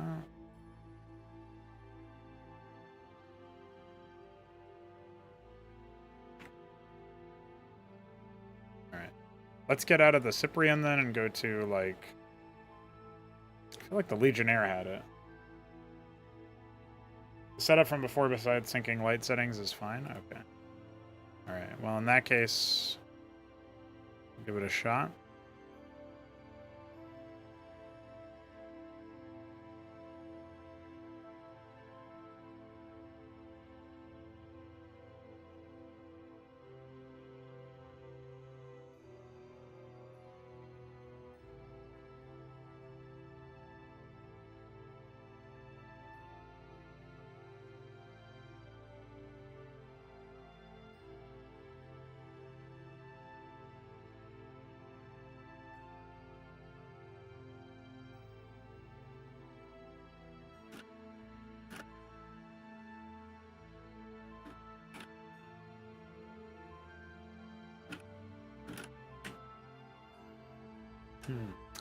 It finished rendering them a little bit suspiciously too fast, in my opinion. Yeah. So it's not rotating, which is the same problem when it's not appended. So, or not, when it's not done properly with regards to the, like, affixing it to an empty. So I gotta figure out where that needs to go.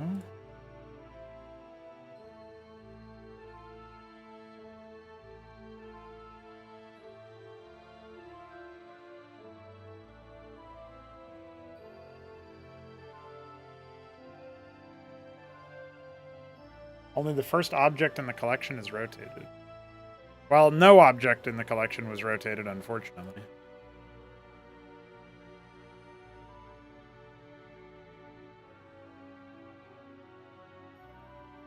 I think I can go ahead and probably delete these, but whatever.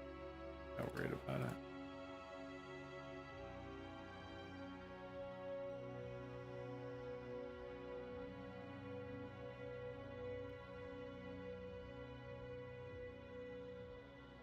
Oh, there is no root. That's what I was saying earlier. There's no empty.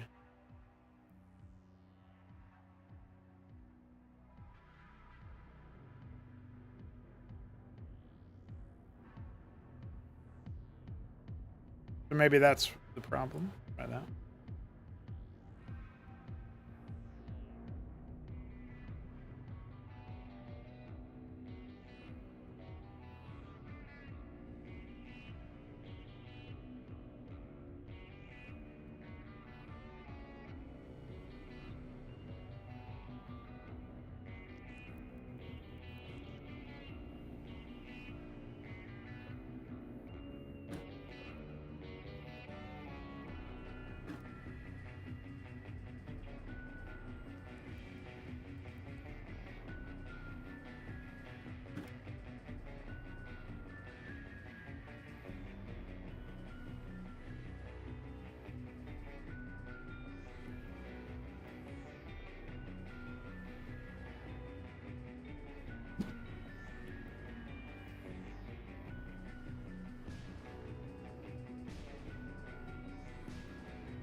All right, let's see if that worked.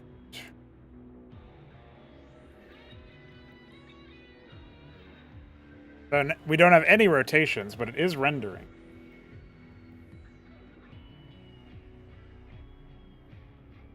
Oh, that's the problem. Okay.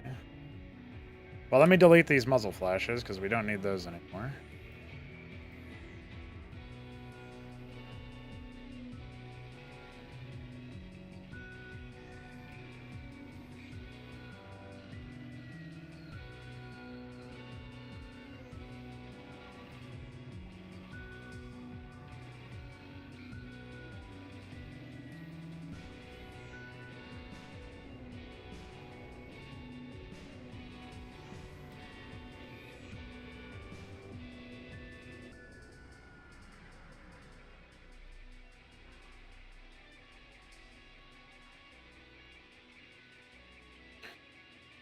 All right, we'll try that and see if that works.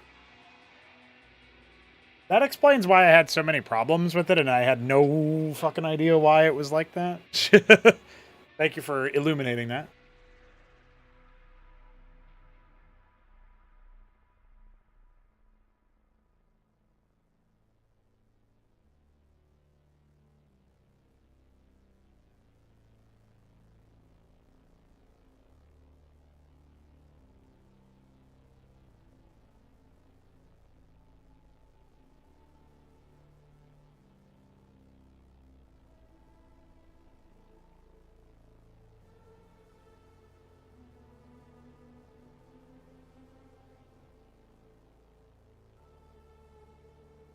Looks like it's animating correctly.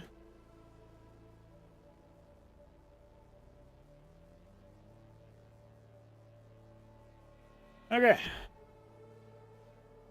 Yeah, we rendered out the shadow ourselves. We don't really need to change anything about that, so that's probably fine.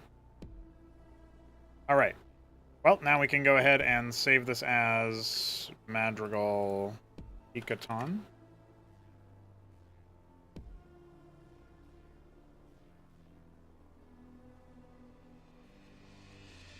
I think if we go into the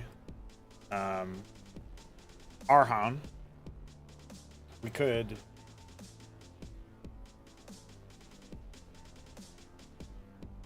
definitely just grab the yeah, we could grab the materials from that, I think. Let's go ahead and end Arhan material. These here.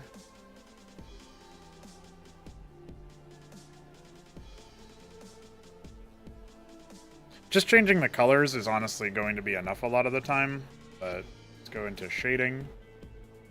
One.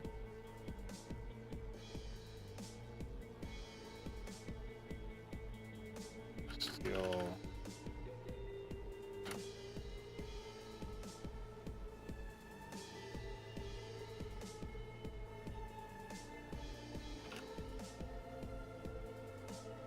Keep steel dark as it is. Steel player color as it is.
Yeah, I don't know why I must have like just not cleaned this up after, which is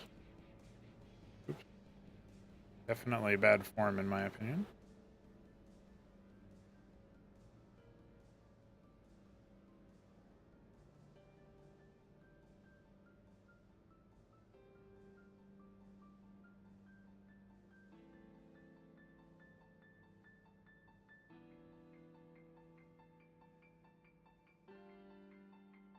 Mesh objects were joined and they were animated with an armature instead. Yeah. I didn't really know what I was doing. Not that I do now, but you know.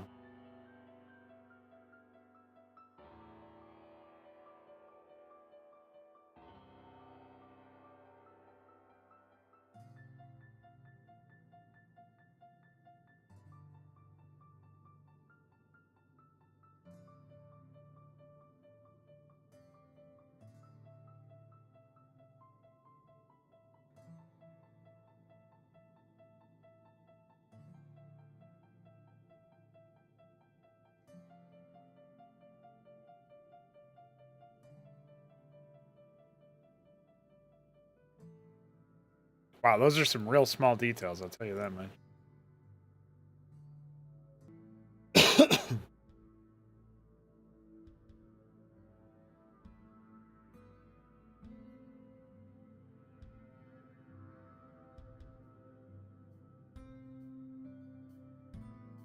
I guess that's why they use the same thing, and I just never swapped it back out, right? So it all makes sense.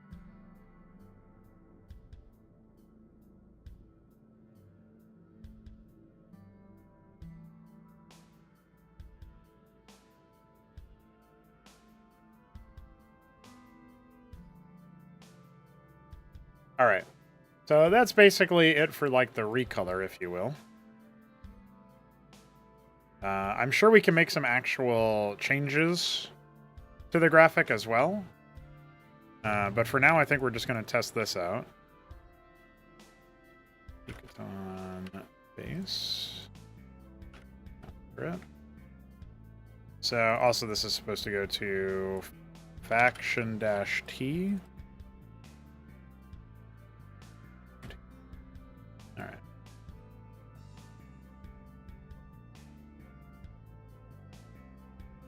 We'll output those GRPs, and while we're outputting those GRPs, we will hop back into here, go to units.ex. Actually, we'll go here real quick. Say,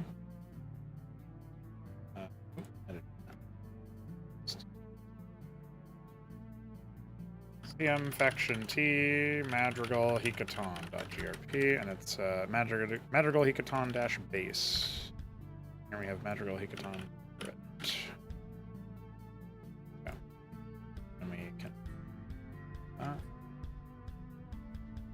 I am noticing just now that we have images TBL here is getting up there in size. It might eventually need to be extended itself. Not that that's a big deal, but will require some quick hooking. I don't think it would take too long either. I think that would actually genuinely be quick. All right, so we're going to look at images.ex here. Looks like we're done. What the fuck? I didn't know that was a thing. Interesting. Good. The Madrigal Hecaton Shadow, or base, and the Madrigal Hecaton turret. 104. Okay, and then we do need to go to units and do the whole other shebang, because we have to implement the flingy and sprite entries and image entries for the Furia rendition here. So this is 488. Madrigal, Hecaton, Furia. Madrigal, turret, Hecaton, Furia. Here. Okay. So 592 is where we need to go here.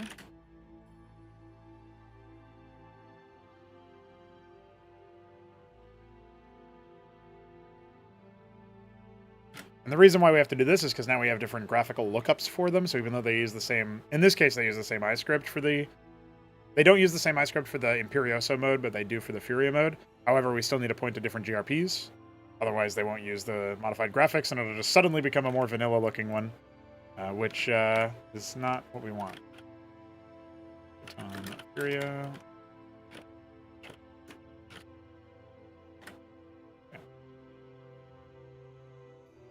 Here we copy this.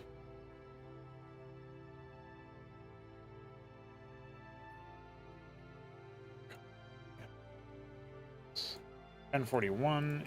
Go here. 2.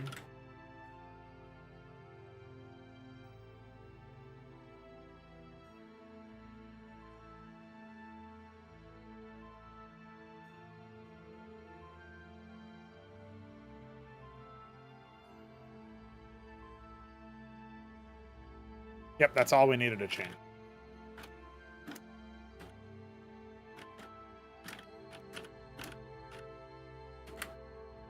Okay. So this is 2105 and 2106. Oops. 6.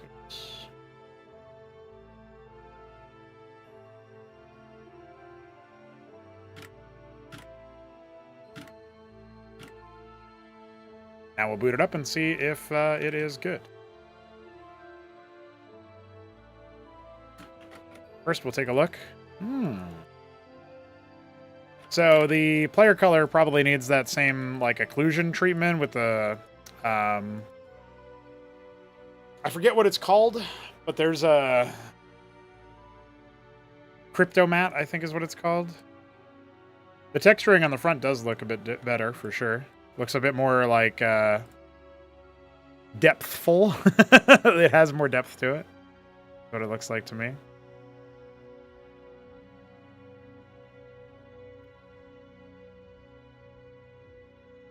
Yeah, it's pretty interesting. I think that's good. Probably could use a little bit more color in a few places.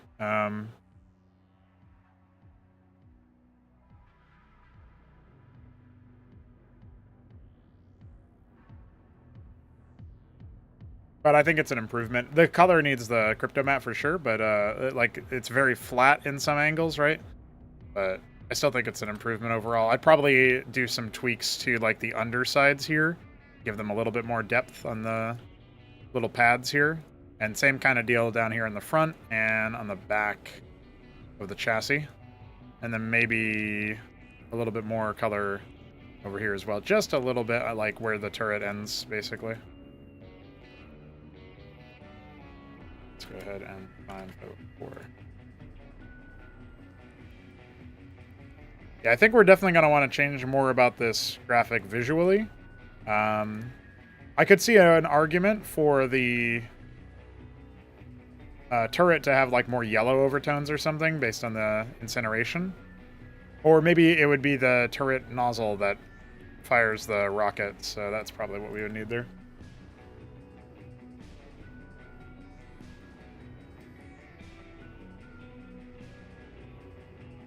So if we go to our compositing section, this is something I've never been super good at. So what we're going to try to do here is we're going to try to find a Blender file that has the compositing set up for the crypto mat, and we're going to see if we can translate it over. This one does not have the crypto mat because I couldn't quite figure it out on that one. Trying to think about what might have been updated to use it. The Treasury definitely has, because it's a more recent file.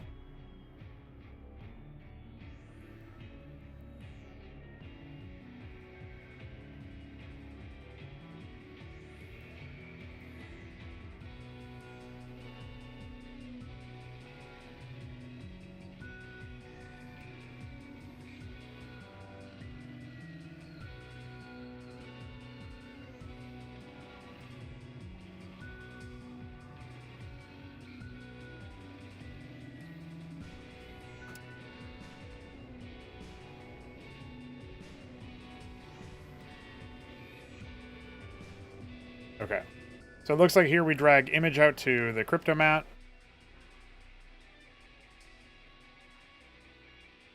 So what do we see? We still have CMC Game Basic.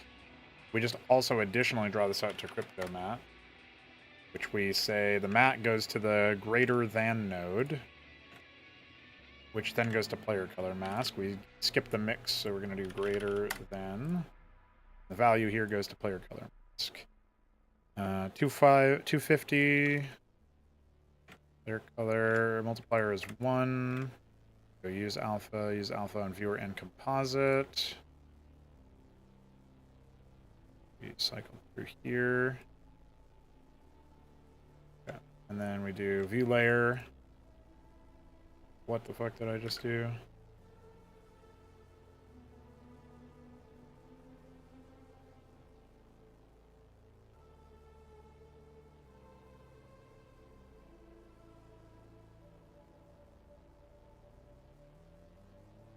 Okay, everything.crypto material, I guess. The mat ID is PC. Remove add-on for Talos. What's up, Ultra? I'll have to add the activate the crypto mat material render paths. Okay, I'll check that. I assume that's in here somewhere.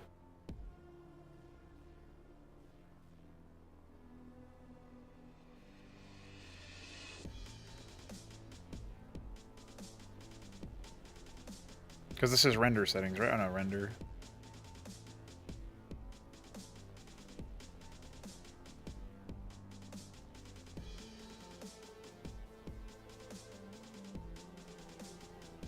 View layer tab.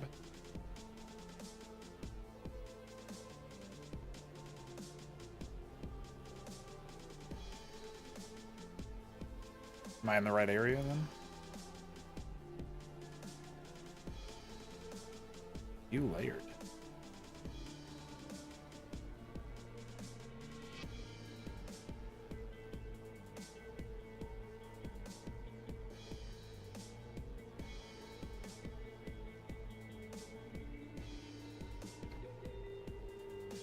Oh, see.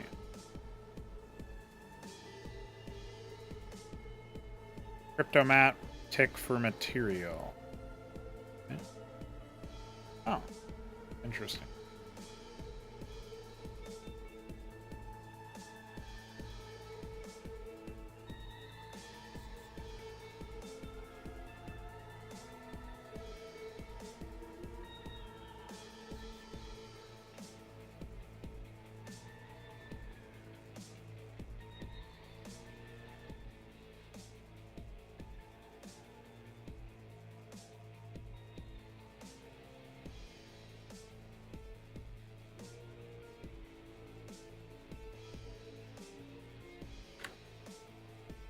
Oh, okay. So it's working. That's pretty good.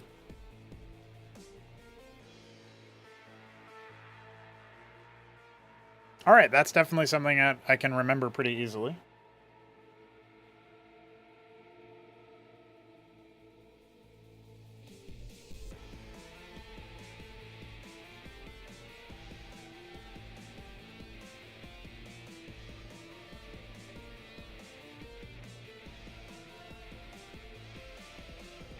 I don't believe so.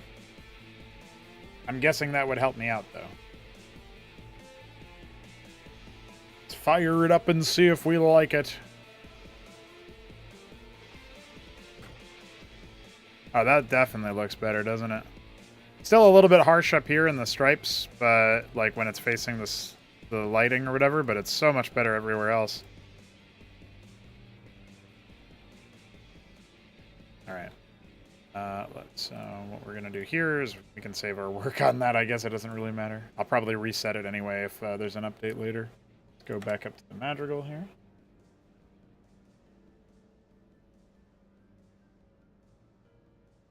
Here. Oh, I do have it enabled. Don't know anything about it, though. U-layer, cryptomat material. Guess I just do levels 2, right? This. Cryptomat.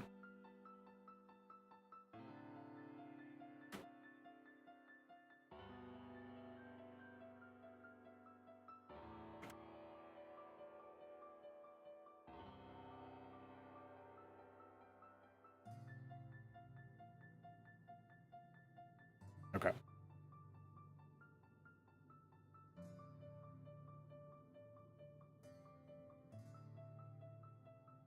In the compositor or shader node trees, you can hold Control and Shift and then click a node to set the view to the output of the node. Is that useful for previewing, like, shader changes or something?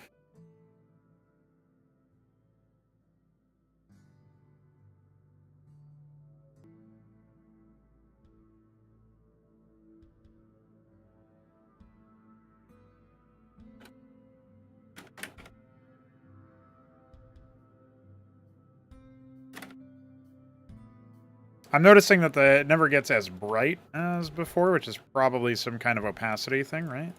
Like if I went back to the composite here and I did like a 2, yeah, it would pop a little bit more. So maybe we'll try that. Before I do that, though, I am going to start doing some of those changes that I mentioned I would be doing for the...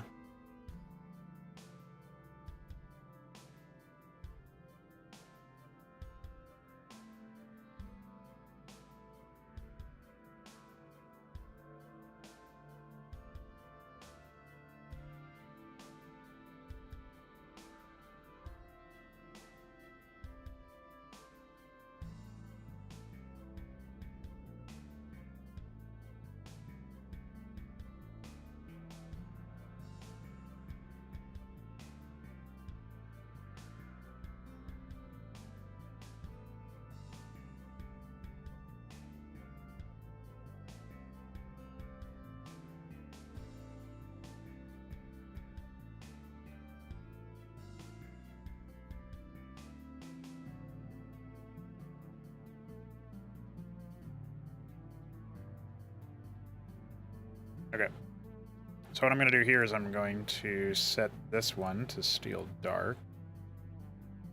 And then we're going to kind of do the same thing to all of these.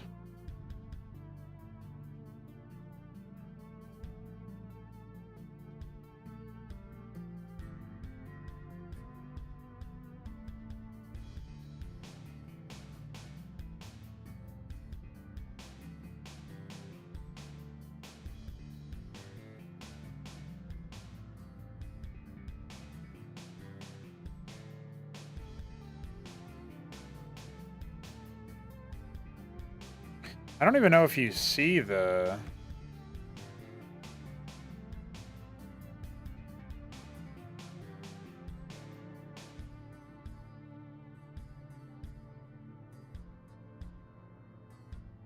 this piece here. I don't even know if you see that in the actual render. All right. I did notice, though, that, like, this piece is still kind of like this. Like, I know we have the steel dark that we just added here, but over here... Right, like the...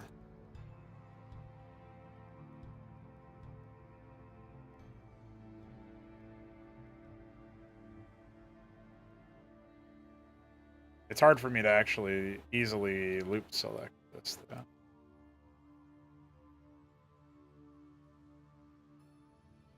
Yeah, this is kind of jank, isn't it?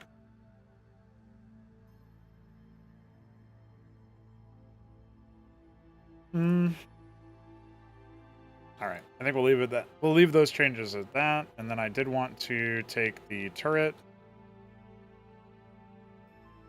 and and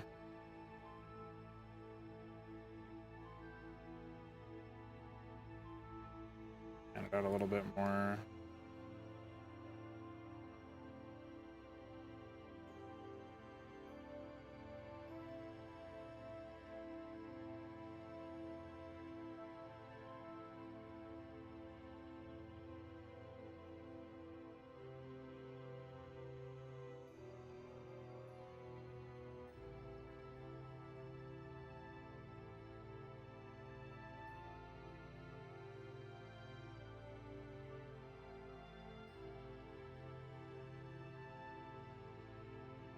What up, Arbus? All right, so we're gonna go ahead and hit this output again. I'll probably pop into the Hekaton one and modify its nozzle as well. Probably make it look visually distinct, the main nozzle, because that's the thing that fires a different projectile now. So it should probably be, like, from a structural standpoint, a little bit different looking. Obviously, eventually, even the chassis should look very different as well.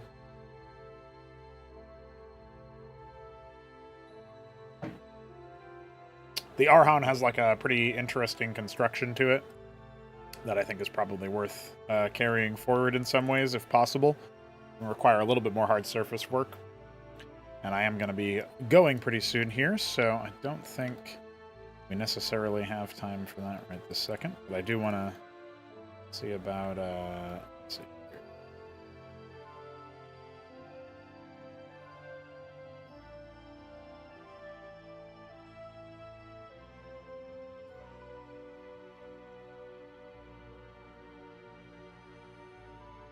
Go ahead and delete these faces.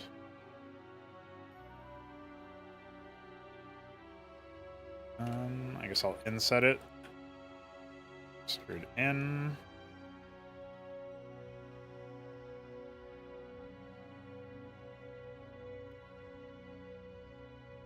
Dark. Steel shiny should be... Oh, I guess we lost the steel yellow because we didn't actually end up working with it or something.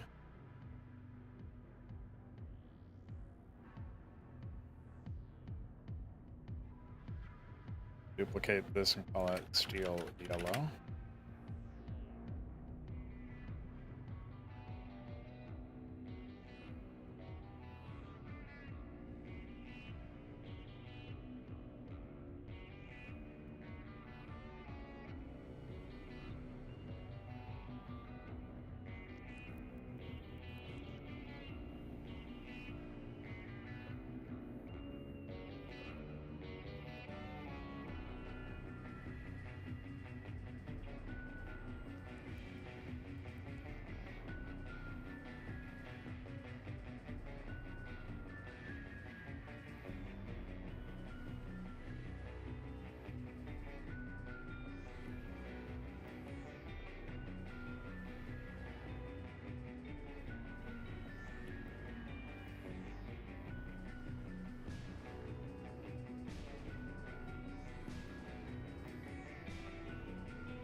Yeah, it's kind of neat looking, I think.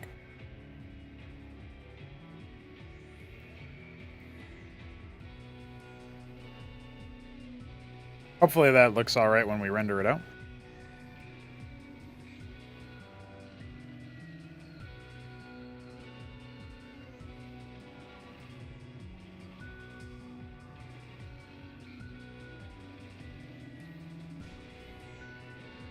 Yeah, this is for the Hikatan Madrigal, which is already implemented in my local copy here. Actually, did I already push that? I can't remember. I think I did. Yeah, Hikatan, Vulture, and Madrigal. But we're actually implementing the graphic for the Hikatan Madrigal now. What the problem was basically that I needed to upgrade the old Madrigal blend to the new variant here, as you can see. I don't know if you can tell based on the stream, but it's much more. It matches the like gradation of the Phalanx, for example, or like the Goliath a bit more now. It's still got. I think there's still some work to be done on it, but it generally I think it looks improved over the older version. It's a bit more flat. I also tweaked some of the visual details on it just a little bit, moved some elements around, and tweaked some coloration. I probably want to add a little bit more contrast to some of the areas, but I think it does all right. And then the version here with the Hikatons clearly has like a modified looking gun turret. Although, yeah, it doesn't really translate. It's probably too few pixels. It doesn't really translate what I ended up doing there. But this one is a bit more like green, a little bit of yellow on the turret. We'll have to add more coloration differences. I don't know if you can really even tell looking at it that it's a very distinct. The player color multiplier needs to go up though on this one. We did that for the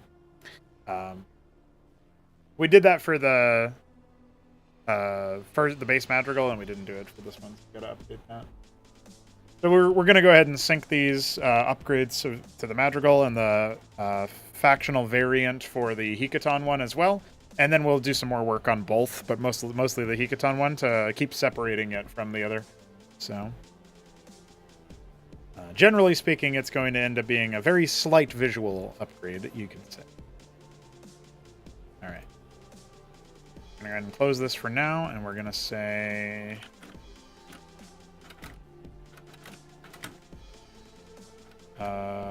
Tweak Madrigal appearance. Oop. Madrigal visual graphic. X minor blackjack golden black.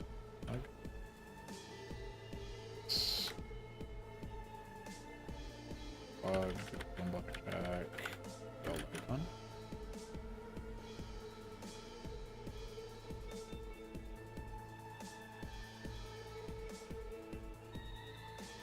I don't know what Greebles means, but if you're talking about the Hikatan variant having like changes to it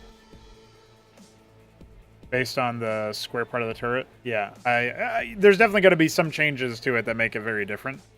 So I guess we should say add work in progress, and we don't actually need to add anything else to the patch notes. We've already added our bug fix there. Let's go here and say. Copy and paste this.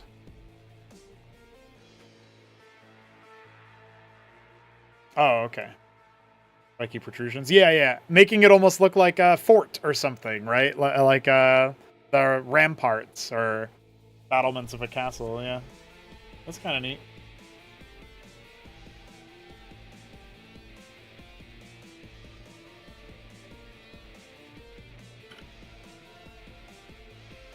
Let's take a look.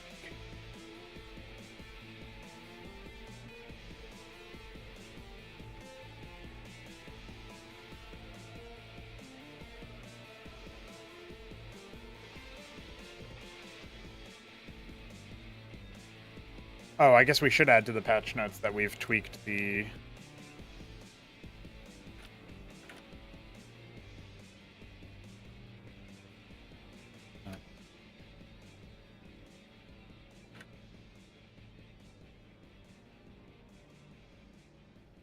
Ah, got it, Solstice. So basically all Terran constructions by default. If you look at any of the Terran structure models, I challenge you to explain what they are. Kind of map should you Goku next? Ironically, or maybe not so ironically, do you think it would make sense for the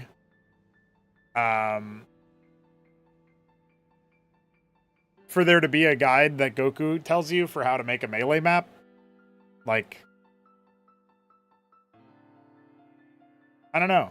That might be a good one.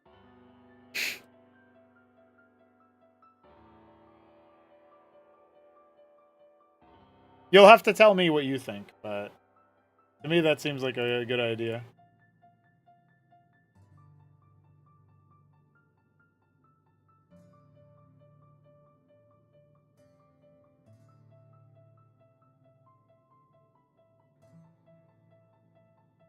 I am a hero! You're right. Or maybe you're wrong.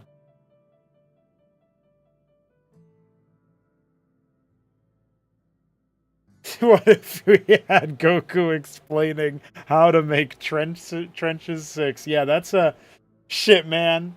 Got him. That's a good one. That's a good one.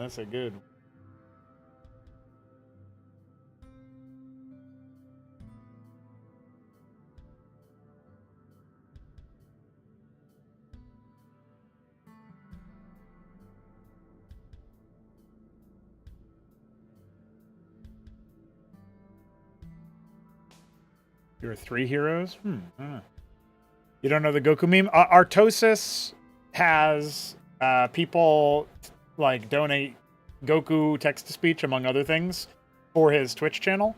I should add it to mine as well through Tangia, since that's apparently where everybody gets their AI-related shit.